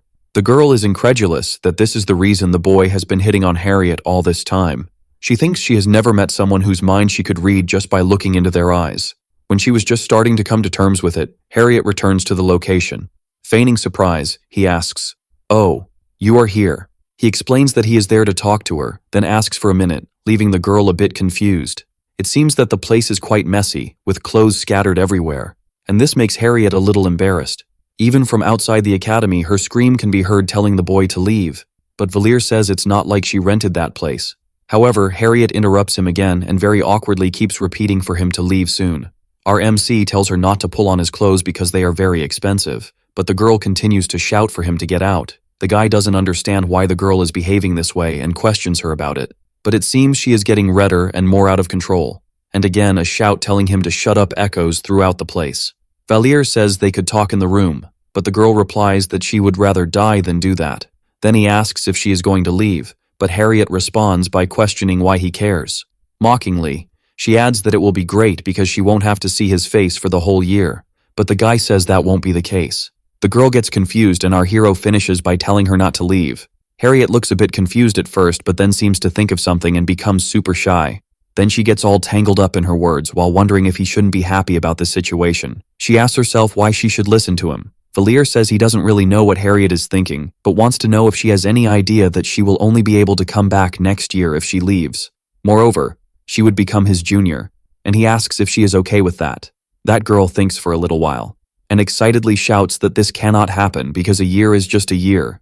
Valier teases her saying that next year will be his year to educate his juniors, but the girl protests because he didn't like that. Our MC adds that he didn't like being on the other side, but it could be good, and suggests doing about 100 push-ups in a row. Irritated and upset, Harriet asks why the guy is doing this to her, and finally reveals that she doesn't want to take a leave of absence. Crying, she confesses that she didn't want this, but her parents are pushing her. It seems that if she leaves now in this sensitive moment, it will reflect poorly on the imperial family. The girl asks what she could do, because she doesn't want to get into trouble. Valier somewhat harshly says that he just wants her to try to convince her parents of that. He asks if she really believes that Bertus would be offended by this. They suggest telling her father that the temple is safe, and question how they could do a bad job if even the prince and princess are there. He adds that this should be more than enough, saying that what she did before was kind of mediocre. Harriet asks if he is really just a boy, and our hero replies that this is what happens if you train your brain enough. While the girl was questioning what he was talking about, someone approaches. Valier asks if it's already time for her evening snack, and tells the girl, since she is there, to eat something before leaving. He asks Ellen to make herself comfortable, while the other girl asks where he is going. The two girls remain silent for a few seconds. Harriet realizes it's the first time she has faced her this way, because she has no idea what to say when she is around. Time passes slowly, when someone announces that it's ready and time to eat. Sometime later, everyone is at the table eating. Harriet asks if he knows how to cook, but our hero replies that it's not cooking, just something to eat. Valier calls Ellen's attention because she is trying to eat everything by herself again. Meanwhile, another girl wonders how the two became so close, then finally asks how they met. Ellen looks at the guy who doesn't understand what's wrong. The guy wants to know why the girl is looking at him like that. When she was about to comment that she received a letter, our MC covers her mouth telling her to be quiet. Our hero explains that they are taking fencing classes together and became close because of the duel, but Ellen doesn't say anything. Changing the subject, he asks what the next day will be like, and Harriet confesses that she doesn't know why she should do that, but it's fine. The guy questions what she was trying to do, and Ellen replies that it was the boy who wrote that he was in love in the letter. He really wrote a love letter and was rejected, but never thought he would pay the price for those 200 points. Everyone remains silent for a while they are at the table, and suddenly the girl asks if it was a lie. Valier, surprised and a bit embarrassed, looks at her and finally confirms the girl's suspicions. Ellen continues to look into her mug, and also says that she thought that was it, and while our hero apologizes, she replies that it's okay. The next day, it was as if Bertus had read his mind and relieved one of his worries. Bertus went to persuade Harriet and Liana, who were planning to leave, not to do so. In the end, instead of persuading them, he coerced them. Despite this being good for our MC, he wonders why Bertus did it without having asked anything of the boy. While Valier thought he had no idea, Charlotte appeared saying that this was where the boy was. The girl wanted to talk to him, and our hero responded by questioning if the prohibition had not yet been lifted. Then, smiling, she said there were some exceptions. He noticed that no one said anything because he was with her and wondered if this was the power of an imperial princess. Valier questioned whether it wasn't reckless to go out in such a situation, but the girl said not to worry because the place was safe. The boy commented that even so, it was still late and wanted to know where they were going. At that moment, the girl realized she hadn't told him. The princess then said they were going to the commercial street district of Aligar. Our MC thought she was trying to find Valier there since it was the last place he was seen, and suddenly felt a headache returning. He thought he might be followed by Bertus's people. Instead of his true identity being discovered, he could be caught as a double agent. He confessed that he felt like he was walking on a tightrope all the time. Then the princess said she knew why the boy was worried. She said it seemed Bertus had a good impression of him and questioned if that wasn't true. Our MC told her he didn't know what the man was thinking, but their relationship wasn't bad. Charlotte explained that the temple gives them exams and assigns corresponding grades, but they aren't exactly individual exams.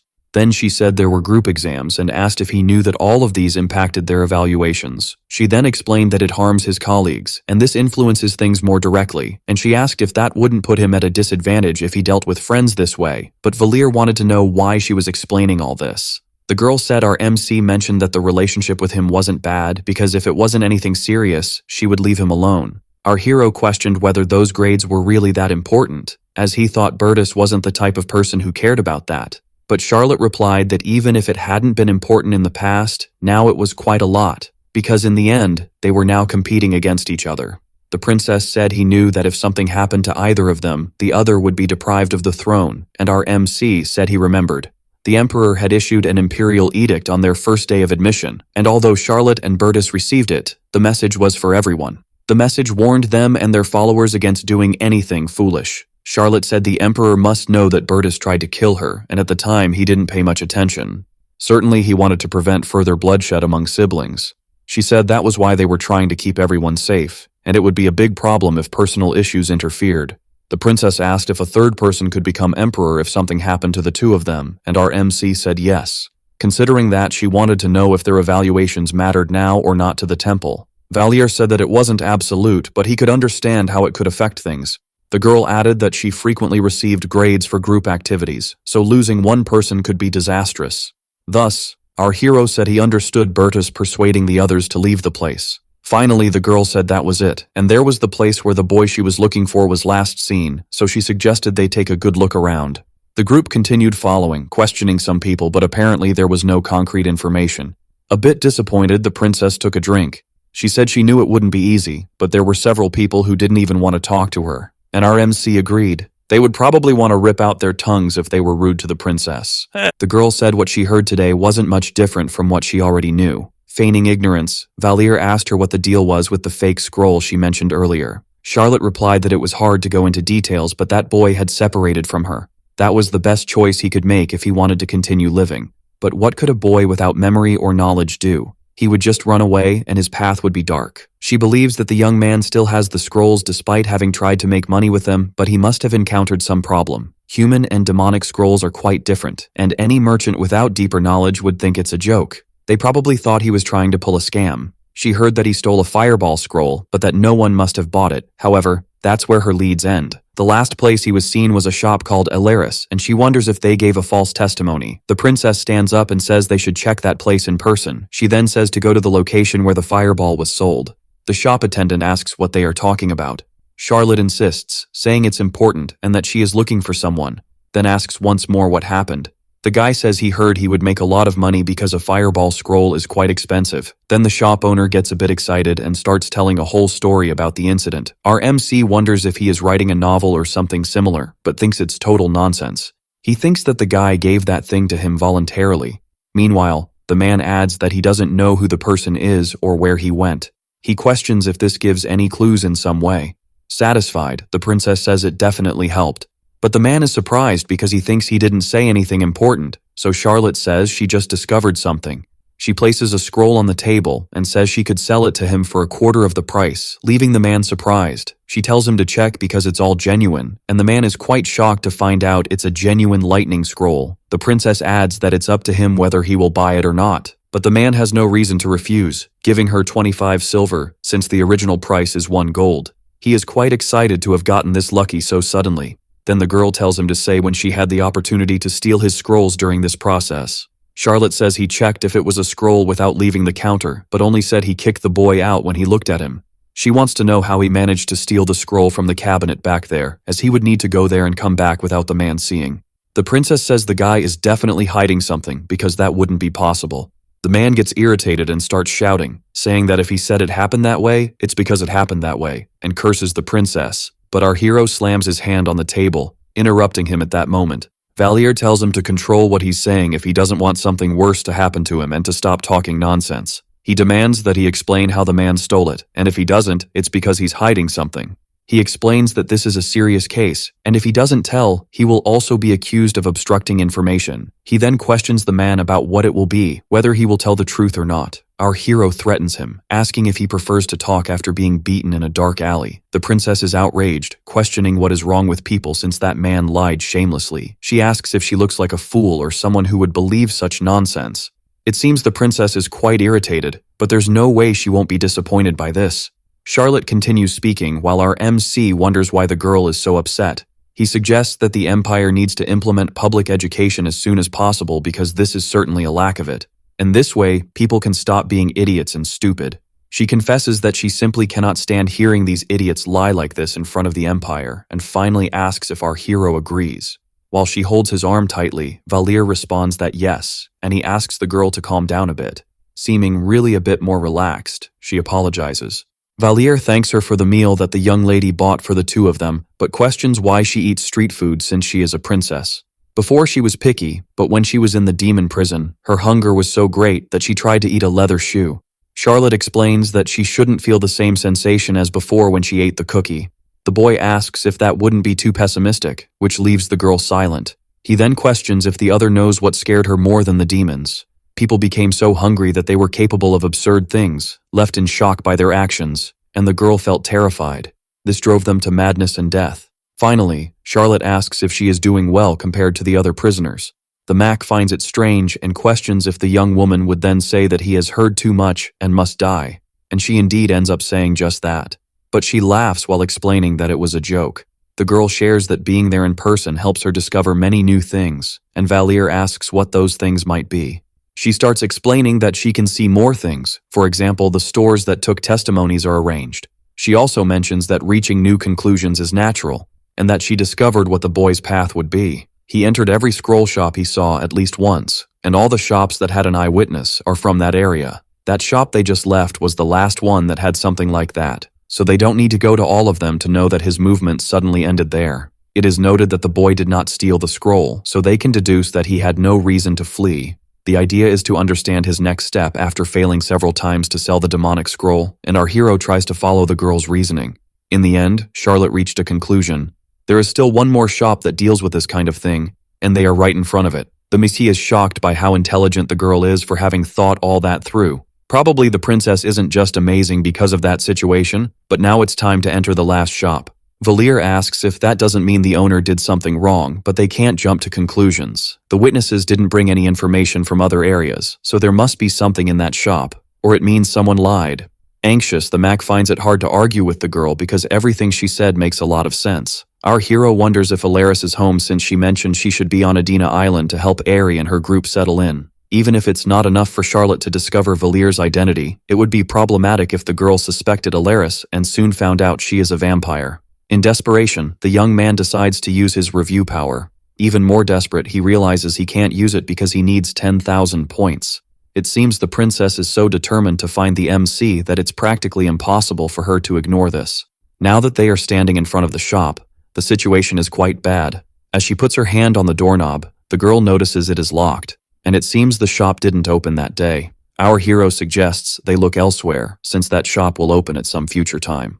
Worried, the Emic sees that the girl just had an idea. Suddenly, someone passes behind them, warning that there is no one in the shop. Charlotte asks if it is usually closed on that day, and the man explains that the owner went on a long trip since it hasn't opened for a while. It seems the shop hasn't opened since last Monday, right when the festival started. The owner must have gone on vacation to relax. The princess insists on her inquiries to know when the owner will return or if anyone would know the answers to her questions, but the woman closed the shop without informing anyone. She didn't even respond to the merchant's requests, and even though she is a friendly person, she is not close to others.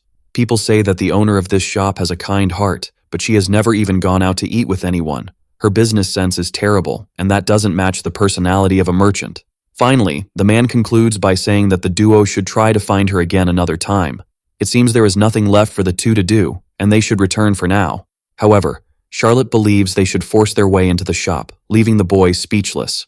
Watching the young woman cast something, the Messie wonders what she plans to do.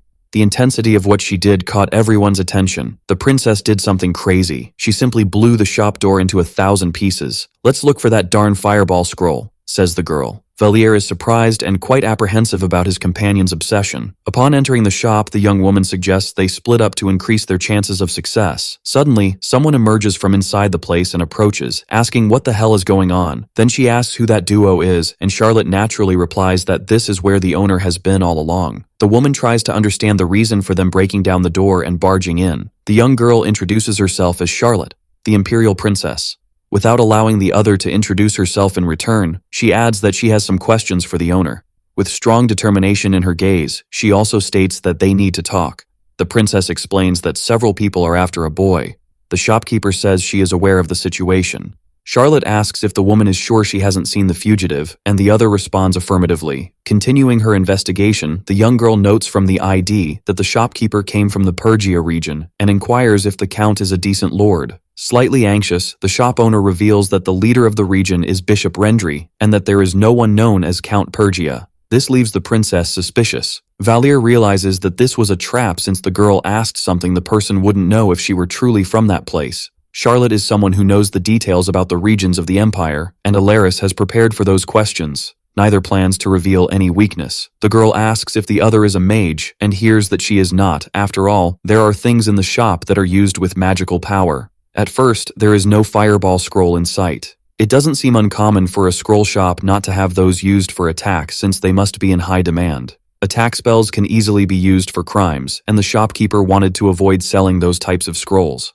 Still with an evaluative look, Charlotte accepts the answer. She then asks her to bring the register book. The group arrives in a sort of office. The princess appears somewhat thoughtful as she absorbs everything she has heard from the owner so far. The woman realizes she hasn't properly received royalty in her establishment, so she goes to make some tea. The couple watches the girl slowly descending the stairs. No matter what I think about this, it's suspicious, the young girl says to a Mac who is left confused. Attack scrolls are popular, but the owner explained that she doesn't sell them for fear they will be used in crimes. In other words, the shop's purpose isn't profit, and the princess says that doesn't matter much. The register book showed that the shopkeeper must not have been able to pay the rent for the place in the last 2 years, making the normal operation of the shop impossible. There were few household items for it to be her residence, and the room was completely sterile, so it wouldn't be a surprise if the other just vanished. Even though Charlotte didn't find anything, that place was quite suspicious. The Mac fears that his companion wants to investigate further. The young girl might end up discovering that the woman is a spy demon, which would mean Earis could no longer stay in the capital. The princess has already noticed that the shop is a facade and that the owner has a different objective, and now she will investigate with everything she has to prove it. It's concerning that she might know the shopkeeper is a demon. Our hero is going to risk taking that situation down another path. Charlotte, don't get me wrong, he begins to say. In his mind, it's now all or nothing. He believes they should halt the investigation. The young girl is left confused about the reason for the request. Earis uses her shop for some other reason and keeps it open even while suffering great losses. The people of the capital are kind to the point of stupidity, and somehow this helps the shop stay out there since it has a very good reputation. The fugitive really was there, and that has a chance of being true. He must have realized something was wrong with the demonic scrolls and probably tried to sell the fireball one at another shop. Seeing a dangerous magical attack item like that, the shopkeeper must have kicked the person out. Valier believes the woman would never let them carry something like that. Earis might have seen the scroll book the boy was carrying. All of that was pure speculation. The woman would check the contents of the book and would be able to recognize the demonic scrolls since she has knowledge of magic. Assuming she recognized the demonic type, she must have questioned the boy about where he got them. The princess asks what her companion is trying to say. Our MC believes Earis is trying to protect the fugitive in some way. What the boy just did was a risky bet since he used a bunch of half-truths and knows that at some point he will have to tell everything to his partner. If it's true that the shop owner is a mage, she is capable of recognizing a demonic scroll, and being a good person, she tried to help the boy who was in danger. Charlotte claims that if the other is sure they can find the boy, they should search more and asks how he knows the woman is protecting him. Irritated, the young woman says the hero is just guessing and questions why they stopped the investigation since they should follow their only lead. However, what if finding the fugitive puts him in even more danger, they wonder. Since if both can find him, Bertu's dogs can too. At that moment, Earis returns with the teas on a tray, but the woman realizes that something clearly happened there. The princess explains that she won't take up much of her time, and that she believes the owner of the establishment has a clear connection to the disappearance of the boy who carried the scrolls. She also knows that this young man is in danger. The girl believes that the shopkeeper is hiding and protecting him because she thinks someone wants to harm him. This boy must believe it would be risky to leak information about himself, so he asked them to lie, and that is the conclusion of the Imperial Princess. If you deny this thought, I will investigate you, but if everything I said is true, I will stop here, explained Charlotte. And the main question arises. The boy is being protected. For a moment, the three remain silent while Earis thinks about how to respond. Finally, she confirms that she is indeed protecting him, apologizing afterward for not being honest. It seems something is happening with Charlotte. In the next second, the young woman appears to have fainted. Shortly after, Charlotte and Valier are back outside the shop sitting on a bench. The princess has a red face after crying. Charlotte continues to cry while our MC remains silent. He thinks this means that Her Majesty will not cause problems for the child, but he already knew that because of that boy. Earis says that since many people are warning the boy, Her Majesty cannot reveal the truth, so she apologizes. The child is fine, but regarding where she is and what she wants, the girl believes it is better that they do not know. She then says that although she is not a very high-level mage, she is capable of protecting the child. She understands that the girl is worried, but needs her to trust her. Only part of the information can be exchanged safely, so she suggests it would be better to contact her through a letter. Since going in person might be a risk for everyone, it might be better to send someone else for the information exchange. Our MC thinks about that boy who came with her last time. The princess seems to be a little calmer. Charlotte tells Valier that this must never reach Bertus's ears, but the young man agrees with the situation. Then the princess smiles at him kindly. Taking him by the arm, she finally thanks the young man. She confesses that if it weren't for his skills, they wouldn't have been able to find him. Our MC responds by saying he just got lucky and stumbled upon it. But Charlotte remains grateful and adds that she will never forget what happened that day. Valier says his hands are freezing, then suggests they go inside because it is very cold out there. He thinks the princess will do her best to protect Ellery, and in the end, everything seems to have worked out, but he still has a strange feeling. And he sincerely hopes it is just because he is tired and has been out all day. Our young man intends to take a quick shower and go to sleep, but then he runs into Harriet. Irritated, the girl asks where she has been all day, saying she has been waiting for him this whole time. Our MC replies that he was working and questions why she was waiting for him. Suddenly, it seems she remembers why she is there. Sometime before, he had asked her to tell him the results of talking to her father. So our hero asks if the conversation went well, but the girl doesn't seem very confident. He wants to know what is wrong, and if he still has to go out, but Harriet explains that her father said it wasn't necessary. Valier, worried, asks if it didn't go well, urging her to speak if there is any problem. Then the girl starts to speak, stuttering. She tells him that her father would like to see him, and this leaves our hero a bit surprised. The young man questions why someone so important would want to talk to him, and the girl explains that her father thinks she wouldn't say something like that. Harriet says she spoke to him exactly as the boy says, but her father questioned who had written that, considering that her father only expected her to say that she loves him or that she needed to buy something. All of this must have sounded quite strange. Arma questions if she told him it was him, but the girl explains that her father just believes that this idea didn't come from her. Valier tells him to leave that in the past and wants to know how he will be presented, but the girl asks if the boy doesn't already know.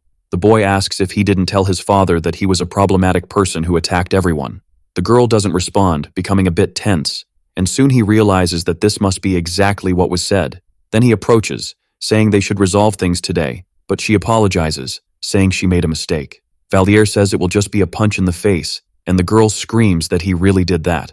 The next day, someone announces that number 11 has a request to visit the Great Duke of Saint-Ween. Our hero feels a bit tense about this. Sometime later, sitting at the table, he says it is an honor to meet His Excellency. The Duke asks if he is Reinhardt and mentions that he heard he was the boy who gave instructions to his daughter about the matter.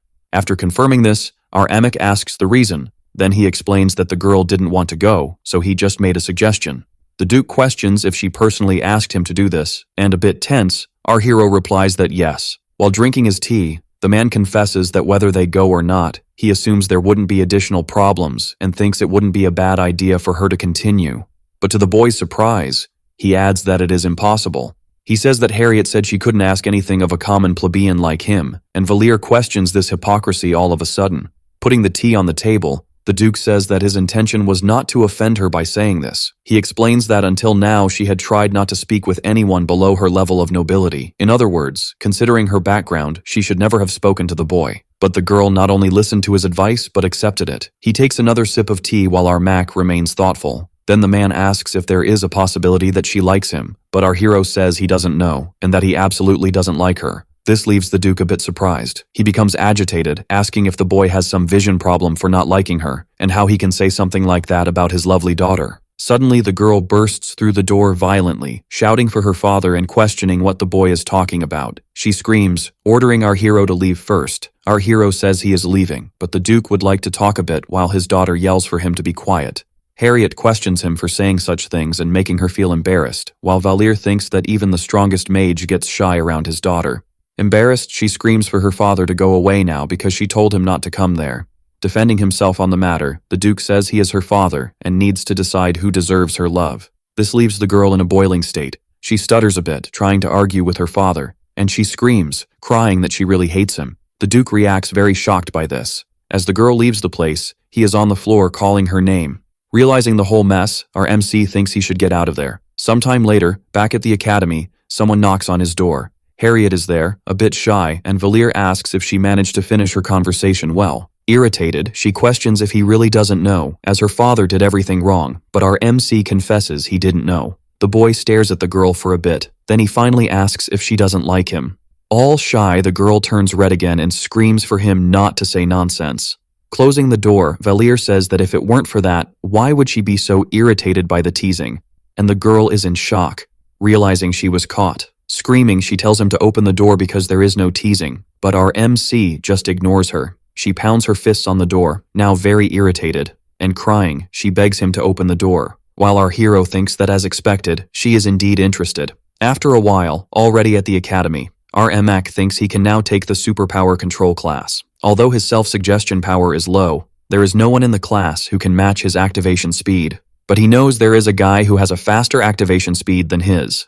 This is A8, Kono Lint's teleportation. The boy can activate it as quickly as thought, but the problem of being naked after teleporting makes this useless. He thinks the boy is a poor thing. But anyway, now it's the guy's turn, and our hero comes right after. That girl is named Lena. She is a genius related to superpowers, a type that develops abilities even when standing still.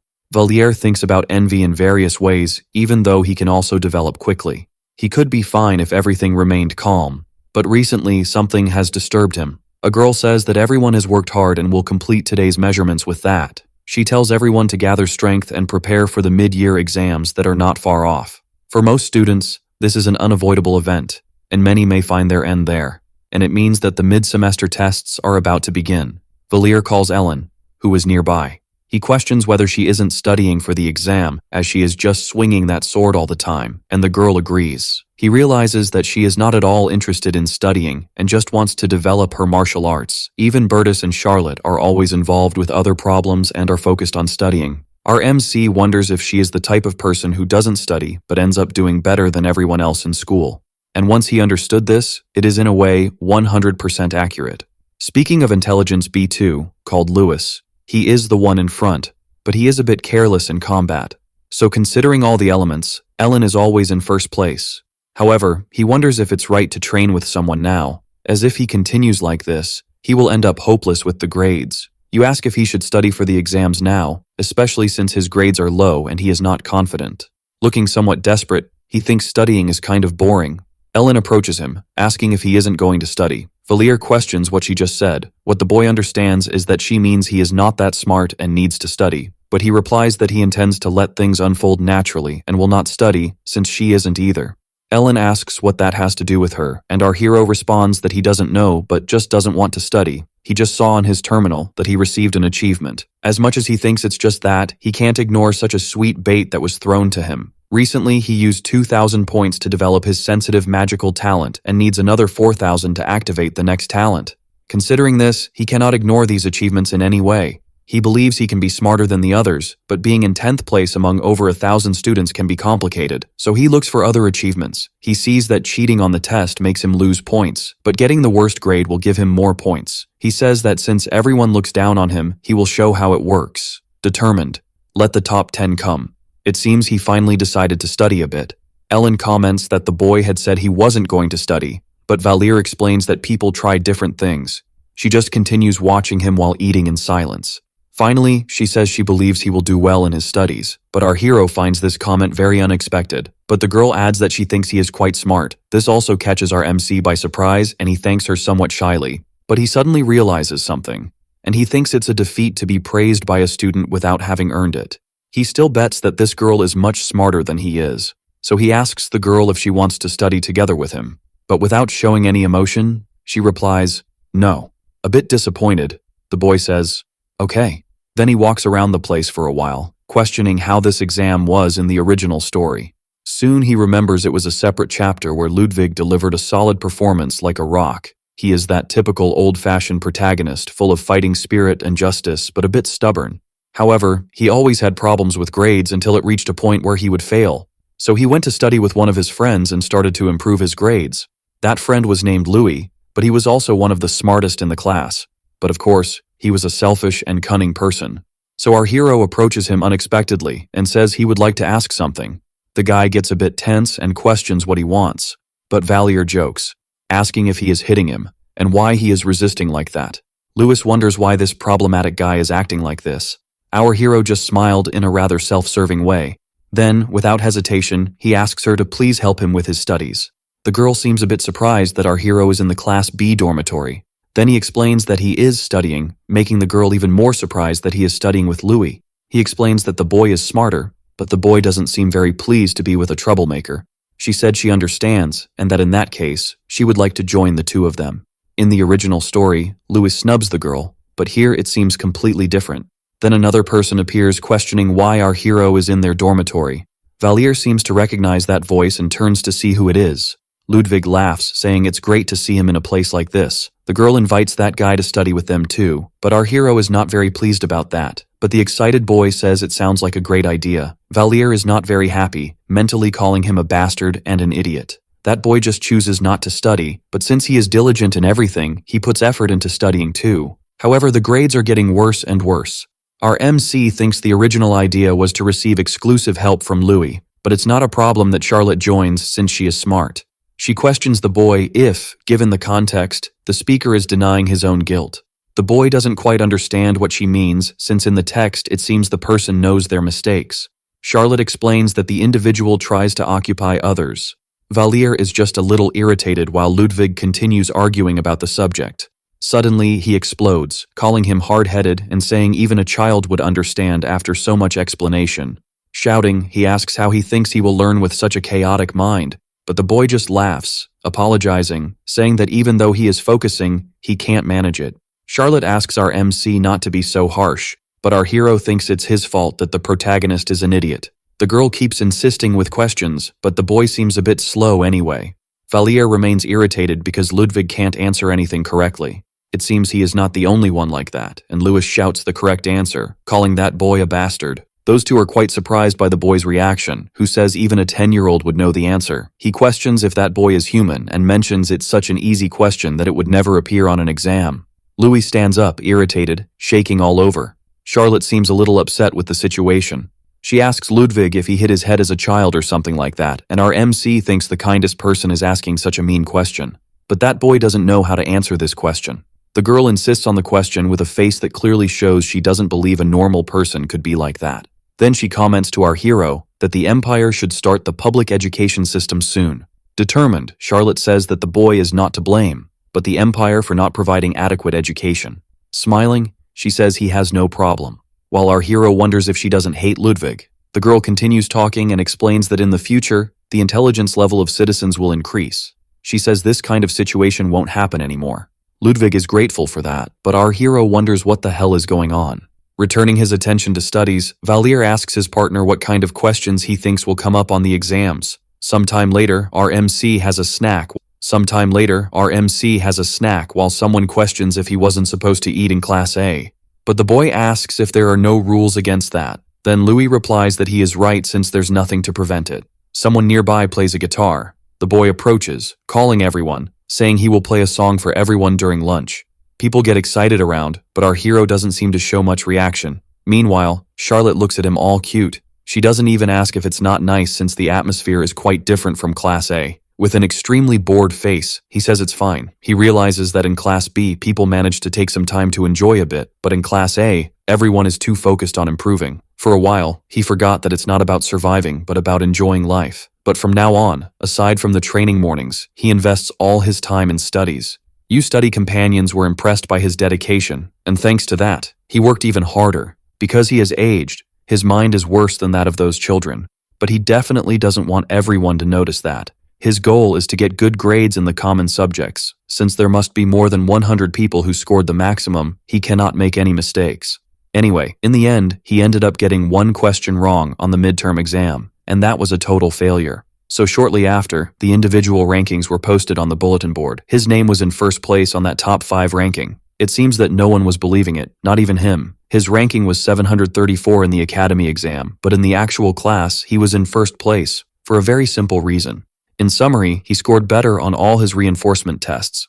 Since the evaluations focus on progress and not just on skills, it was natural to achieve good scores. Ellen and our MC were the only ones who managed to get the highest scores on the tests, but she got 2 questions wrong on the integrated exam. This made him finish in first place.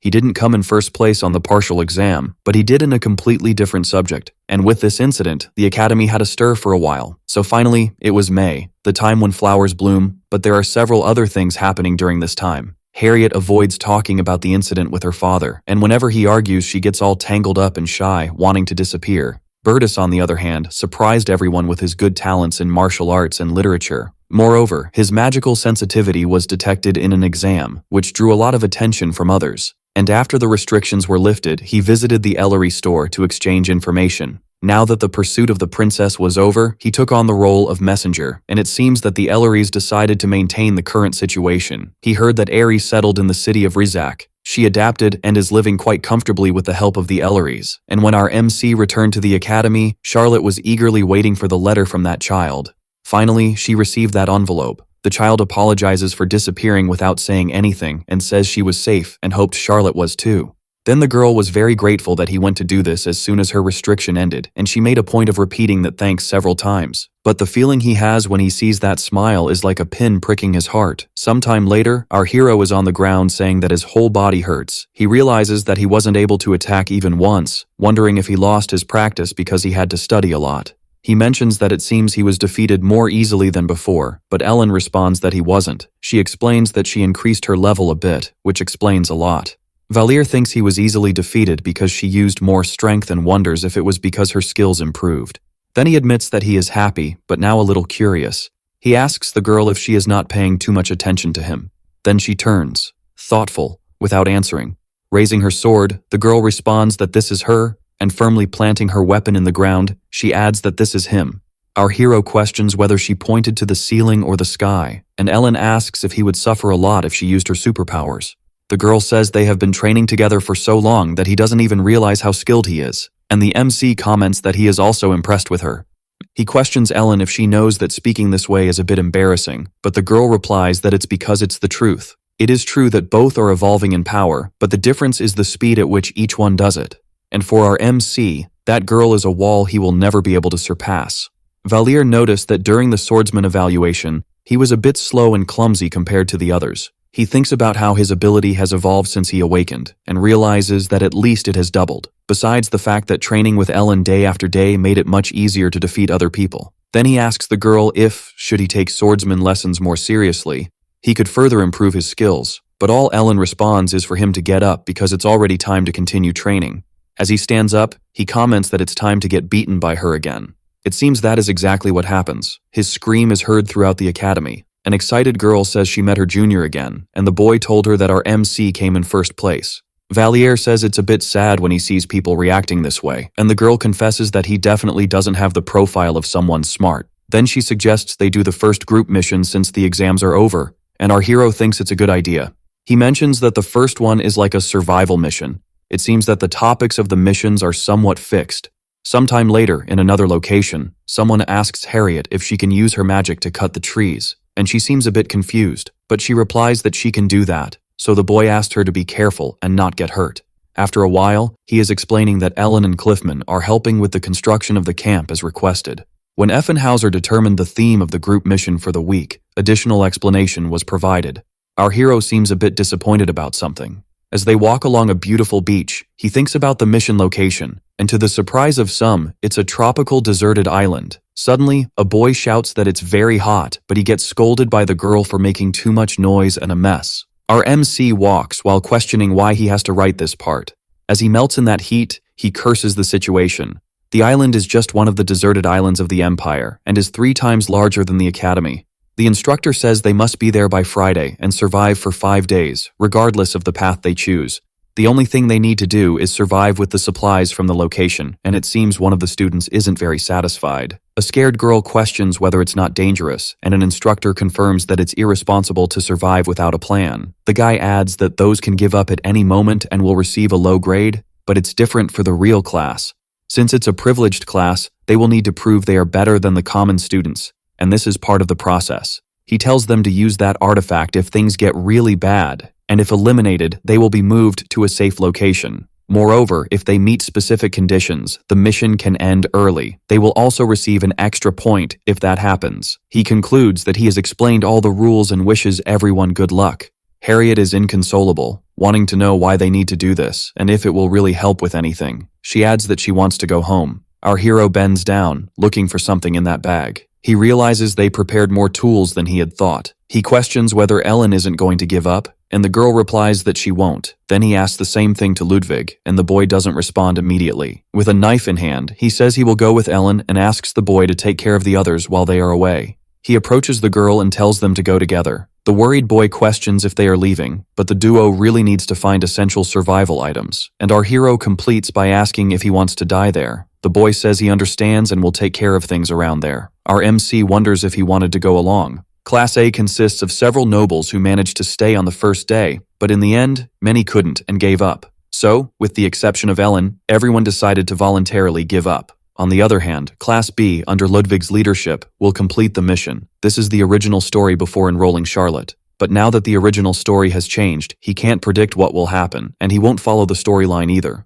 Moreover, Bertus won't want to get into trouble and will be more effective if he can control these kids. Suddenly, it came to his mind that in a group, a minority can become abnormal. Excited, he says they managed to secure enough water, and probably what he had in mind refers to himself and Ellen. Sometime later, several coconuts are thrown on the ground. The boy can't believe they brought all that, and our hero says they can drink that if there's no water. He watches Valier drinking water and asks to talk to him for a moment. He questions whether he has ever tried something like this before, but Valier tells him he prefers to act rather than stand still doing nothing. If he stays separated, he would just have his energy drained. This answer leaves the boy a bit surprised. Our MC tells him that now they need a place to sleep protected, and the boy questions if that's really possible. He shows the boy all those leaves and materials around, saying they can create something with that. Finally, he adds that they don't need to think about details since someone there is really good at that. Tense and trembling, the girl says that even though she knows how to do that, she has no equipment for it, but the boy encourages her, saying she can use the materials and asks if the girl has any ideas. Adelia believes she can do it, but it seems she is afraid to sleep in a place like that. Then the boy says that if she doesn't intend to give up, this is the way to go. He explains that although giving up is an option, they should try before doing that. Finally, he starts assigning some tasks to the people there. He approaches Harriet and asks if she can cut down some trees. The girl responds yes, so our MC asks her to be careful while doing that. Then he asks Ellen and Cliffman to attend to Adelia's requests regarding the construction of the camp. Valier notices that the boy seems knowledgeable and that mental recovery also improves his leadership skills. And whether he is a villain or something similar, he possesses good leadership abilities. Our MC asks Bertus if he can talk to those two separately. He explains that he believes those two are the most important among them. The girl asks what this is about. She questions what our hero means and asks him to summarize. Valier realizes that the two are worried about him and that besides not liking him, they have never spoken to each other. He tells Heinrich that he just needs to start the fire from now on, but first he should go get water. The boy asks if it's fresh water, and our hero replies yes. He asks him to ask Adelia how to make a water purifier, then to keep getting fresh water. The boy gets irritated for receiving orders from Valier. Our hero thinks it's better to treat him like a stone. With an indifferent look, he wonders if he should get rid of that annoying guy. Then our MC says that if he hears it from his mouth or Bertus, it's the same thing, and if he doesn't do it, everyone will die of dehydration. He adds that they should leave the past behind because they are now in the same boat. The boy storms off, saying he will sacrifice himself for everyone, and not because he received orders from him. Finally, he turns to Liana. The boy says she should hunt, and the girl looks a bit surprised. But our hero points in a direction, and the place he is pointing to is the sea. Then he corrects himself, saying that more precisely, he means she should fish. Sometime later, Liana is working hard on her fishing. She comments to our MC that her lightning power is still not very good, and our hero replies that it must be hard to fish like that. The girl says she knows what he is trying to do, that she would have to be close to the fish for that to work. But she adds that she can't swim, and this leaves Valir thoughtful. Then he suggests carrying her on his back to the bottom. But he realizes he would end up getting electrocuted too, and this makes Liana question how he is the top one in the rank. Finally, the girl says there must be some in shallow waters, and she will electrocute them as soon as she gets close. But it seems there's something else wrong. Then she comments that she was thinking about that and that she can't touch the fish. Harriet screams in desperation and fear. She screams that insects are falling from the trees, and the guys in the back seem not to understand the situation. Ludwig says it seems to be enough, and that now is the time to prepare everything and build a cabin. He distributes the tasks among his companions in the most suitable way possible, but something catches his attention. He wonders what Class B is doing. It seems they are up to something over there. He realizes he doesn't know what the special conditions of the test are when Ellen arrives saying they brought food. Again, Harriet screams in desperation, and her partner asks how the girl still has a voice for that. Valir asks why she is so shocked about the food and explains that Liana got it with her lightning. Our MC says he has never seen one this big before and that it looks quite delicious. While the guys wonder if they need to check if it's poisonous, Harriet continues to be terrified of the lobster. Ludwig thinks the teachers are watching in some way and that they would warn if this threatened everyone's lives. Moreover, he says one alone is not enough for everyone, which makes Liana a bit irritated. She turns around saying she'll be right back, and the boy doesn't quite understand. Valier tells the boy that he will regret it if he doesn't save water. The boy asks if they can't get more coconuts. Now angry, he asks if he thinks it's easy to climb the tree for that, and if he wants to go get it, but the scared boy replies no. Suddenly, our MC realizes that it shouldn't be him to get that, since that boy over there can teleport. So he says that now that he thought better about it, that boy over there should be the one responsible for getting the coconuts. He's a bit irritated because he thinks the boy was shirking from work and tells him to go get coconuts from now on. Everyone needs another source of fresh water, as they can't use coconut water to clean wounds, for example. And if what he writes continues to be true, there must be a water source somewhere around there. Our MC never thought he would suffer so much for something he wrote. Even if Class A doesn't win, he'll earn his points on Friday and actually doesn't care much about winning. And if he knows that, why is he working so hard? He thinks he just wanted to hit his own head until he passed out, but at that moment he hears an animal. He gets up and runs around the area. An animal runs scared through the woods, when suddenly a woman appears above him with an arrow pointed, and the girl really managed to catch him. But she didn't think about how she would take such a big creature back to camp. But at that moment, someone calls for her. Valier approaches Delphine offering help since it seems she has a little problem there. The girl recognizes him. Then she tells the boy that she doesn't really know how she will take this back. Our MC offers to help since it's very heavy, and the girl is quite happy about it. He comments that the girl is a great archer and asks if she has experience with this kind of thing. Delphine tells that she is from Talprad, and there everyone learns to use the bow, but our hero doesn't seem very impressed. In fact, it's clear that he already knows that too. Delphine came from a mountainous region, and she is part of the Talprad patrol group. The place is known for all citizens using bows, but that girl is a prodigy among them. Even though she only has her archery at the moment, later on she will be able to use an uncommon power called spiritual magic. The people of Talprad are descendants of elves, a race that has long been extinct, and Delphine inherited most of their powers. But that will only happen later. The girl arrives excited, telling Charlotte that they are back. Confused, the girl questions why Valir is there. Delphine says that the boy helped her bring the creature, and that if it weren't for him she wouldn't have managed. Charlotte watches the girl all happy with the situation. Then she finally says, "Ah, Valir."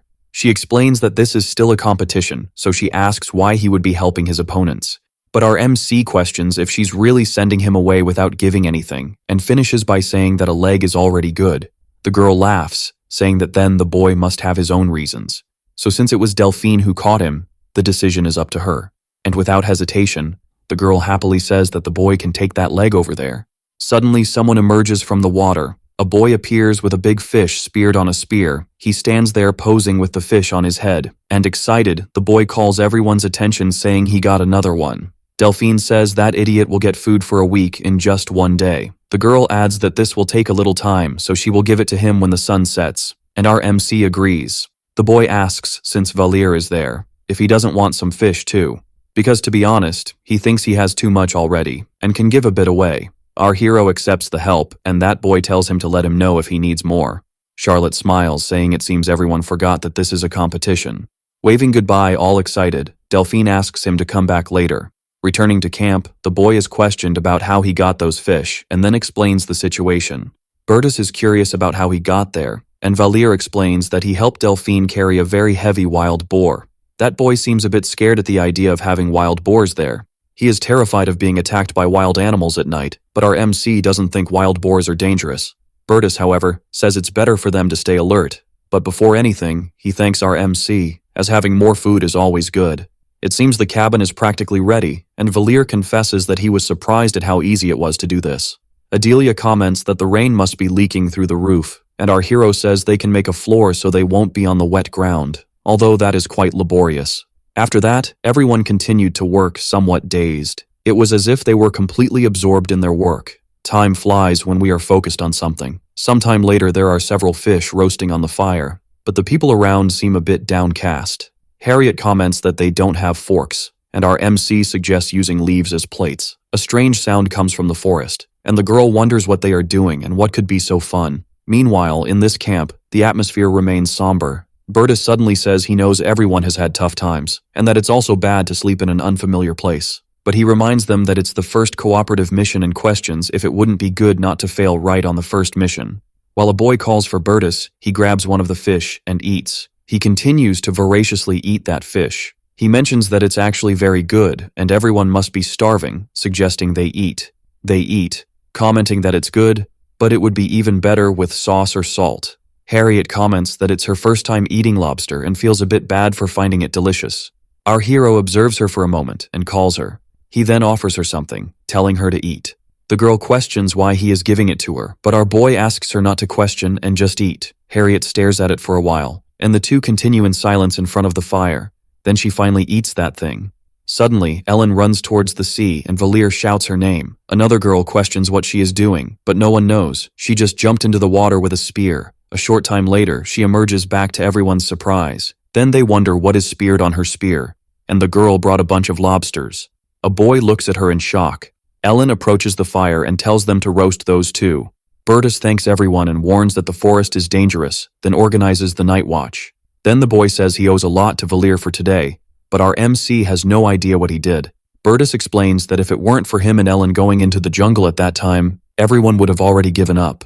One side is constantly dark, and there's the other side that apparently acts as if they are on vacation. He seems quite satisfied with everything and comments that he is no match for them. Everyone is just holding on, but the others are having a great time, and he wonders if that doesn't already make it clear who the winner is. Our hero notices that the boy is stressed and much weaker than usual. Then suddenly the boy calls for Valir, and adds that he is happy to have him there. It's already dawn, and our hero didn't think he would have to stand guard again at his age. He wonders how he managed to do that for 2 years when he was a soldier, and at that moment something catches his attention. He sees Liana and says that it's not even dawn yet, questioning if she has already slept. But with a zombie-like face, the girl replies that she hasn't. She walks in that direction, and our hero warns her that the jungle is that way. Moreover, it's dark, and he questions if she forgot what Bertus said. But the girl doesn't respond, so Valir insists, asking why she wants to go into the jungle right after waking up. Our MC grabs her arm, saying that when someone asks, the person should answer, but she makes a sudden movement and frees herself from him.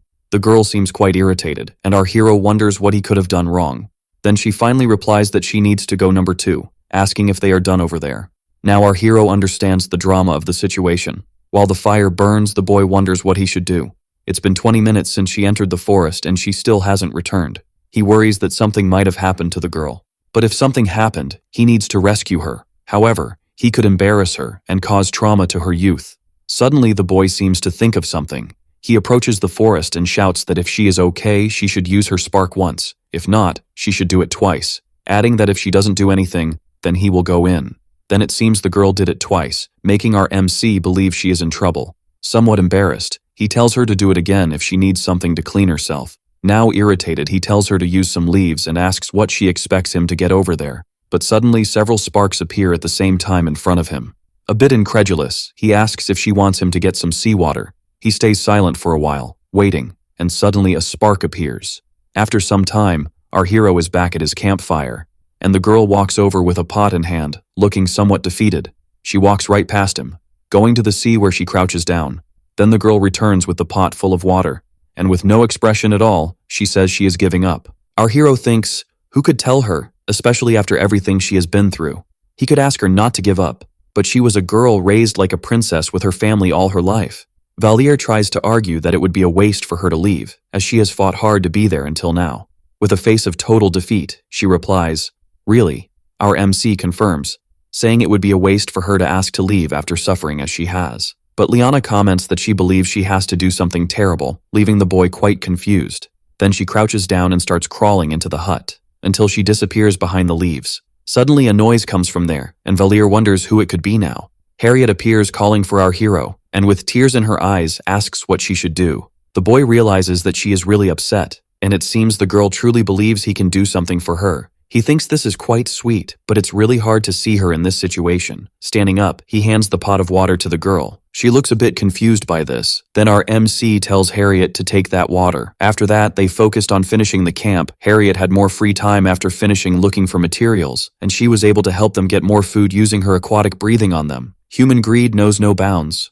While the others continued working on the camp, Ellen and our hero entered the jungle to look for more water. He comments that there are animals around, so that's a sign there's a water source nearby. Drinking water is very important, but clean water is also absolutely necessary for hygiene. Wearing those dirty, sweaty clothes adds to the stress, and a fresh water source could serve for drinking and washing everything. Valier thinks they might give up for not being able to wash, and although he doesn't enjoy their laments, it's better to keep enduring. The duo sits down to rest as they are quite exhausted. Our hero notices that his companion is also worn out, and that they can't explore the whole island like this.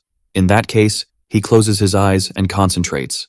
And finally, he manages to hear the water. He points in a direction, indicating the way. The duo follows again, a bit more motivated, and they finally manage to find what they were looking for. Without thinking twice, the girl jumps right in. Valier analyzes how Ellen just threw herself into the water as soon as she saw it, and concludes that the girl must be going through a lot of difficulties. He wonders if the others will want to come there, as even if they wash, they will sweat again on the way back to the camp. But the truth is that everyone will follow the decision Bertus makes. Ellen tells him to go over there, and our hero questions why all of a sudden. The girl says she will take off her clothes, and now the boy understands. He thinks Ellen must want to wash her clothes, and decides he will do the same. Originally, it was Delphine who found this water source, but of course, with Charlotte's variable, things changed. Finally, his partner calls him. Valier questions why she wants to go back all of a sudden. If it's because she's hungry, they can just wait a bit. The girl says they shouldn't be there, telling him that when she looked around, she saw animal bones scattered everywhere. Moreover, someone made a fire there, and she believes this is linked to the special conditions. Our hero concludes then that this can only mean there is someone else on this island. When they return, the group asks if they found water, and they feel relieved to be able to clean themselves now. But now is the time to present the problems with that. He tells them they found a campfire, and believes there are others besides them on this island. People become scared of what that could mean, and Adelia questions if they could be cannibals. Valier says that the fact the island is inhabited must be part of the mission, and tells them he believes this is linked to the special conditions of the exam. The boy questions if when they find them, the mission will end, and our hero says he believes so, but he's not sure. Harriet gets excited, saying that all they need to do is find the others. Bertus says they should find them, and even if that doesn't end the mission, they need to help them. The group wants to search the island and finish this mission soon, but Bertus says that although it seems like the best choice, there is a catch. He then questions what our hero thinks about it. He remains thoughtful for a while. Finally, he says he's not sure, but asks what they think about going to the water source first. Sometime later, the group is enjoying that wonderful place, and they continue having fun and playing in the water, but Valier stays at the edge, just watching. Then he says that this is it. This is how children should be. He observes those bones nearby.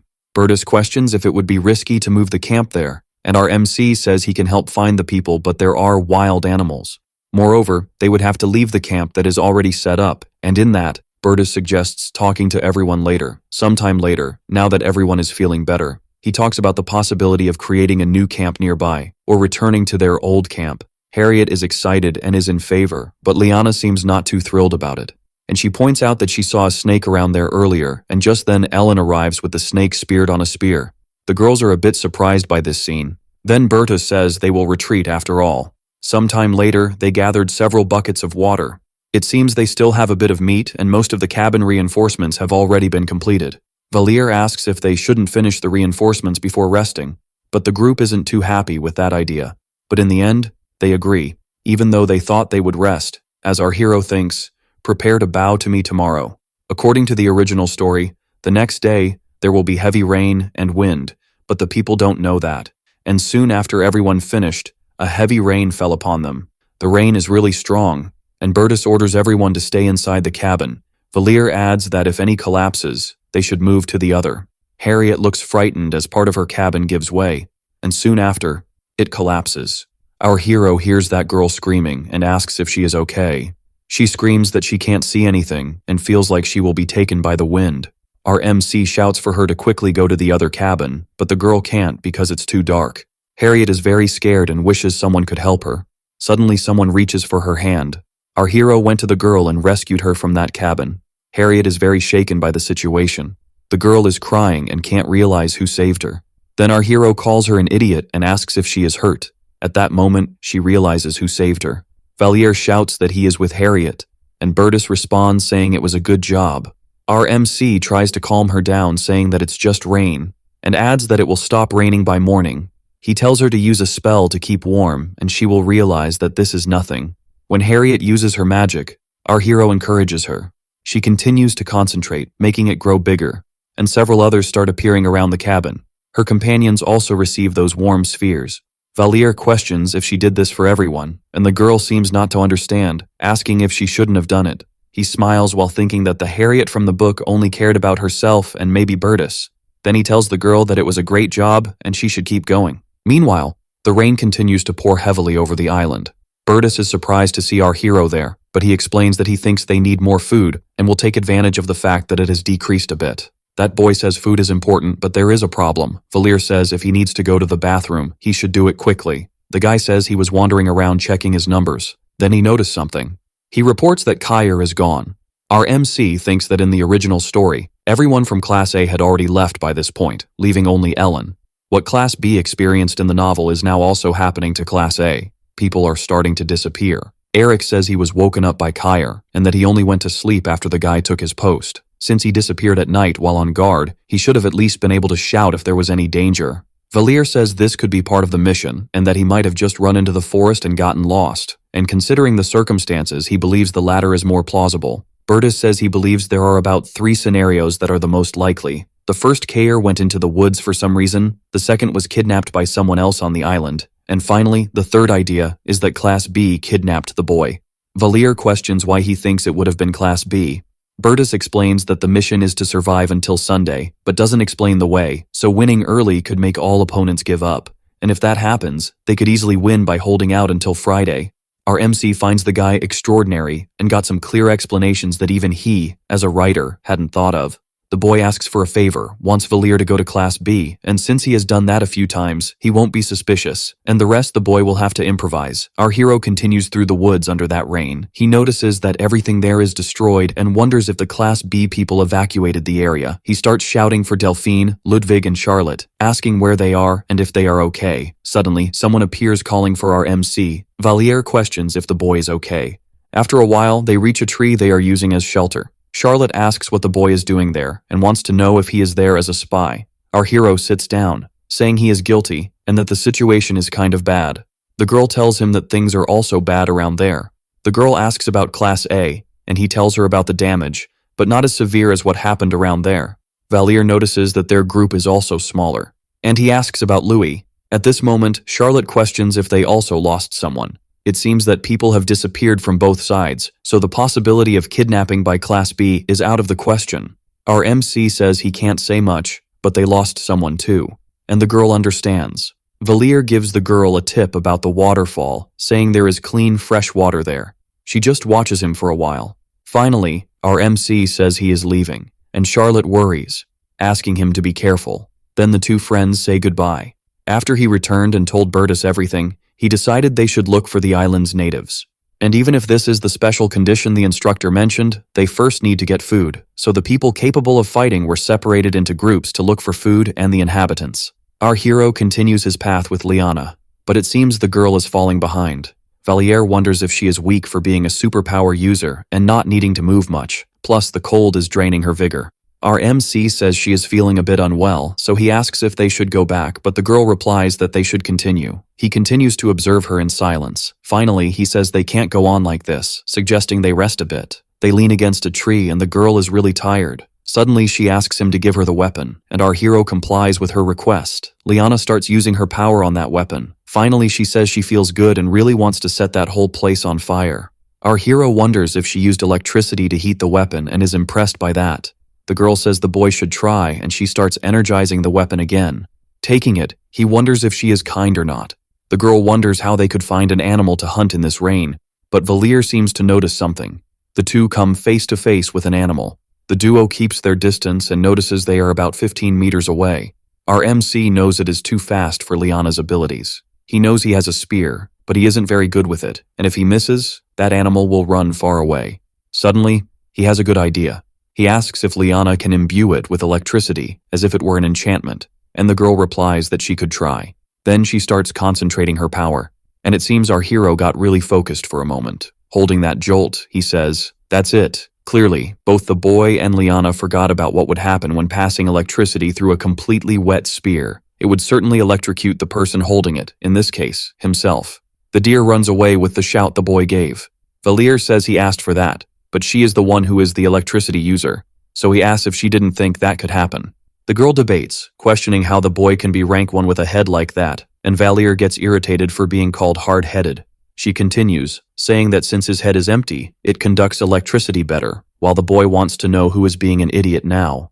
This is the difference between her and Harriet. This girl doesn't lose an intelligence battle, and on top of that, she's quite bold. Tired of this, our hero says he lost and they should move on. The girl just agrees. He suggests they look for the creature, but Liana thinks it must be far away by now. Suddenly, they hear a loud growl, making them tense. The duo approaches to investigate, and they come face to face with two jaguars feeding on that animal. It seems they've already eaten a bit of the creature. Startled, our MC realizes that this wasn't happening in the original story. Valier curses the situation and is quite anxious. He wonders why on earth there's something like this on a deserted island. Our hero says they can fight for the prey or back off, and an excited Liana wants to know what he's thinking. Valier suggests scaring the beasts away with the electrified spear, but the girl thinks he's really thick-headed and has already forgotten about the shock. But he explains that Liana will be the one to throw it.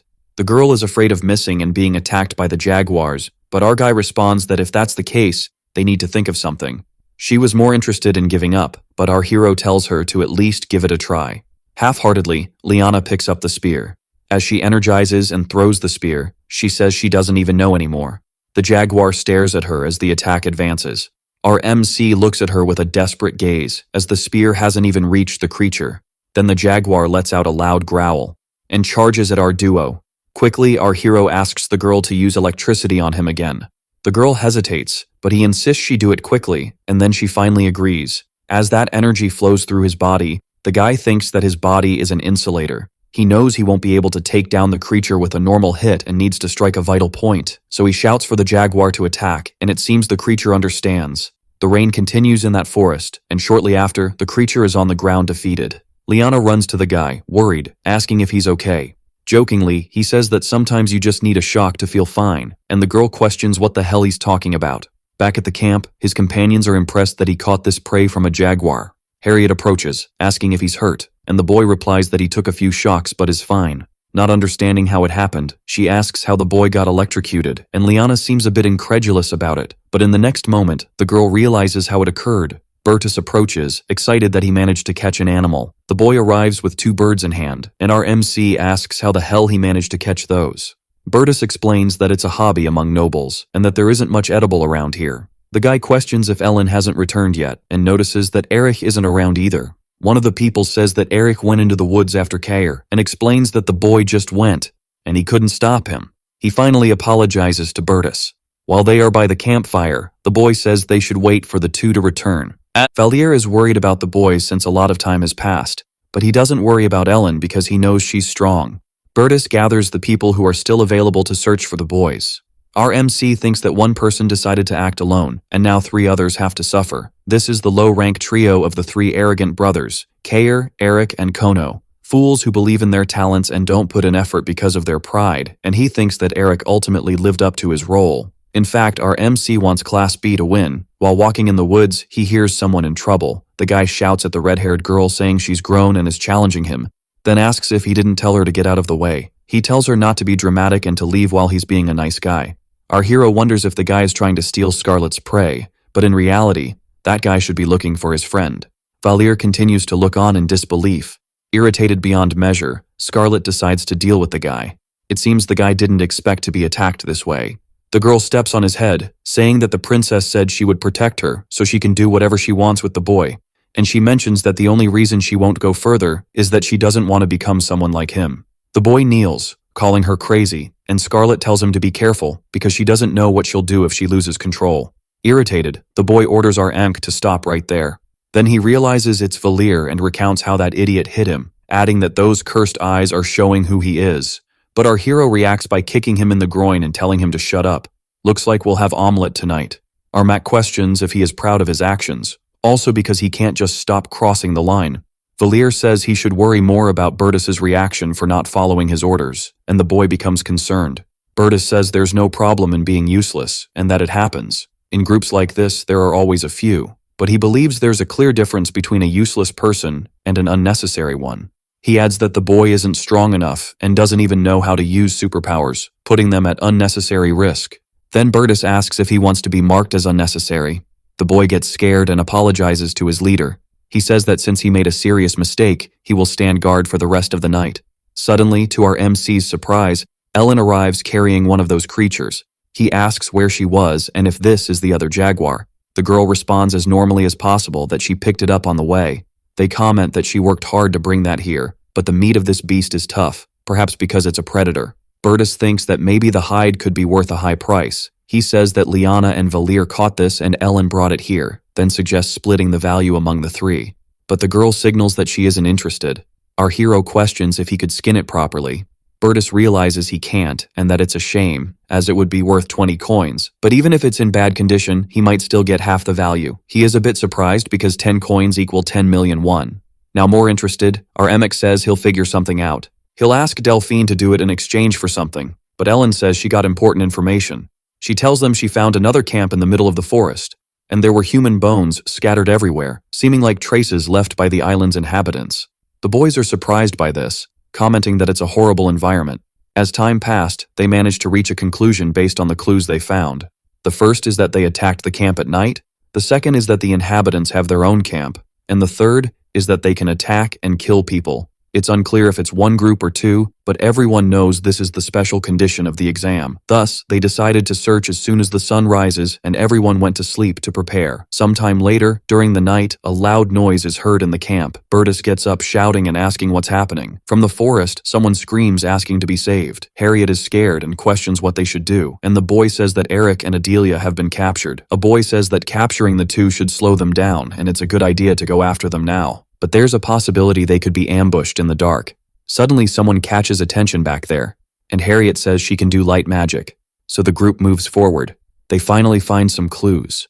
Some footprints are found around and the feet seem to indicate they are huge. Bertus follows those trails and ends up bumping into Charlotte. Talking, they realize that there are 2 missing people from each group, and this means there is more than one attacking group. Ludwig mentions that earlier they found different tracks going in opposite directions. Then Bertus tells them to follow one of those. The 2 groups agree on the path they will take deeper into the island. Our heroes group encounters their first obstacle they must pass. From the tracks, it seems the inhabitants are on the other side, but this is a dangerous place to cross without equipment. One of the boys says he brought a rope, and Bertus intends to use it. If they can secure the rope on the other side, they can cross safely, but someone questions how they will do that. Then our Mac seems to have an idea. The boy asks in fear why everyone is staring at him. Bertus approaches and says they believe in the boy. Then, in a few seconds, the boy teleports to the other side completely naked. Our hero asks if there's anything the boy can't do, but the boy is quite embarrassed. The first thing to do is secure the rope. Then crossing that river won't be a problem anymore. Soon after, the group that has already crossed notices something strange.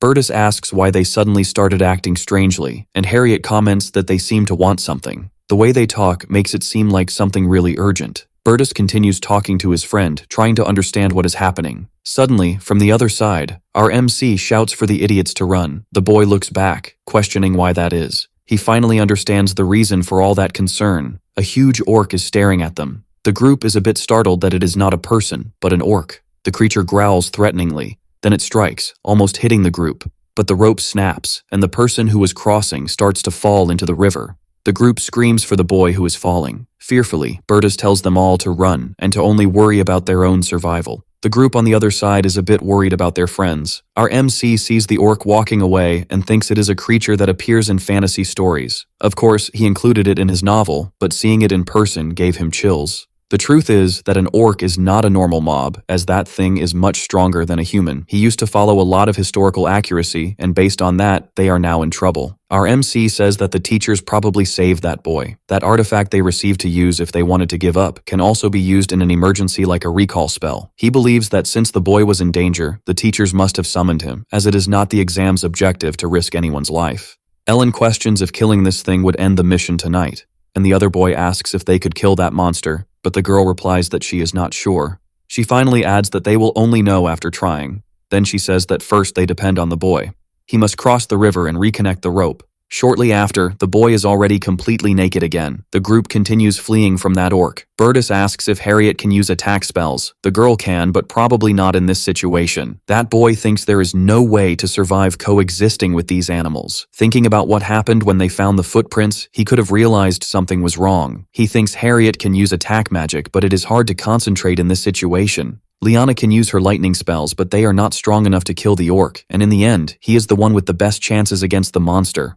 Bertus says he will face the orc, asking the girl to hit it with lightning in the meantime. He also asks Harriet to try to concentrate as much as possible to attack. Finally, he tells them to climb a tree so they won't be attacked. The monster approaches furiously, and the boy thinks it is all or nothing. He believes that defeat does not mean death. If someone gave up in this situation, it would be useless in a real emergency, and he believes the mission takes that into account. He remembers when he saw a monster book. A large number died after the war against the demons. This was the most common type of monster. As someone who wishes to ascend to a worthy position, he cannot be afraid of something like an orc. So determined, he says, for the demon to come. The rest of the group realizes that everyone is fighting. Our MC shouts asking if they are okay. Liana uses a powerful lightning spell on the creature, and taking the opportunity, Bertus hits it with his weapon. The monster feels the attack and retaliates immediately. It strikes the boy's feet, and then delivers a direct attack on him. The monster hits the spot with great force. Liana wonders if she would be the next target, decides to stay calm and tries to defend herself with electricity, but the orc suddenly throws his axe at her. This catches the girl completely off guard.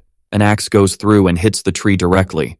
Harriet watches in shock as the creature approaches her. Then the monster grabs the axe and throws it at the girl as well. She is scared and unresponsive.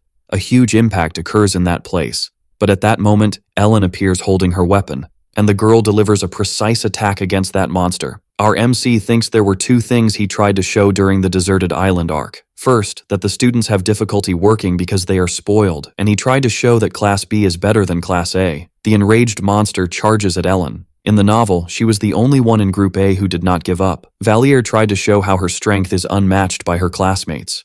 The creature again tries to hit the girl, who easily dodges. With a jump, she positions herself to attack it from above, and she hits that huge monster squarely again. For a moment, the creature stops and puts its hand over its eyes. While our hero thinks he did that, something catches everyone's attention. Harriet summoned a huge fireball. She watches the creature from up in the tree.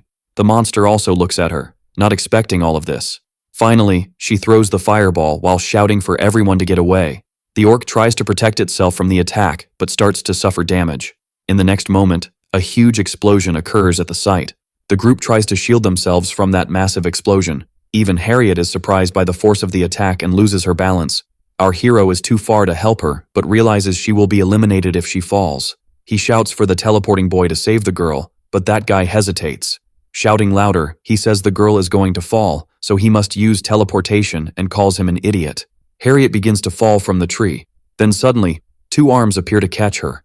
Not understanding anything, the girl questions if she wasn't falling. She tries to see who saved her and thanks him. But soon after, she realizes the guy is completely naked. At that moment, he teleports again, leaving the girl even more confused. Our hero comes running, asking if that idiot is okay, and he approaches, still questioning if she got hurt. The girl suddenly stands up and jumps to our MC, hugging him. She cries a bit shyly, saying she was terrified. Valier tries to calm her down, saying that everything is fine now. He thinks that the one who saved her was the other guy, so why is the girl hugging him? He also believes he must feel wronged. The girl is still very scared, but he says it was a great job. In the original story, Ellen hunted the orc. Now it changed to Harriet, who had given up in the original story, and her performance was wonderful, and regardless of that, he wonders what he should do. He feels like he gave them many hints. Sometime later, the girl is finally sleeping. One of the boys panics, questioning if this mission shouldn't have ended, and our MC says there might be more. Scared, the boy wants to know if he means they should go out and hunt the orc. Valier thinks that if Class B had managed to defeat the orc, the mission should have ended, but they might just not have the skill to defeat the monster. And in the original story, it was also Ellen who hunted the other, but the girl is just there beside him, looking at the sky. At the moment he was thinking about what to do, the artifact in their hands starts to glow, and everyone suddenly disappears. In another place, Charlotte is in front of that defeated monster. Before them, the instructor says that the special mission has been completed, and now the mission is over. He counts that there are a total of 4 survivors in Class A, and who defeated the monster was Harriet. In Class B, only one person survived. It was a student named Charlotte. Our Mac wonders if she managed to handle the orc alone. He is curious to know what powers she has. The instructor says that the score will be given later, and now they should just rest. Our Mac has completed an achievement and earned 1,000 points for completing his first group mission. Now they are being fed properly, very different from what they ate during the mission. In addition, they also have a calm beach where they can swim, so they can now rest for an entire week. Sometime later, our hero relaxes in a beach chair. He heard that those who gave up were immediately brought to that place to rest. Bertus approaches, realizing that our hero is there. The boy says that if he had known they were going to a place like this, he would have given up, and Valier agrees. Bertus says he hopes not to have to do something similar in the future, and our Mac wholeheartedly agrees. The boy says they should tell the same to Ellen and Harriet, but Valier adds that Bertus also suffered quite a bit. It's not like it was easy for him. Liana was relaxing in her beach chair but takes off her glasses and agrees with them. Our Mac wonders if it would be risky to say that the group developed a sense of camaraderie during the mission. Harriet finally appears, saying that her whole body hurts. Suddenly someone asks if she slept well, and the girl gets a bit shy, but answers yes. Our hero thinks that now that the girl has recovered, she must be thinking about what she did and will be like that for a while. When suddenly someone calls for Valier, Ellen emerges from the water, saying she managed to catch a lobster. The girl suggests that she should cook it, and our boy asks if she isn't tired of doing that. Someone else calls for our sought-after mech. Ludwig says to go because it's fun. Valier can't believe they are like this right after all the problems they've been through, but Bertus seems excited about the idea. The boy gets up saying that opportunities like this don't come out of nowhere, so he runs to the water calling his partner. This was the first time Bertus saw the sea, and even though he is from the royal family, a child is a child. Moreover, this is his boss's order, so he stands up and says it's fine. He runs to meet his companions and jumps into the water saying he will show them how to have fun, but people come to have fun with them. Bertus says this is how they have fun in the water and that he shouldn't get mad at him. Then in the next moment, everyone is splashing water at each other. Charlotte suggests a fun competition to break the watermelon, but she has a somewhat gloomy expression. The boy teases her, implying that she will kill herself anyway. He suggests that the girl might be trying to decide this early. He turns towards his brother's head while our hero thinks she is joking about breaking heads and not the watermelon.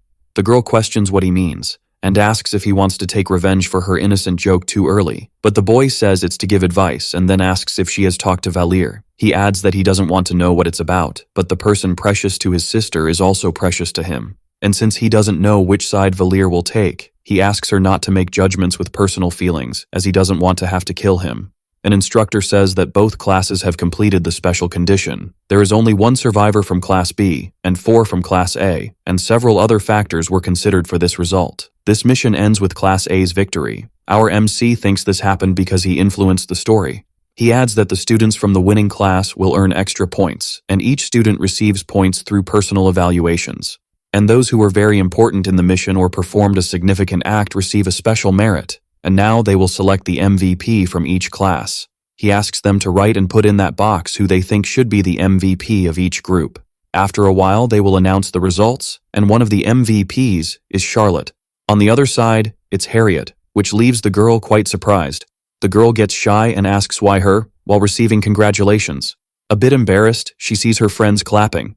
Then she looks at our hero who is applauding and smiling at her. Later that night, Everyone is around a campfire. While having fun, our hero is just relaxing next to his friend. The girl asks if they aren't tired yet, but our hero says they seem fine. The two look at each other for a few seconds. Valir comments that if she has something to say, she should say it soon, but the girl gets upset, asking what she should have to say to him. Our MC says that if the girl has nothing to say, that's fine, but the girl seems a bit annoyed. Then after a few seconds, she thanks the boy. Harriet gets a bit shy and silent. The boy smiles, asking if it's true, while the girl wonders why he is laughing. Out of nowhere, he questions what exactly she is thanking for, and the girl gets confused. Our hero explains that she thanked him, so he wants to know for what, but Harriet gets tangled in her words. Harriet becomes increasingly shy as he insists on wanting that answer. It seems she is reaching her limit. Raising her voice, she says she hates him, but Valir asks why she thanked him then, and the girl tells him to go away. The break is quite long, so there is nothing to do but eat or relax. Days like this won't come around soon, so he needs to enjoy it. But at that moment, Charlotte appears. The girl asks if the boy is a mollusk, as he has hardly moved since yesterday. The boy explains that he is trying to rest as much as possible because he will have to work hard later, and his friend finds it funny. He watches her drinking something from a cup. Then he finally talks about her having taken down the orc alone. Charlotte says she doesn't even know how she did it, but wants to know why he is asking. Then Valir says she doesn't seem happy about it. The girl explains that it's because she doesn't want to depend on her superpower. Our hero wonders if that means she won't say anything beyond that. He keeps wondering what kind of ability she could have, a superpower she doesn't like to use. When the mission was completed, Valir hurried back to the temple to continue his routine. He resumed his morning exercises with Adriana, and got beaten by Ellen during training. Meanwhile, Bertus sold the animal's hide, and our MC ended up earning a good amount of money. Although the buyer was his maternal grandfather, who by the way tried to kill him, he decided to enjoy this unexpected cash. He shared the 30 coins with Delphine and Ellen as he had promised. Our hero and Ellen rushed to a fancy restaurant to eat something special, and of course he wasn't too happy about spending so much. In any case, he returned to his normal routine, studying and training like crazy. The only thing that changed was his gradual improvement in skills. He noticed that his pseudo-swordsman skill had evolved to rank F of swordsman. Moreover, his self-suggestion rose to rank D, which makes him a combat level D+, and he celebrated finally managing to get out of rank F. Remembering the suffering he went through, he thought that his effort had finally been rewarded. With tears in his eyes, he said that all of this was thanks to Ellen, who only responded by asking if he was sick. But he felt a bit disappointed that his evaluation had only risen to D+, yet he had his whole life ahead of him. There was still plenty of time to work hard. This meant he would have to keep doing this for an unpredictable future, so he felt a little upset. He thought he would continue living his life and enjoying the evolution of his stats while his training partner called him. She said that if he didn't like it, he could just stop, but insisted that he should at least try once because she knew he would enjoy it. Too excited, she asked him to please go once after school. Valir thought that the church girl was becoming more aggressive with her work. Finally, he agreed, but said it would only be once. The girl got excited, saying she was sure he would like it. Smiling, the girl said she would definitely go. Valir felt a bit tense about that. Of course, the temple also had its activities. It was the essential element of any school romance. There were clubs focused on main courses and recreational activities, and there were some specific ones. And among them, there were also those with a religious focus. The girl was leading them through the hallways. To a religious club that followed 5 gods, the girl asked him not to cause any trouble, and the boy agreed. He finally entered saying he was there. It was the club with the most members from the royal class. People were excited to meet our MC, and the boy introduced himself as Egerton. They asked if he had eaten, saying there was a snack there if he wanted. She added that the boy could eat as much as he wanted, which left our MC quite surprised. Valir wondered how there could be such carefree people. He thought these guys might have gone crazy or something. His sweet friend said he was just there to meet and hadn't signed up. But they said it was all right because many people did that, and he could see it as a way to get closer to the older family members. Valir thought he hated the villains in his stomach, who manifested whenever he was near food. Someone asked if he was the famous first-year student. The girl introduced herself as Ceres, a 5th-year student and also the club's vice president. She commented that it had been quite a while and that it was the first time they had seen each other since the entrance ceremony. And since almost everyone was there, they would start. The other girl wanted to know if the president wasn't there again, and it seemed like the guy needed to take a break. Everyone sat at the table with the excited vice president saying to start. Then she began to pray for the blessing of the 5 gods. Everyone at the table closed their eyes and followed along. Our MC noticed something and wondered if the divine power was affecting him. His fatigue vanished, and he felt comfortable. He realized that Adriana didn't necessarily bring him there to convert him. The ritual continued while the boy thought that this was definitely different from what he had imagined. Afterward, some people were selected to do volunteer work. Then the seniors surrounded him to hear about the group mission, and thus the club activities came to an end. The boy was caught by Adriana trying to leave, and now he was in an almost forced process of eating a snack. The girl asked if he didn't follow any faith, and our MC replied no, so she added that it was okay to have a place to rest his heart. She told him to think about it because the gods reward them based on the amount of faith they put into it. This left our MC a bit confused. He is the creator of the world, and what kind of creator prays for his own creations? There are some talks about the possibility of the president not coming back. They mention that the demonic church has returned, and rumors say it's because the demonic realm is intact. Our MC thinks about this church. There are some who support the demons in humanity, and they serve the demon gods who oppose the deities. After the demonic realm collapsed, they should have died naturally, leaving only a few remnants. However, with their rescue mission, they misunderstood and think the demonic realm is alive and preparing a counterattack. And that's why the demonic church, which should have ended, found hope to maintain its faith. A guy says he's not sure about this but heard there are demonic cultists inside the temple. At that moment, Earis tells them to stop. She says she knows how they feel, but unfounded suspicions won't lead anywhere. However, the guy questions if it's not dangerous. Earis says she received a response from the student president, and it's not like that. They are just misunderstood kids. The guy isn't very convinced and continues to be quite scared. If the rumor spreads, these innocent kids will end up facing the Inquisition. Earis questions if they know how people are treated after being caught by the Inquisition. The guy apologizes. Wherever he goes, he hears about the demonic church, and this has spread to the temple, so he asks the boy not to say that. Then the guy replies that he understands, while our hero becomes interested in the girl. He notices she emanates an aura of authority, perhaps because she is the vice president. To his surprise, something catches his attention. A terminal gives him the quest to uncover what's behind the rumors of the demonic church in the temple.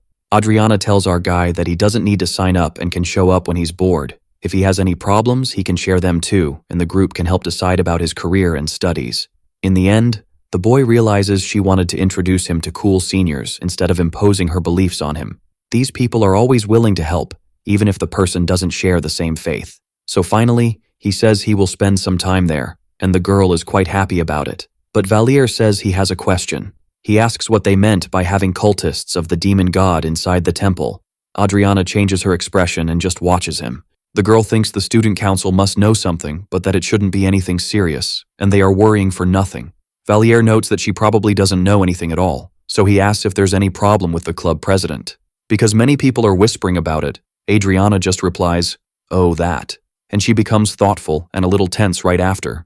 The girl asks if he knows who the club president is, but our hero has no idea. Adriana tells him the girl is famous. She is the daughter of the leader of the Templar Knights, Riverier. The president's name is Olivia Lance. The Templar Knights are a group of paladins and priests from the 5 largest churches. This group acts according to the Pope, but their commander also has a significant amount of power. Religion is a concept independent of the state, so even the emperor hesitates in front of the Templar commander. She is Olivia, the daughter of the Templar commander, Riverier, and she is nicknamed the Saint of the Iridian district. Not only does she have incredible abilities, but she is also passionate about volunteer work. Adriana says that to be honest, she would like to be like her, and the president said she wants to join the Templar Knights after her graduation. But for some reason the girl hasn't attended the last meetings, and she heard that she isn't attending her class. She doesn't really know what happened because the girl is a senior, and even the teachers are quite worried about it. Valier wonders if that saint has turned wicked.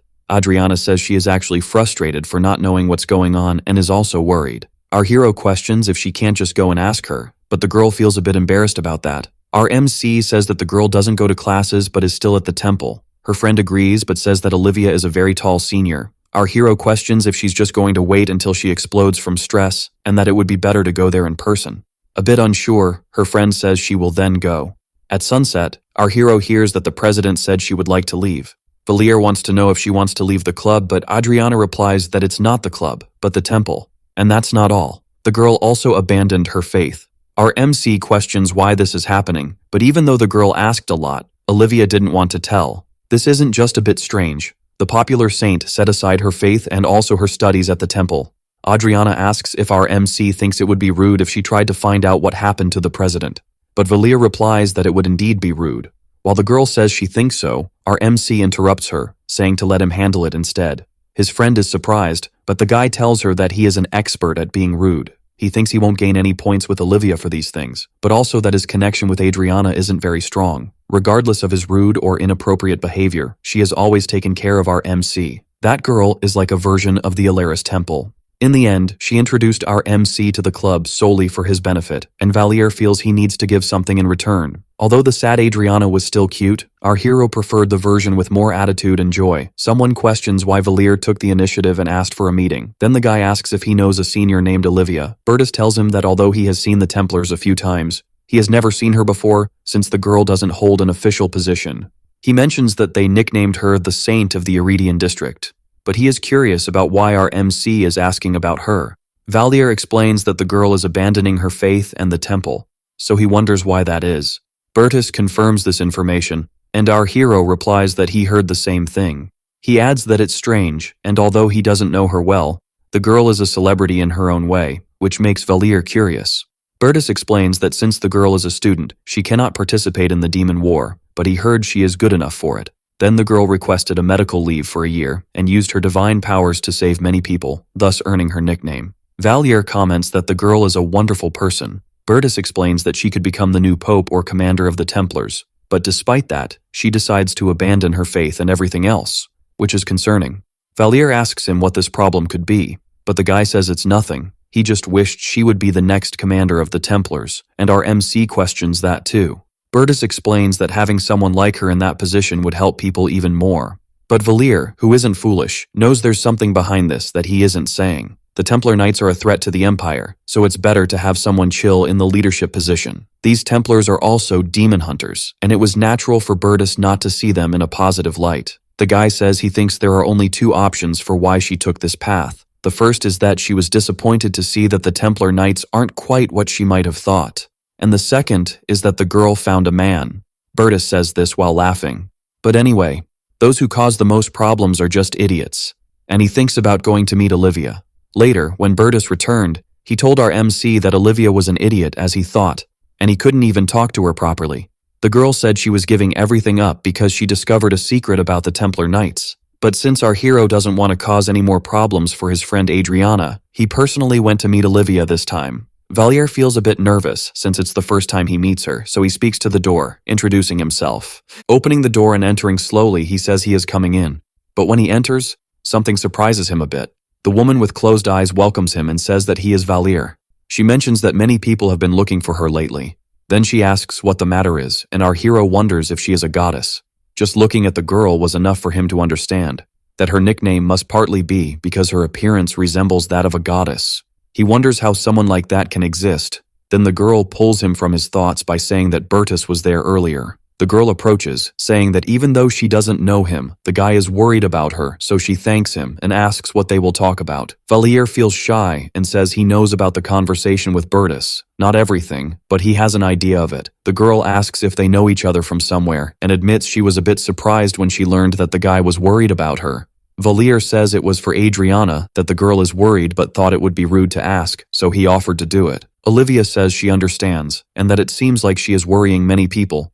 Valier explains that many people expect great things from her, and some even idolize her. He adds that he knows it might be presumptuous of him, but then asks the girl if she could change her mind. Olivia questions if the guy is saying she should just tolerate all of this. He replies that it's not quite that, and that in fact the girl could aspire to a position where she would help more people. Then the girl says that the boy is saying the same thing as the prince. She asks if he is Valier and adds that she understands what he means, and that justice knows no compromise. Olivia explains that if she gives in on one thing, she would end up giving in on others, and acknowledges and understands that this is impossible.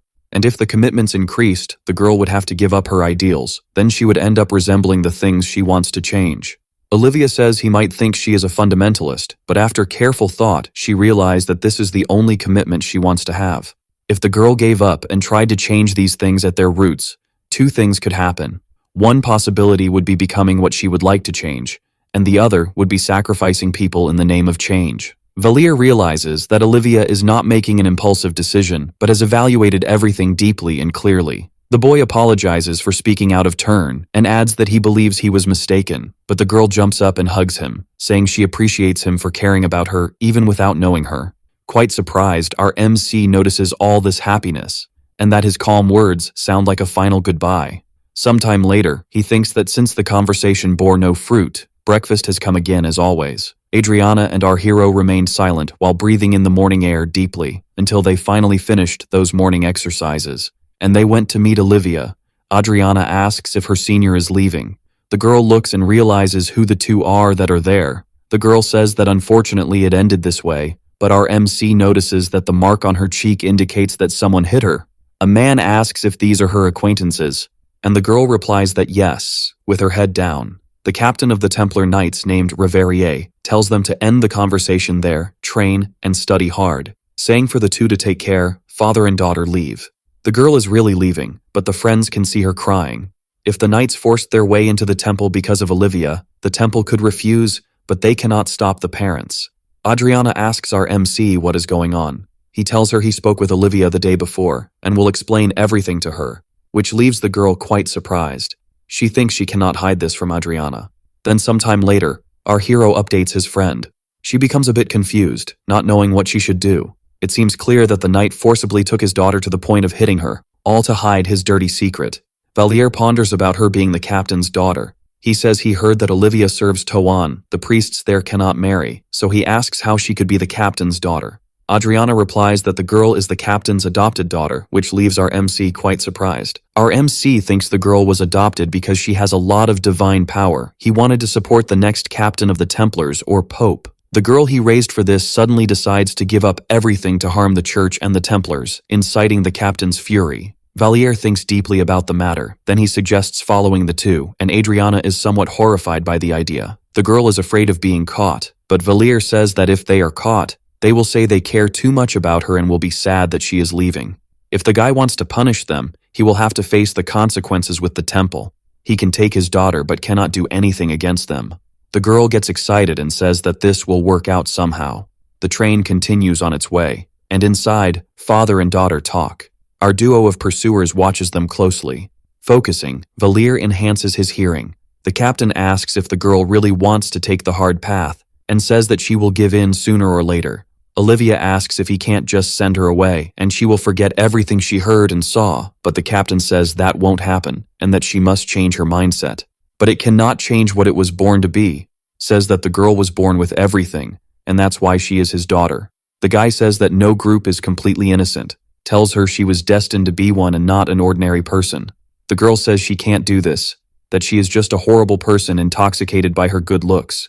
Her father replies that instead of hurting herself, she should just accept things as they are. Our hero continues listening and realizes that if Olivia doesn't accept, her father plans to pressure her until he succeeds. She insists, pleading with her father, saying she won't change her mind. Looking out the window, the captain says he doesn't want to hear any more of her nonsense. Sometime later, Valier tells Adriana that he believes the girl's father will use methods that could hurt her. The girl worries and asks if she would be tortured, while our hero responds that she could be. Adriana is visibly concerned, questioning why they would do this. She starts to panic, asking where they could be taking Olivia. Valier thinks that Olivia never had a significant role in his story. In other words, she didn't even appear during the gate incident. This means that if the captain can't change Olivia's mind, the girl could end up ruined or dead. And just as he thinks about this, he receives a mission to rescue the girl, receiving a random trait from her as a reward. A reflection. If he saves a person who shouldn't exist and she wields some power, then this will become a turning point. The fact is that the story has already changed because Charlotte survived, making things even more unpredictable. Olivia can influence the story quite a bit, and in other words, if things continue like this, she could suffer or end up dying. Adriana cries, saying this is ridiculous and shouldn't happen. Our hero just watches her in silence. He thinks he doesn't know the girl well, but he doesn't want her to die or be ruined. If he could, he would like to save her. The reward is secondary. Our MC really wants to save her. He gets irritated that such a kind person is going through such a situation. Rescuing Olivia from the Templar barracks is impossible for them, and none of them have any reason to enter that place. Bertus or Charlotte could be good choices, but neither has a motive to save the girl. Even if they did something, it would be like the imperial family getting involved with the Templars, which could create a diplomatic problem. Adriana questions if it would make a difference if a bunch of people found out about this. Valier says that the moment the Templars acknowledge their mistakes, it would be a point of no return, and they would do anything to stop the accusations and rumors. Their religious group already has many followers. Even if the rumors spread, nothing guarantees that Olivia would be safe. Our MC thinks it would be best if they mobilized a great power, and he wonders what that power could be. Suddenly, he realizes they know of a great power. The boy then asks Adriana to listen to him and not laugh. The girl is curious about what he has thought of. He then questions what she thinks about them talking to the teachers about this. The girl is incredulous and asks, "The teachers?" Our hero awkwardly confirms, but what he is really thinking is about creating the power of the temple itself. He suggests they can use the authority of the temple itself. Since it is an institution affiliated with the Empire, it obviously holds strong authority over the students. He assures her that they won't let this slide, and his friend responds that they will only know if they try. Valier continues and says they can involve the student council. The girl again looks a bit confused. Because if Ceres gathers students from prominent families wanting this, they might not have a way to ignore it. Adriana says that if something goes wrong, it could be dangerous. They could be sent to the Inquisition for slandering the church. Our hero suggests they act discreetly. Adriana questions how. Then Valier gives the example of an anonymous letter. His friend isn't very impressed, and he explains that he will write detailing everything. The girl questions if they would believe a letter whose author they don't even know. But our MC says they will, and that the boy will send it to the club, and they pretend to believe what he says, suggesting they say something like, "Let's at least check this out." Thus, they returned to the temple and immediately began writing that letter. Adriana was responsible for placing it inside the club room. After that, time flew by, and it was already the weekend. Looking at the terminal, he sees a review. Olivia escapes safely from the Templar Knights. It states that summarized reviews will not be discarded. Valier hoped this wouldn't work, and wonders what happens if he makes a slightly more specific suggestion. The terminal says he is doing too much and needs 10,000 achievement points for that. It even suggests that the boy could start writing a novel like this, making our hero somewhat irritated by it. He decides to try a different approach. Preview is a function the boy has never used. It seems to only be available at certain times, and at this moment he can use it. He notes that this is almost cheating, and even though he can't use it all the time, at least he can use it now. If he notices something wrong, he might be able to correct a few things and not make the same mistake. The terminal shows that he will see future events and will be able to understand the flow of actions, but he might also end up paying dearly for it. He thinks the terminal is being a bit cheeky, suggesting that the boy shouldn't even try to get the full version because it's too expensive. The terminal shows separate future events, each with its own hint, then offers a discount since it's his first time using it. He thinks this is a drag, realizes there are even different prices, and of course the more he pays, the better the vision he will receive. So he decides to start with the 100-point package. He has a vision of Olivia, all bruised in a place that looks like a prison. He notices she is covered in blood but doesn't seem hurt. When he sees some things on the floor, he gets furious, calling them bastards. He thinks the knights have locked her in a dungeon and are torturing her repeatedly and then healing her afterward. He realizes that Olivia would disappear without leaving a trace, and if they continue down this path, they will surely fail. So now he uses the 200-point option. A girl says she spoke with Olivia, but since the captain was present, she couldn't say anything, besides that the atmosphere was quite heavy. And the man only said he respected his daughter's wish to leave the temple. Then he went to the teachers, but they needed to go through a meeting first, and then they could say if they would do anything. Valier realizes that the students have failed, and wonders if it was the same for the teachers. He decides this is not the time to save points. He needs to get all the hints he can.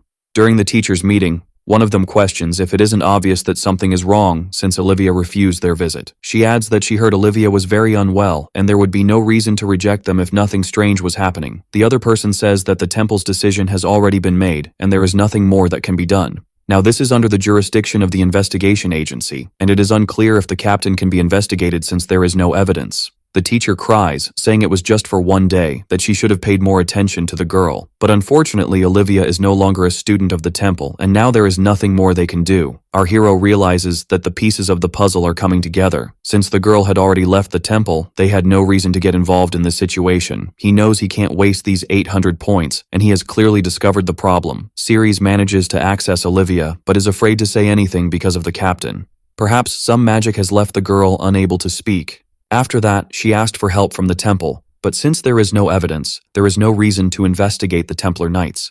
And when the temple finally decides to act, Olivia is no longer a student, and the investigation agency does nothing either. In the end, the Templars fail to brainwash Olivia, and if things continue like this, the events will be catastrophic for everyone. Valier curses the situation and wonders how he could change the future. His friend opens the door and finds our hero. She says they should go to the club room together, because it seems that the student council president read that letter. After dinner, the meeting began with all the club members gathered in that room. Ceres directed a rather ambiguous expression at our MC, but she knows he visited Olivia, so she knew he was also worried about the girl, and that's why she let him stay. The girl says that as much as this letter might be a joke, it doesn't seem like one to her. Some saw her being taken away with a bruised face, as if she were being forced to go by the captain. Ceres also says that the letter suggests he would do something very horrible to the girl, like torture.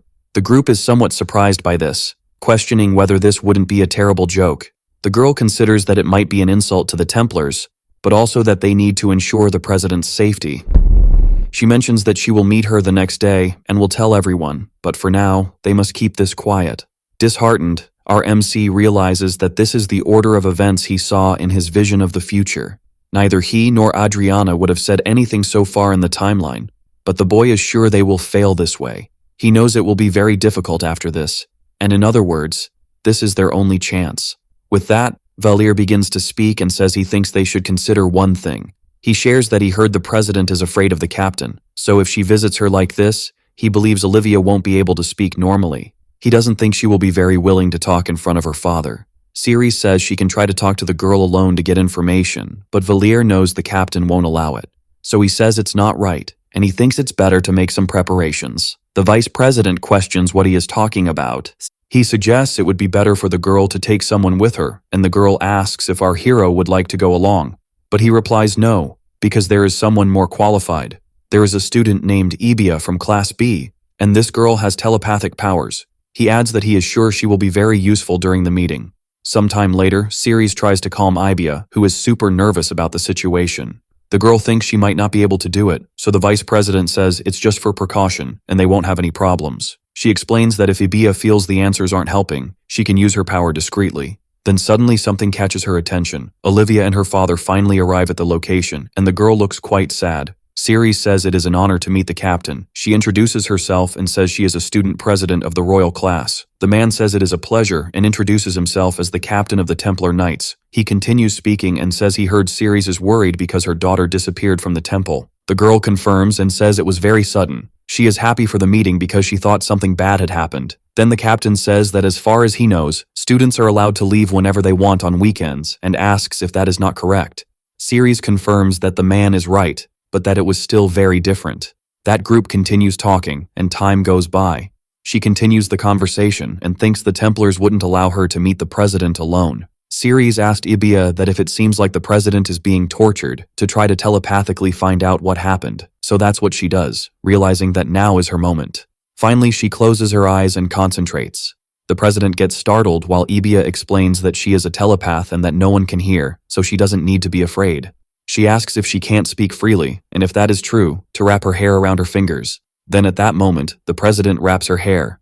This makes the young student quite tense, but the girl continues and says that if she needs help right now, to place one of her hands on her shoulder for a while. The next question is if the president is being tortured. Ibia becomes too tense with the situation. Meanwhile, the captain questions why that student is so nervous, and Ceres replies that it must be because it is her first time meeting the captain of the Templars, and she is not used to these things. The man believes her but says that since the misunderstandings have been cleared up, he will end the meeting now. Sometime later, with everyone gathered, it is revealed that the contents of the letter are true. They don't know what tricks were used to keep the president silent, and they know she will be tortured and that she asked for help. Ceres stands up, banging on the table, and declares that this is not a problem the students can solve. She says they must tell everyone. On Sunday night, all the temple members gathered in groups. The teachers were accompanied by armed forces. They began their protests at the headquarters of the Templar Knights. Valier really didn't follow them, but he can say that things are unfolding differently. Bertus says that our hero really does interesting things. Valier replies that he doesn't know what he is talking about, but the other boy says he saw him trying in every way to save the senior. He mentions that the whole temple moved because the boy started this, and it is the first time he sees such a large mobilization. Our MC says he thinks he hasn't done anything. Then Bertus questions what he means by that. He comments that it was he who suggested taking Ibia as a guarantee, and it seems he was also responsible for writing the letter. Then he asks if our hero did all this on his own. Valier is surprised that the boy knows all this, even if it's all just a guess. It's frightening how accurate he is. Bertus says he shouldn't worry and that he's quite happy with the situation, but our hero asks if the boy doesn't want to get rid of Olivia. The boy replies that this is irrelevant now, as thanks to Valier the Templar Knights have fled. Smiling, he adds that this doesn't matter now. It seems this is something big, and if it were a different person, it would just be like a father abusing his daughter. The young man explains that His Majesty has no intention of letting this end like this. Now that they have the perfect excuse, they will take the opportunity to crush them into pieces. But there's no way the knights and the religious community will accept this just like that, and this leads to a worst-case scenario, where the Templar Knights will become hostile towards the Empire. Bertus congratulates our hero, saying that he started a war to save a single person. Valier is in shock with this information, wondering if it could really be possible. He thinks that all he did was follow them a bit and provoke them with an anonymous letter. Could what a simple person does really unfold into such a big event? Very troubled by this information, he wonders if he really caused this kind of thing. Bertus then asks if he would like him to stop this war. Valier wants to know if the boy can interrupt this, and the boy simply replies that he was bothered and asks if he wants him to stop telling these things. Our MC immediately responds that yes. Smiling, Bertus says he understands and that they will then take a break. The boy thinks he didn't reveal that the Templar Knight was torturing his own daughter. Speaking honestly, they tried to persuade her without it coming to this. Of course, if she continues to refuse, he knows she will end up being tortured in some interrogation. The temple mobilized its forces, but after Bertus intervened, the imperial family took the initiative. So they decided to reduce the incident to just the captain of the knights and not the entire order. The imperial family requested that the captain be dismissed, so a new one more favorable to the empire was appointed. While the negotiations continued, the temple preferred to keep things more discreet regarding Olivia's rescue. On Sunday, the president returned to the temple. Originally, she wanted to abandon her faith, but in the end, she managed to return safely as a student of the temple. Valier receives a reward in points, and also a skill of strength and mental resistance against magic. Then, on the last night, Olivia came to him. The girl apologizes, as she knows it's already very late, but she asks to talk to the boy for a bit. It seems the girl heard that a good part of her rescue was planned by him. Our MC asks if it wasn't Ibia who did everything, but smiling, Olivia says she also thanked her. The girl says she thought it would be enough just to abandon everything, and she thought there would be no problem in doing so. With her usual gentle expression, she says she was quite naive about it. Our hero wonders how she became stronger during the days of captivity.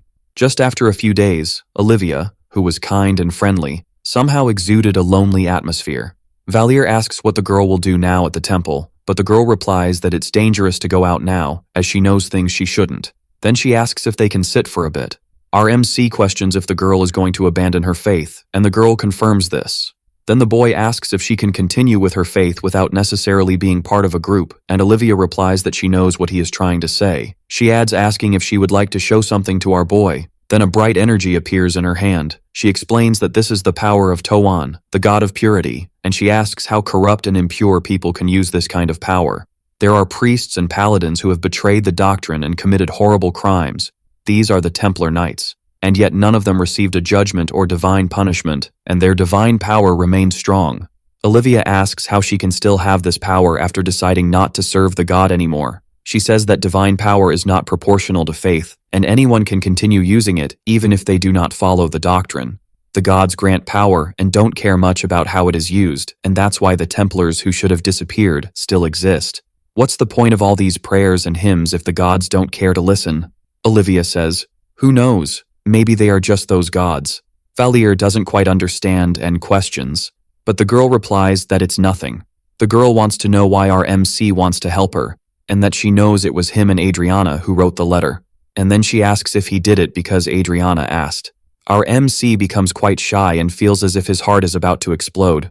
The boy finds her so stunning and beautiful that his brain isn't functioning properly. So before the boy could respond, she asks if it's because he fell in love with her the moment he saw her. Valier becomes embarrassed and asks what she's talking about, but Olivia bursts out laughing, saying she was just joking. The girl whispers to him that she mentioned she no longer serves Tawan, so she doesn't need to stay single. She continues and says that he is still young, but when he gets older, maybe around the 4th year. Valier turns even redder, asking what's wrong with her. Olivia thinks it's better to be honest about these matters, so the girl wants to know if she isn't pretty. While observing our hero, he thinks he has to admit that she might be the most beautiful girl in school. It would be quite strange if a person like this girl said she thinks she's just okay. Valir wonders if she is corrupted, as she shouldn't be behaving like this, and if that wouldn't be a disaster in itself. Then Olivia interrupts the silence, saying, "Valir," and thanks him with a kiss. Our boy is left speechless by this. Then she pulls away, leaving a mark on his cheek. Olivia suggests they can do more when he's older, and our hero just touches his face, so red it looks like it's going to catch fire. The boy remained frozen in that position for some time. The girl who was a saint and served the gods somehow became a fox, flirting with a first-year boy. Adriana seems a bit tense and calls for Valir. The boy says it seems the girl wants to live her life freely now. She says that although it's embarrassing, she wants to know if he liked this situation. After all, that saint from the district of Eridion kissed him, so she thinks he should like it. The boy says he knows she was just teasing him last night, but he doesn't quite know how to handle it, while Adriana says that, in any case, it's good. Suddenly, the girl remembers something. She tells that Olivia said she wants to eat with them, and this scares our boy. He asks his friend if they could not go, but Adriana replies no. Olivia appears in a completely different outfit, questioning if they made her wait. The girl says they arrived a little while ago. Then the former saint takes both their hands and says to go eat. Our MC stutters a bit, asking why they need to hold hands. Olivia wants to know if he doesn't like it, but Valir, still stuttering, replies that it's not like he doesn't like it. The boy can feel the envious looks that are on him now. Finally, the girl says that if it's not a problem, they can keep going like this. Valir thinks the girl is definitely doing this on purpose. Already in a restaurant, Adriana comments that she doesn't want to join the Templar Knights. Olivia apologizes for causing this kind of confusion for her, but the other girl replies that she has been through much worse. Then she asks our MC because she heard he has a superpower, catching our hero off guard, but he confirms. Valir explains that it's a self-suggestion, and the curious girl questions if it's like self-hypnosis. He explains that he can give suggestions to himself and strengthen his body according to something. Our MC tells that if he believes he can run fast, he runs, but feels embarrassed for seeming like he's cheating at something. Adriana says that our MC's ability helped in her case, and the girl is surprised. Then she explains that they were able to notice her situation thanks to him using that on the train. Olivia ponders this. Then she thanks our MC again, who replies that it's all good. Crossing her arms, the girl says it seems she has no other choice. While sipping from her mug, our hero asks her what she's talking about, but the girl just smiles. With a look, Gentile tells him that he will have to marry her when he graduates from the temple. At that moment, the duo of friends spits out what they were drinking in all directions. Valir feels embarrassed, and Olivia says she owes him a lot, and that regardless of faith or doctrine, she needs to give back. Our MC thinks she is so beautiful that he can't even look at her properly. Then, taking our hero's hand, she explains that he saved her life, so she needs to repay him with something of equal value. The boy feels very embarrassed, asking what the hell is going on with her, and that he will forget people like him when he graduates from the temple. Olivia says she intends to attend graduate school at the temple, so she will be there until the boy graduates. In the original story, she would join the Knights Templar, but now she decided to stay at the temple until he finishes his degree. Olivia asks if there is someone he likes and seems to give some examples. Then she suggests that he might like Adriana, but the girl stammers, saying she is still serving God. But as if it were nothing, the girl says she can just leave her faith. Adriana is horrified, saying she won't do that. And in this way, our hero and Adriana became objects of attraction for the former president. Finally, the girl says goodbye, saying she had a lot of fun and will meet them in the clubroom, leaving the two embarrassed behind. That boy confesses he felt like a toy while his friend explains that she has never seen the girl act this way before. He questions how Adriana managed to endure it for so long. Then he quickly thinks of his friend Harriet and her completely different way of acting from them. The conflict between the Imperial family and the Templars continues to be resolved, but Olivia is safe for now. Valir hasn't won any favor, but he gained the trust of the members for saving the girl. Even though he wasn't an official member, the group greeted him whenever they saw him, especially Olivia, who found it quite amusing. Whenever they met, she acted very intimately. She did things like running and hugging, or even stroking his hair. Kissing his cheek was something common for her, and he felt like he was treated like a toy or a pet. It wasn't as if she did this only in private places, and others noticed this behavior. Some gossip started, and people's jealousy spread. Valir would like to say something but couldn't, as some things were technically true. Suddenly, someone approaches calling for our MC. Responding, the boy starts to stammer a bit. Finally, the boy asks what his secret is, leaving our hero a bit confused. Valir wonders if the gossip was responsible for this question. Our boy repeats the boy's question. Then the boy explains that it's because he is very close to the girls. Again, he crosses his arms, closes his eyes and says, "The secret to being close to girls." And he finishes by saying he has no idea, leaving that boy a bit disappointed. In Harriet's case, he only teased her at first. As for Ellen, she only got close when they went to eat together. They were in the same class, and there weren't many people snacking between meals. In Charlotte's case, she threatened him first. However, things became more and more complicated, and he became a sort of messenger. The impression Adriana had of him initially was terrible. He must have seemed a bit reckless, and the girl tried to stop him. But Olivia's case is something special. He really didn't want things to end this way. The truth is, he didn't want to approach them like this. Desperate, the boy says anything would help, begging for help. Then our hero asks who the person is that he wants to get close to, surprising him. The boy tries to disguise that he isn't interested in anyone specific, thinking our hero is a bastard who gets along with everyone. Valier thinks he wasn't a womanizer and ended up single until death, concluding that the boy is focusing on the wrong person. Thinking about it, our hero sees the girls as children, so he didn't feel nervous. He realizes he can't do anything in front of the only person who seems more adult. Frightened, he wonders in what world adult women and high school boys are the same.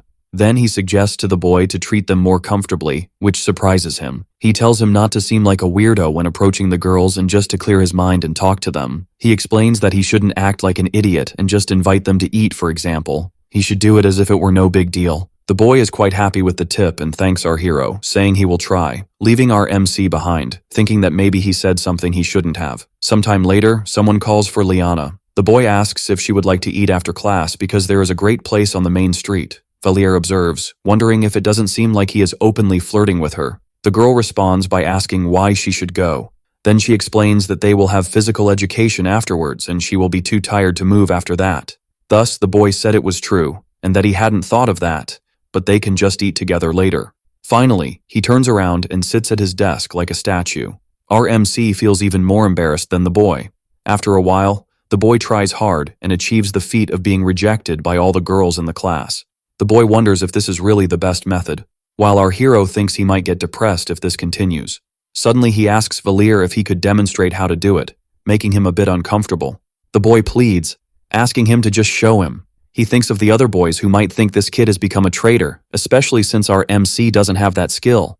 While pleading, Valier says he first needs to let him go and hits him squarely. Irritated, he says he will show him because they are not different from each other. He thinks that if he gets rejected in front of him, he might find a bit of peace. Then our MC approaches the girl who says she is really very tired after physical education class. However, Valier invites her to eat something after class. Our hero didn't do anything different, and the girl doesn't seem very willing, so she will surely reject him. Finally, she responds that she isn't really hungry, but they can get something cold. Not understanding anything, our MC thinks that wasn't the answer he expected and wonders why she is treating him differently. Quite tense, the boy asks how he did, and Valier stutters a bit. He tells that the girl really wasn't hungry, but agreed to eat something cold with him. Desperate, the boy says that this is strange, and questions what the difference was when suddenly someone asks if they are still talking about this. Bertus says he has been watching them for a while, and that this will never end, as even Valier doesn't know why this is happening. Then, without any expression, he tells the two to follow him. He asks Lint if he is curious and questions if he would like to know why the boy gets along with the girls. He asks if he thinks the boy has some special technique or method, and Lint awkwardly says yes. Our hero wonders if Bertus knows something he doesn't, if the boy knows the secret to being so attractive to girls. Coldly, the boy says he will explain the difference between the two, but he shouldn't feel hurt and should just listen. Without any preamble, he says that Valier is handsome, and he ends the topic there, leaving everyone speechless. He explains that he doesn't mean Lint is ugly, just saying that Valier is more handsome than him. Our MC didn't even think about that when choosing his appearance. Looking quite defeated, the boy calls out to our hero. With a crazy look, he says he will be the enemy of all men from now on. While running away crying, he says he didn't expect the girls to still feel attracted since he has a bad personality, and the secret is his pretty face. He runs away saying he can't accept someone like him, and the next day, the hostility from the three brothers became stronger. The boy comments that no matter how much he looks, it still seems suspicious. He asks how that boy dares to be so close to Olivia, and that boy is definitely right about that. He adds that everyone has a secret, and that if they discover something, they should spread it. Moreover, they say they will show him the power of news. Sometime later, someone asks if that boy can give a brief interview. Then they ask Bertus what he thinks of the student Valier, and the boy replies that he really works hard. Later, while interviewing Lint, We can see that the boy still hasn't swallowed that story and is angry at our hero for being handsome.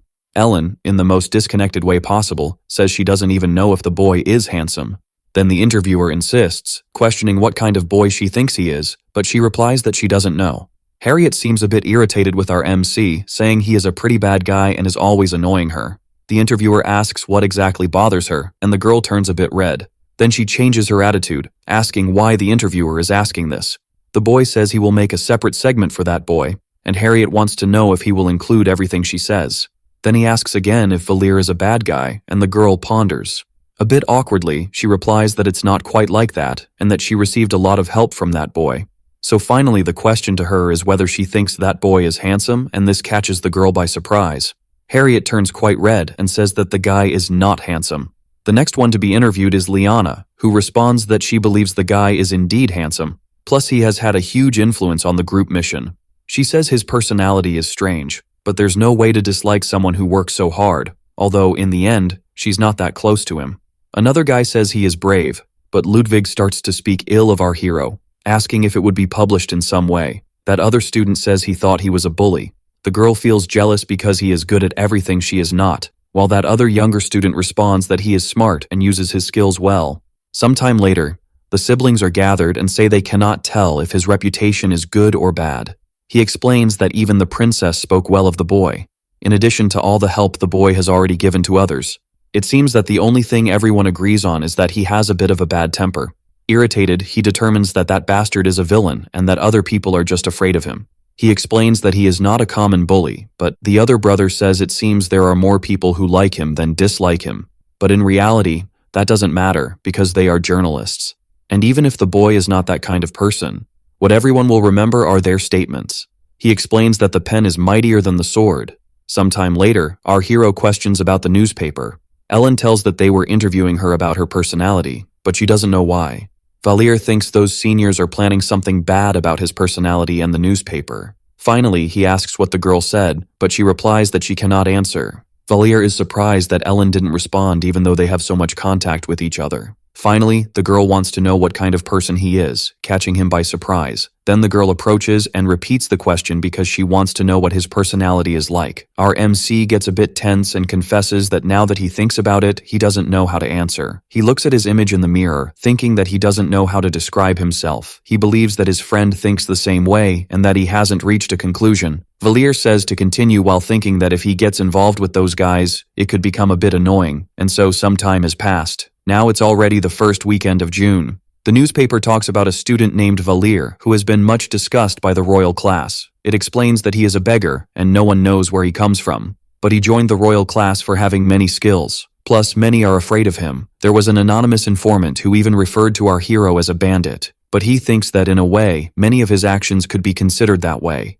He clearly realizes that the group wants to ruin his life, and the final conclusion is that he is a bad guy. Since there are many girls in his favor, they can only conclude that he is a playboy who charms the girls.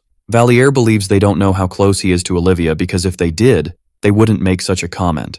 Irritated, he shouts that if they look at him this way, it will be as if what is written there is true. Our hero gets quite irritated with the situation, which only confirms his aggressive temperament. Someone approaches, saying that's why he is being criticized and calls him an idiot. Harriet seems quite satisfied and says she knew this could happen someday.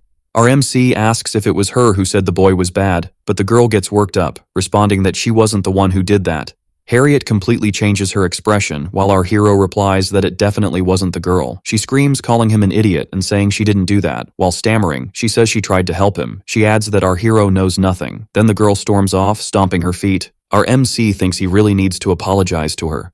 Irritated, Harriet says that the guy is really very bad, while our hero sincerely apologizes. Finally, he asks what the girl said, making her turn super red. Harriet explains that she doesn't know, and then says she didn't say anything, so Valir realizes that she definitely praised him. But changing the subject, the girl asks what the boy is going to do now. Harriet wants to know if he isn't going to create a problem like he always does to solve it, and that our MC now has an idea of what they expect from him. Talking to himself, he thinks that if this happens, everyone will really think he is a criminal. He finally responds to his friend, saying that part of these stories is indeed true.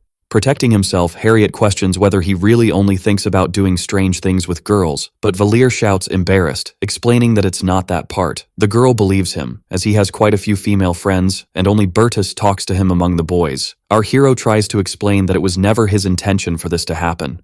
Irritated, he thinks that all of this is happening because of a newspaper, and that he doesn't want to genuinely worry about these small things.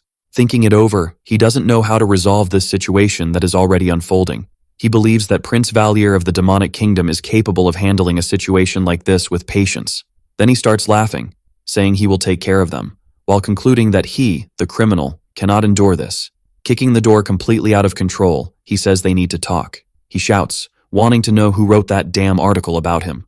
Our MC observes that the brothers are together with a girl. Charlotte asks if he really came here in person. Our hero questions why the girl is there. She explains that she knew he would create a fight and came over to prevent it. But she is also there because she realized that the article says things quite different from what she said in the interview. Charlotte recounts that she definitely said something along the lines of the guy being a good person. Then she wants to know how it ended up this way. Embarrassed, the boys said that after gathering the interviews, they saw that many are afraid of Valir and tried to focus on what wasn't said. Charlotte asks if they wrote an article speculating about these things, but the boy replies that most of those things are true. Smiling, the girl inquires if they ignored that she said the boy was a good person. Quite tense, the boy apologizes, while our hero realizes that this girl is scarier than Bertus sometimes. Then she tries to defend him, saying that he really caused a lot of problems at first. It seems our MC doesn't need that kind of defense. She continues, saying that after that the boy stopped and now only maintains healthy friendships. Valir wonders if this is the carrot after the stick, while still irritated, saying she wants to see the previous articles too. The group remains tense as Charlotte evaluates the texts.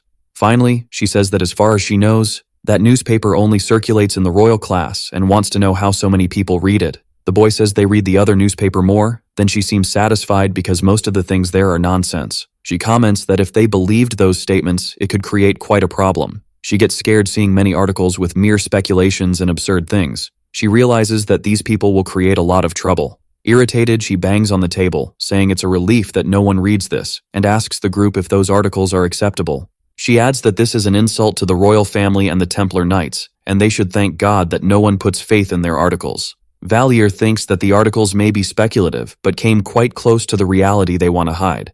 And that's why Charlotte is so irritated because other people could read this, making the lives of these boys at risk. She continues reading, saying that everything is based on rumors and imagination. Out of nowhere, our MC is caught off guard by several terminals opening and offering many new quests for him while the girl reads the articles. Charlotte questions what that is about having demon god spies in the temple. She explains that the temple has its own barrier to repel them, so she wants to know how they could cross. She grabs a few more papers questioning them, and at that moment, our hero approaches, telling her to take a break. A while later, she tells our MC that she doesn't believe there is a teacher in charge in the group, and that's why the articles went through like that. She says that our hero is the victim here and asks if he is okay. Valir tells her that no one saw that, and besides, the girl has already warned the boys. He explains that if he leaves the idiots together, it will be easier to control them, but if he separates them, it will be harder to contain them. Charlotte agrees and questions if she shouldn't have stepped up. Valir replies that he is truly grateful for what she did.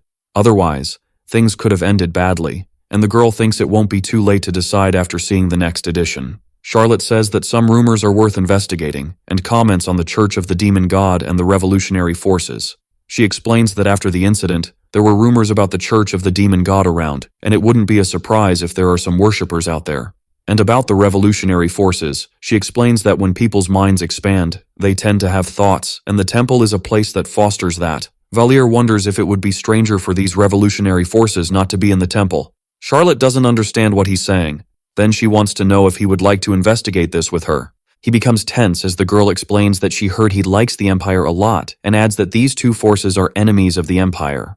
The young man thinks he mentioned to Bertus that he liked the Empire, but never imagined he would become a loyal subject of theirs. He is the Demon Prince, an enemy of humanity, and wonders if he shouldn't help these forces cause chaos for the Empire. It seems that our hero's mind is a mess, and his friend questions why he is making that face. Then she says that thinking about this, she would like to ask him a favor. Sometime later, our hero is arriving at a shop, and a girl opens the door, happy to see His Majesty there. She happily welcomes him and wants to know how he is doing. She mentions that she noticed everyone who was eavesdropping has already left, so he can relax a bit whenever he is there. Our hero asks about Eiri, and the girl seems to have already known he would ask. She explains that things haven't been smooth, but she took control of the Adena Islands, which surprises our hero. Earis tells that she recruited important agitators and captains, and they are trying to manage various businesses. So in the end, it seems that everything is going well. Our hero realizes that their scale is growing more and more. He notices that even without magical power, it is very easy for succubi to seduce others, even if they were blind. So our MC tells her to be careful because things can go south suddenly. Finally, he pulls out a letter, surprising the girl. He explains that the letter Charlotte wrote to that boy is there for him to write the response. In the letter, he mentions that he asked Valier to deliver it, and since he believes he is a knight, he won't open and read the letter. He talks about the group missions at the temple where everyone completes together, and that it would have been great if he had participated too. She says it was a difficult mission and that she thought she would do well given what she has been through. But that wasn't the case. Charlotte wouldn't want to rely on her power but ended up having to use it, asks him to take care, and says she doesn't know when she will see his face again. Our hero reads that letter looking a bit melancholic. He thinks he should write a response. He believes he wouldn't be able to keep this excuse for long. He thinks it's not just her and knows that everything will crumble when the truth comes out, causing all the relationships he had at the temple to end. Then the young man starts writing the letter. The young man puts his hands on his face, looking a bit desperate. At that moment, the girl approaches, hugging him to give him some comfort. Valier thinks the situation is not good for either him or Charlotte. Curiously, our MC asks if she knows anything about the Church of the Demon God, and the girl didn't expect this curiosity. The young man explains that there are rumors that this church is returning. The girl smiles a bit awkwardly, and finally responds to His Highness that this demon god business doesn't exist, leaving the young man completely surprised. She explains that the demon god is like the god that humans believe in. However, humans do not want to admit that demons believe in the same 5 religions as they do. She tells that they started by changing the names of their deities and then teaching that demons believe in gods opposed to theirs. Over time, the truth became more and more distorted, until this distorted truth became the absolute truth for humans. The realization hits our MC, who understands that demons and humans worship the same gods. Valier is surprised to learn that worshippers of the demon gods can also use divine powers even if the nature is different. He realizes that this is why Olivia fell into despair because no matter how the power was used, the gods don't care. Our hero questions if it's not irresponsible to give power this way, but the girl replies that it has been this way from the beginning. Valier has an existential crisis thinking that the gods do not care about humanity and that everyone worships the same gods. In the end, it was he himself who created the gods this way and is the cause of all this. A little later, he returned and handed the letter to Charlotte. The girl thanked him several times and went back to the dormitory to read, carrying it as if it were the most precious treasure in the world. She felt as if there were a thorn in her heart, but was insensitive to it until that moment. Finally, June arrived, and the day when he and Charlotte decided to investigate the rumors was here. But the girl said she thought she couldn't do that on that day. It seems that the swimming class was a bit too much. The girl suggests going the next day, but thinks it might be even worse, so our boy tells her to go rest. Charlotte walks away, being helped while saying she can't feel her legs. Our hero just watches the girl leave under that rain. He considers not training today precisely because it is raining heavily, but at that moment, he notices Ellen passing by him heading to the training room. He realizes that the girl is going to train hard even today, so he couldn't skip it. Sometime later, already training, he seems to be getting the better of the girl. The boy says that the girl isn't doing well today because she let several of her attacks pass. Then she looks back and says, "It's just that." But she interrupts herself, looking at the rain through the window. Valier asks if the girl feels down when it rains, but she doesn't even respond, saying that she actually likes rainy days. So our hero is a bit unsure about the reason. He questions if she would like to take a little break. To his surprise, the girl agrees. While having tea, he comments that he didn't know she liked the rain, but she just continues in silence, observing. When suddenly she asks if our hero also likes the rain, which catches him off guard, and he replies that he doesn't think so. Ellen asks if he is close to Charlotte. Our MC is surprised by such a question but answers that he believes so. The girl falls silent again, just observing. Finally, she asks if they are really close and if there is something between them. But Valier tells her that it really isn't anything special. Ellen seems a bit tense with the conversation. Finally, she smiles and says that the boy is like her brother, and she continues telling that it was on a rainy day like this.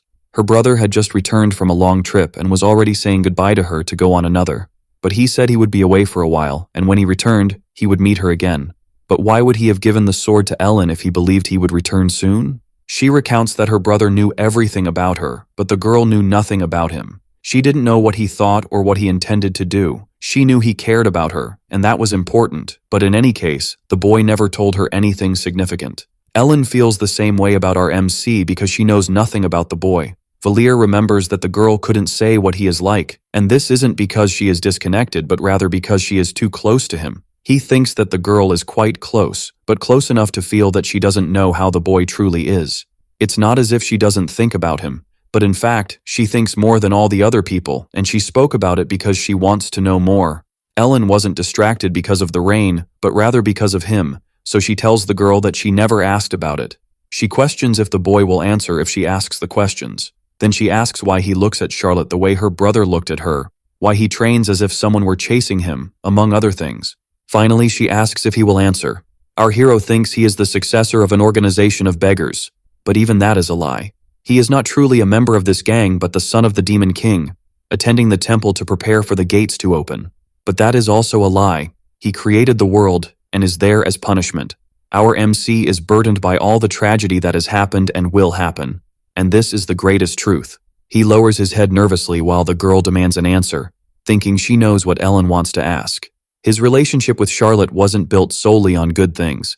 Sometimes he felt guilty and looked at her differently. The girl never noticed, but Ellen did. The question was why he looked at Charlotte that way when he was close, as if he were lying to the girl. Ellen had said that our MC was like her brother, who didn't tell her the most important things, and he thinks it can be like it was with his brother, disappearing suddenly. He explains that he doesn't want to go through something like that again. Our hero realizes that no matter what he says, it will always be a lie. Then the girl interrupts his thoughts, saying that she actually doesn't like rainy days. She smiles at him kindly. She mentions that she also doesn't like people like him as she gets up from the table. And after the girl says that, our hero can't find her in the training room again. He thinks he can sense that boy feeling sorry for him as if he knows what's going on. And suddenly the boy says that if he did something wrong, he should apologize, catching our hero completely by surprise. Surprised, Valier wonders if this is what they call a soulmate. Then suddenly the guy puts his hand on his shoulder, honestly telling him to do his best. This was the first conversation he had with Cliffman. In fact, he hadn't spoken to that boy since his admission in June. Finally, our MC goes after his friend. He asks if he can talk to her for a second, but the girl just ignores him and walks away. Harriet wonders if they had a fight. The girl says they were very close, but now they don't even talk anymore. And that seems like a fight.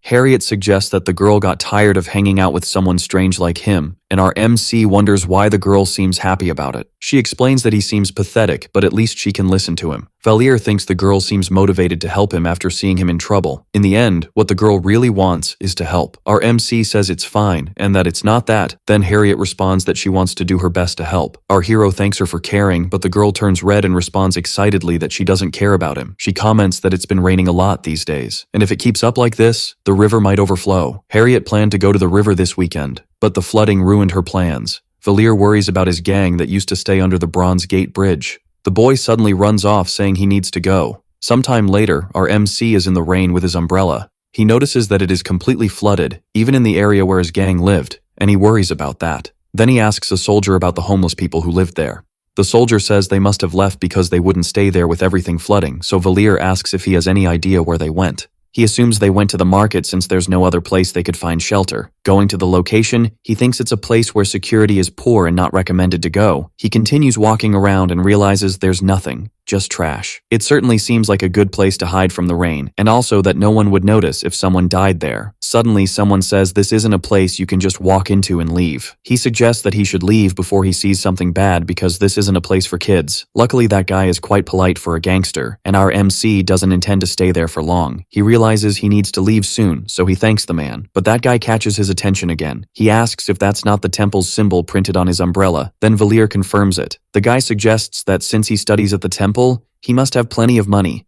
telling him to let him take a quick look at his wallet. He tells our hero not to worry if he just gives him his money. While saying he would send him somewhere, our MC reacts by hitting that gangster.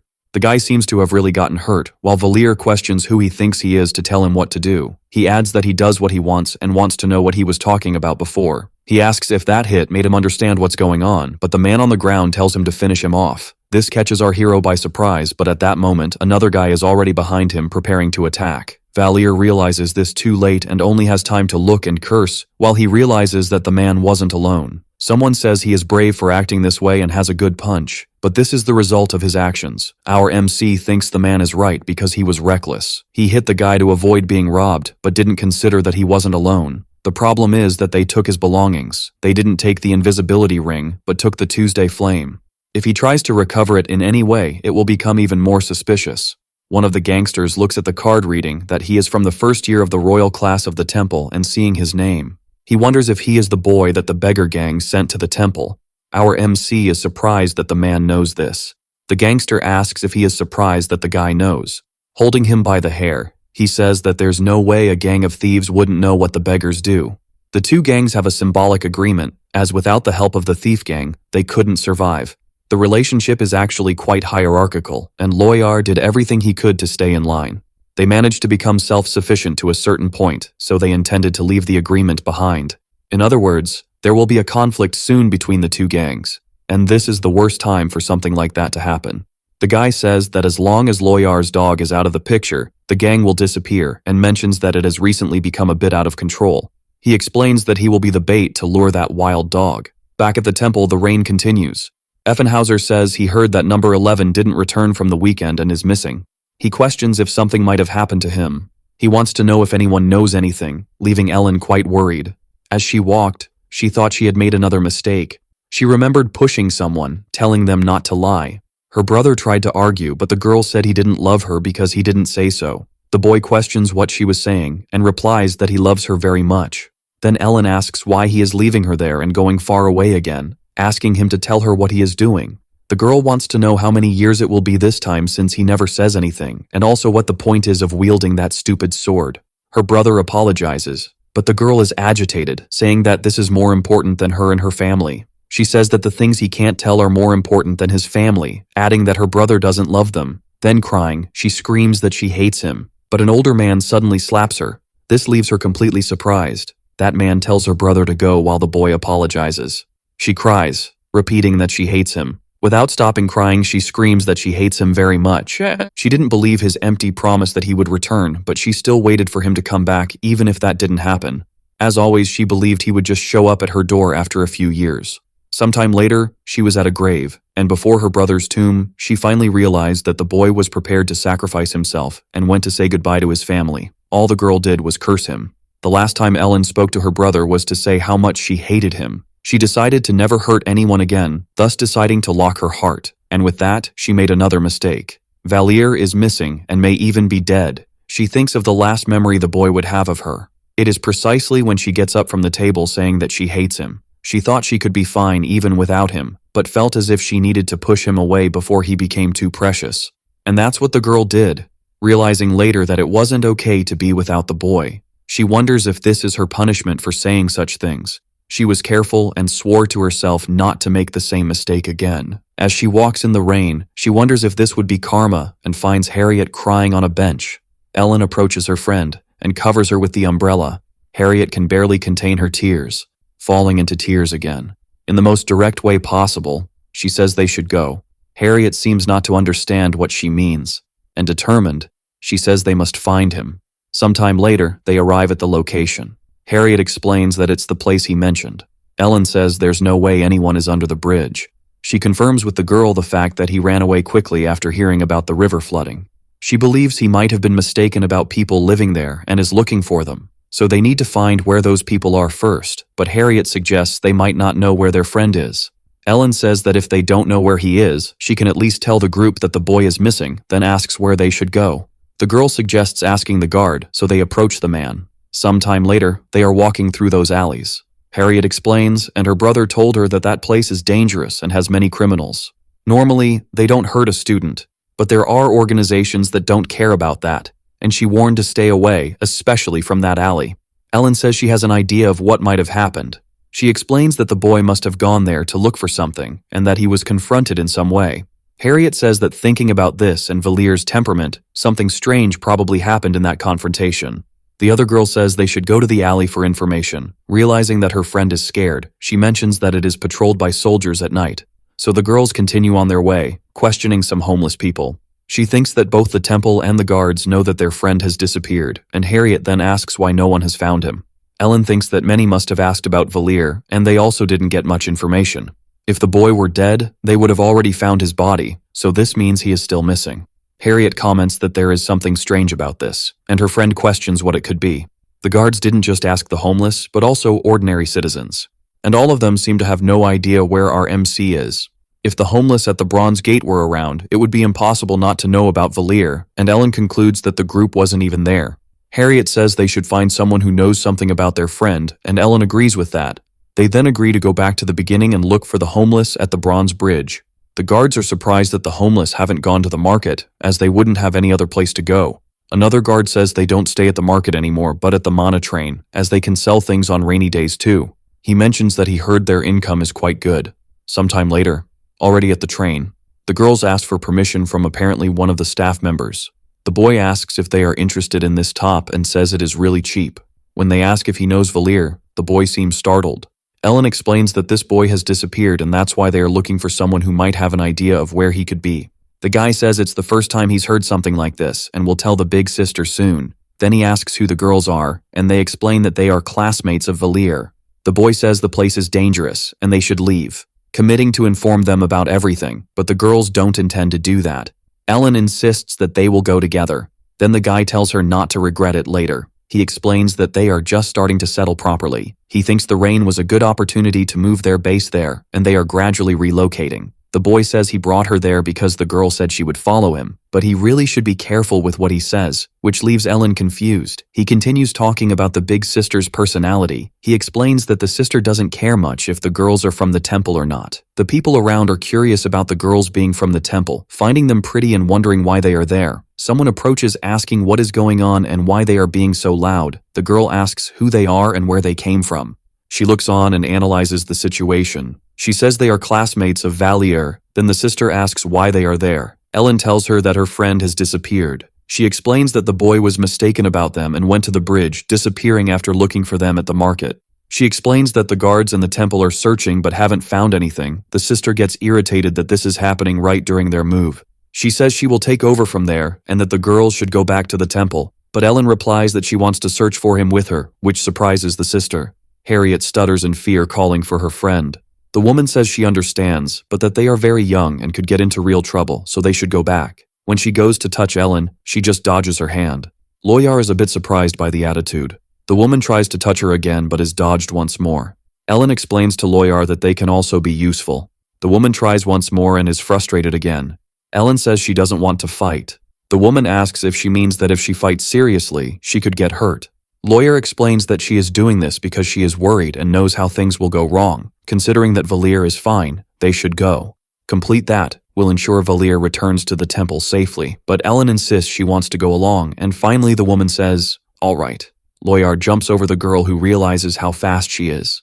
Ellen manages to defend herself quickly. Harriet screams, worried for her friend. The girl notices that even while defending herself, her arm seems close to breaking. She believes she will die if she fights against her while holding back.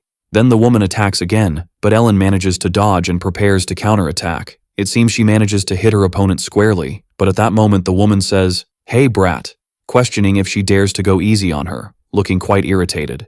Then Loyar attacks again, forcing Ellen to defend herself as best she can.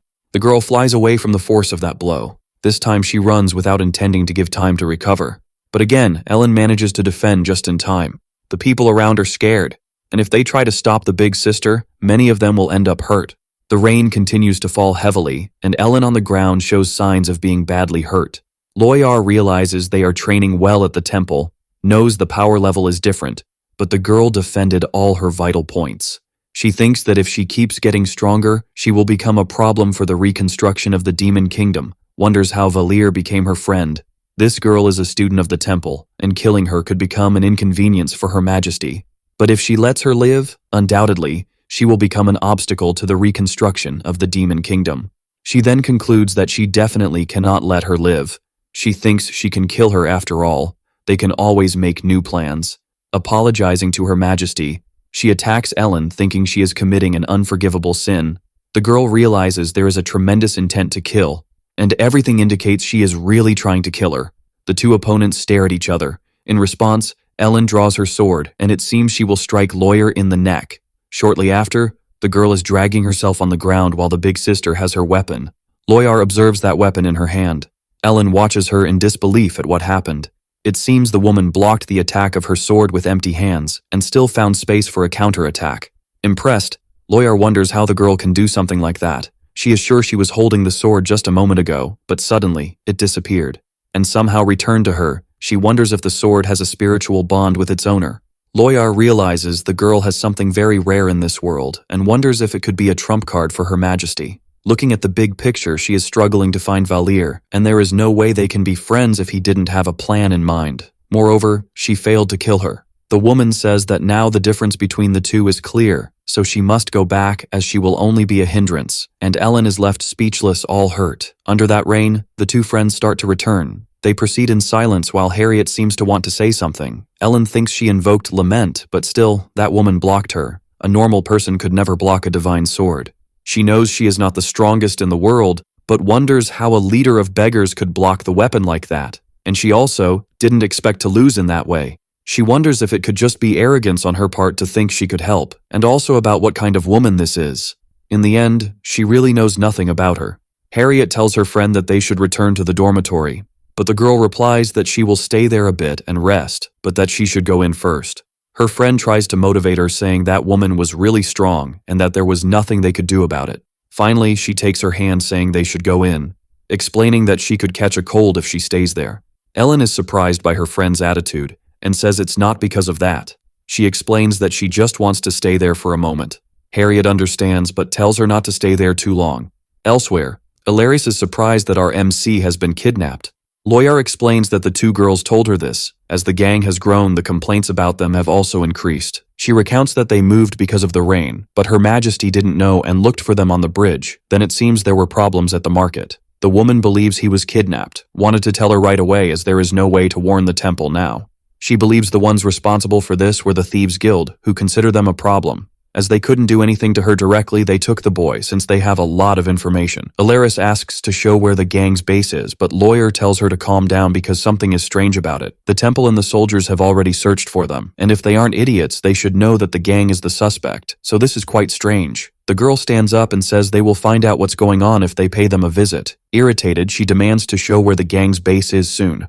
At the temple, someone asks why Harriet only returned now and where she has been all this time. Soaked, she replies that she was just out for a while. Adelia becomes worried, telling her to go take a shower, while the girl thanks her. Suddenly, someone asks where she went. The girl realizes it was Bertus approaching. He wants to know if the girl was looking for Valir, but she stammers and says no. Harriet finds Bertus a bit scary. She wanted to be his friend, but now it feels different. She can't figure out how he thinks, and that's where her unease comes from. Bertus asks if she discovered anything, but the girl replies no. Then the boy says it's all right and that Valir will return. The girl is surprised and asks with a trembling voice if he is serious, and Bertus confirms. In another location, the two women seem to be opening a passage. Lawyer says that this is the base, and Ellery says that of all the places she pointed out, this is the only one that reacts to her life detection magic. Suddenly, she questions if the environment is responsible for creating the person, and Lawyer doesn't understand what she is talking about. The girl says she thought Lawyer was a bit dumb and stupid, so she is impressed, and Lawyer says she is already used to this kind of work. Putting that aside, she asks how she hurt her hand. The woman explains that the girls wanted to accompany her, so she tried to kick them away. Earis is shocked that Lawyer got hurt fighting with a child, and in her defense, the woman says it wasn't a normal child. The girl keeps teasing her for getting hurt fighting with a child, but Lawyer gets annoyed, saying she already told her that she is not a normal girl. The woman then explains that that girl will be capable of defeating her in a few years even if she used all her power. She mentions that Ellen had a linked sword and believes that the injury on her hand will take a long time to heal because she wasn't normal. Earis scolds her big sister for trying to kill such an exceptional child who was trying to save Her Majesty, and she tells her not to tell Sarkagar, as he would be furious and try to kill her. Lawyer seems to agree with this, but they decide to move forward, even though the sister still thinks she should get rid of that girl, being reprimanded by Earis.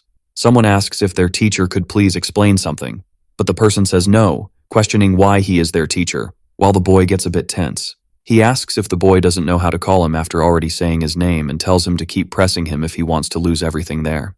But the boy says no and that he understands what he is saying, but finds it strange that the guy said to give up the whole organization like that. The supposed teacher replies that he only said to serve him, asking if he wants to go all the way, but that boy seems to not want to. Suddenly something catches everyone's attention. Loyar bursts through the door angrily asking where her subordinate is, and she screams that she will kill them all, when suddenly something catches her attention. It seems our hero is sitting there calmly. Our MC asks if the big sister didn't arrive a little late. That boy was holding a cloth asking if anyone was crazy. Desperately, he says that if someone kidnaps someone from the temple, that person is going to be screwed. Valier realizes that at least the guild leader is smart, while the guy argues with the henchman for wanting to bring trouble to the gang. Fearfully, the leader apologizes, saying that the guy there made a mistake, and asks if the boy saw him reprimanding him. Our hero asks for his belongings back, and the desperate man works on that. He asks if everything is there, and if nothing is missing. Valier tells him to throw the student ID somewhere or use a dispersing magic on it. He explains that there is a tracking magic on it, and they can be found with that. Not understanding anything, the leader questions why the boy is saying this to him. Our hero says they are all just trying to survive, so why would he want them dead to save himself? The guys are shocked by this, and Wednesday after the kidnapping, the gang members say that the prince and princess's forces have joined the search and are getting too close. Tenso the leader questions our MC about why the prince and princess are looking for him.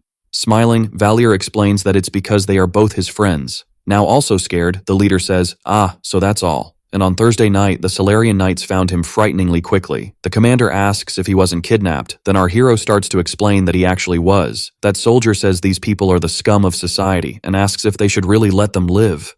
Valier tells him that even the plague has its uses, and if he says what he just said to His Majesty, she will understand what he means. Then he asks him to keep his status as missing, at which point the soldier realizes it seems the boy is planning something. Putting that aside, the commander orders everyone to leave. Shortly after, people under Charlotte's command appeared, and our Emic sent them away, just like the previous ones. Neither the guards nor the temple managed to find him, but Charlotte and Bertus had no issues with that. This means they have much more public information from the authorities, and the Thieves' Guild is in their hands now. If the two understand what our hero meant, they should keep the searches just as a facade, and know exactly what he plans. It seems everything was going as he planned.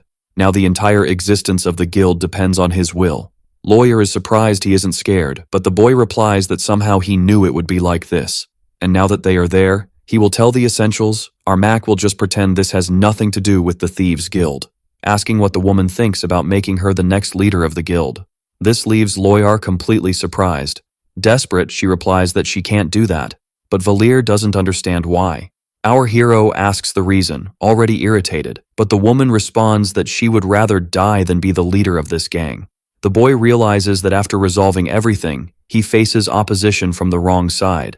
Our hero insists, but she says controlling 200 people is already exhausting, so how could she manage an organization so large? Valier is quite upset with this answer. After a long conversation, they left the thieves' headquarters, making it clear they owed him. The destruction of the guild was avoided, and they were quite excited that Loyar had refused the leadership.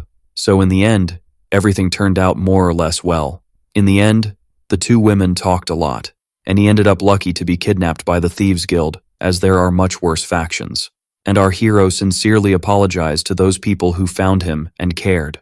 Finally, he returned to the temple and worked hard to give them his fabricated statement. He just repeated that he knew nothing, but he doesn't know if the investigators believe that. However, he wasn't bothered anymore after, until the investigation ended.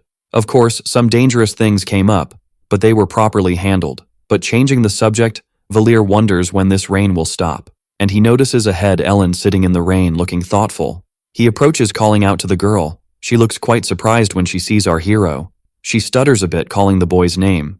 Valier heard that she was beaten by Loyar and that she had been looking for him since he disappeared.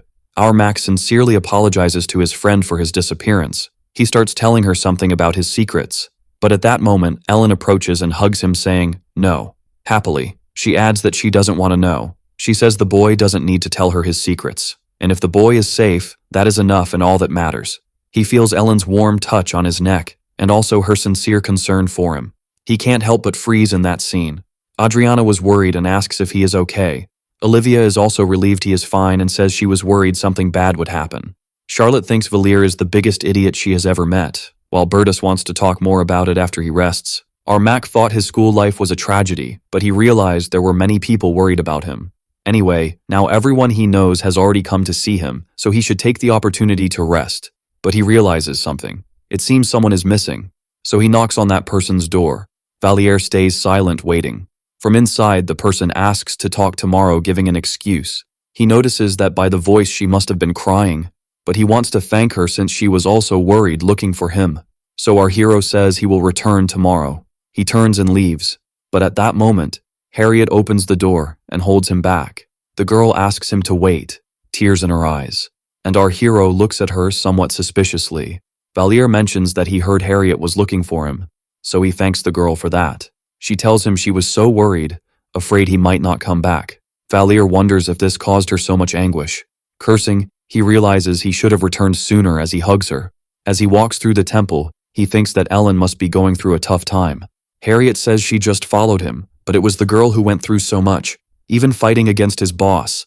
And when they returned, she sat in the rain until the boy came back, and even though she tried to convince her, Ellen wouldn't listen. So soon after, he goes to his friend. And as expected, the girl looked terrible, seeming to have no energy even to speak.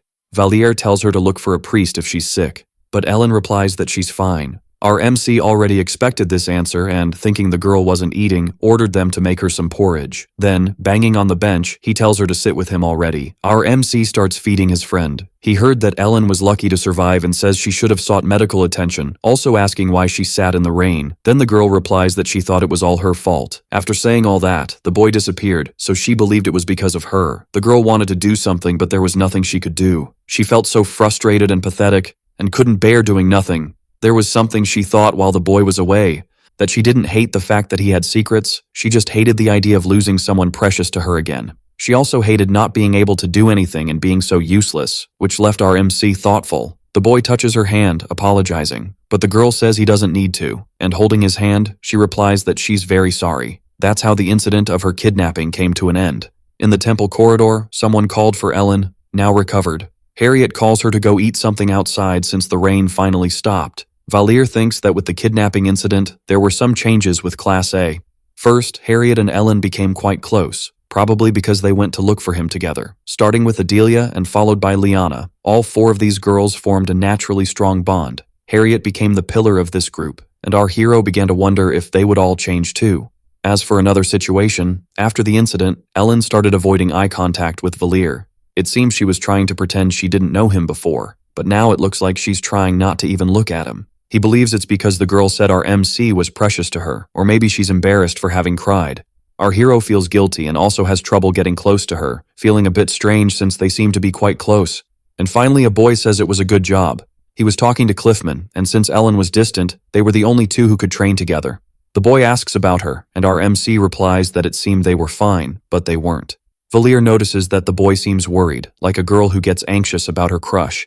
Our hero feels a bit apprehensive as the boy asks if he wants to do something, which would be to train with him, but Valier thinks he shouldn't be doing that.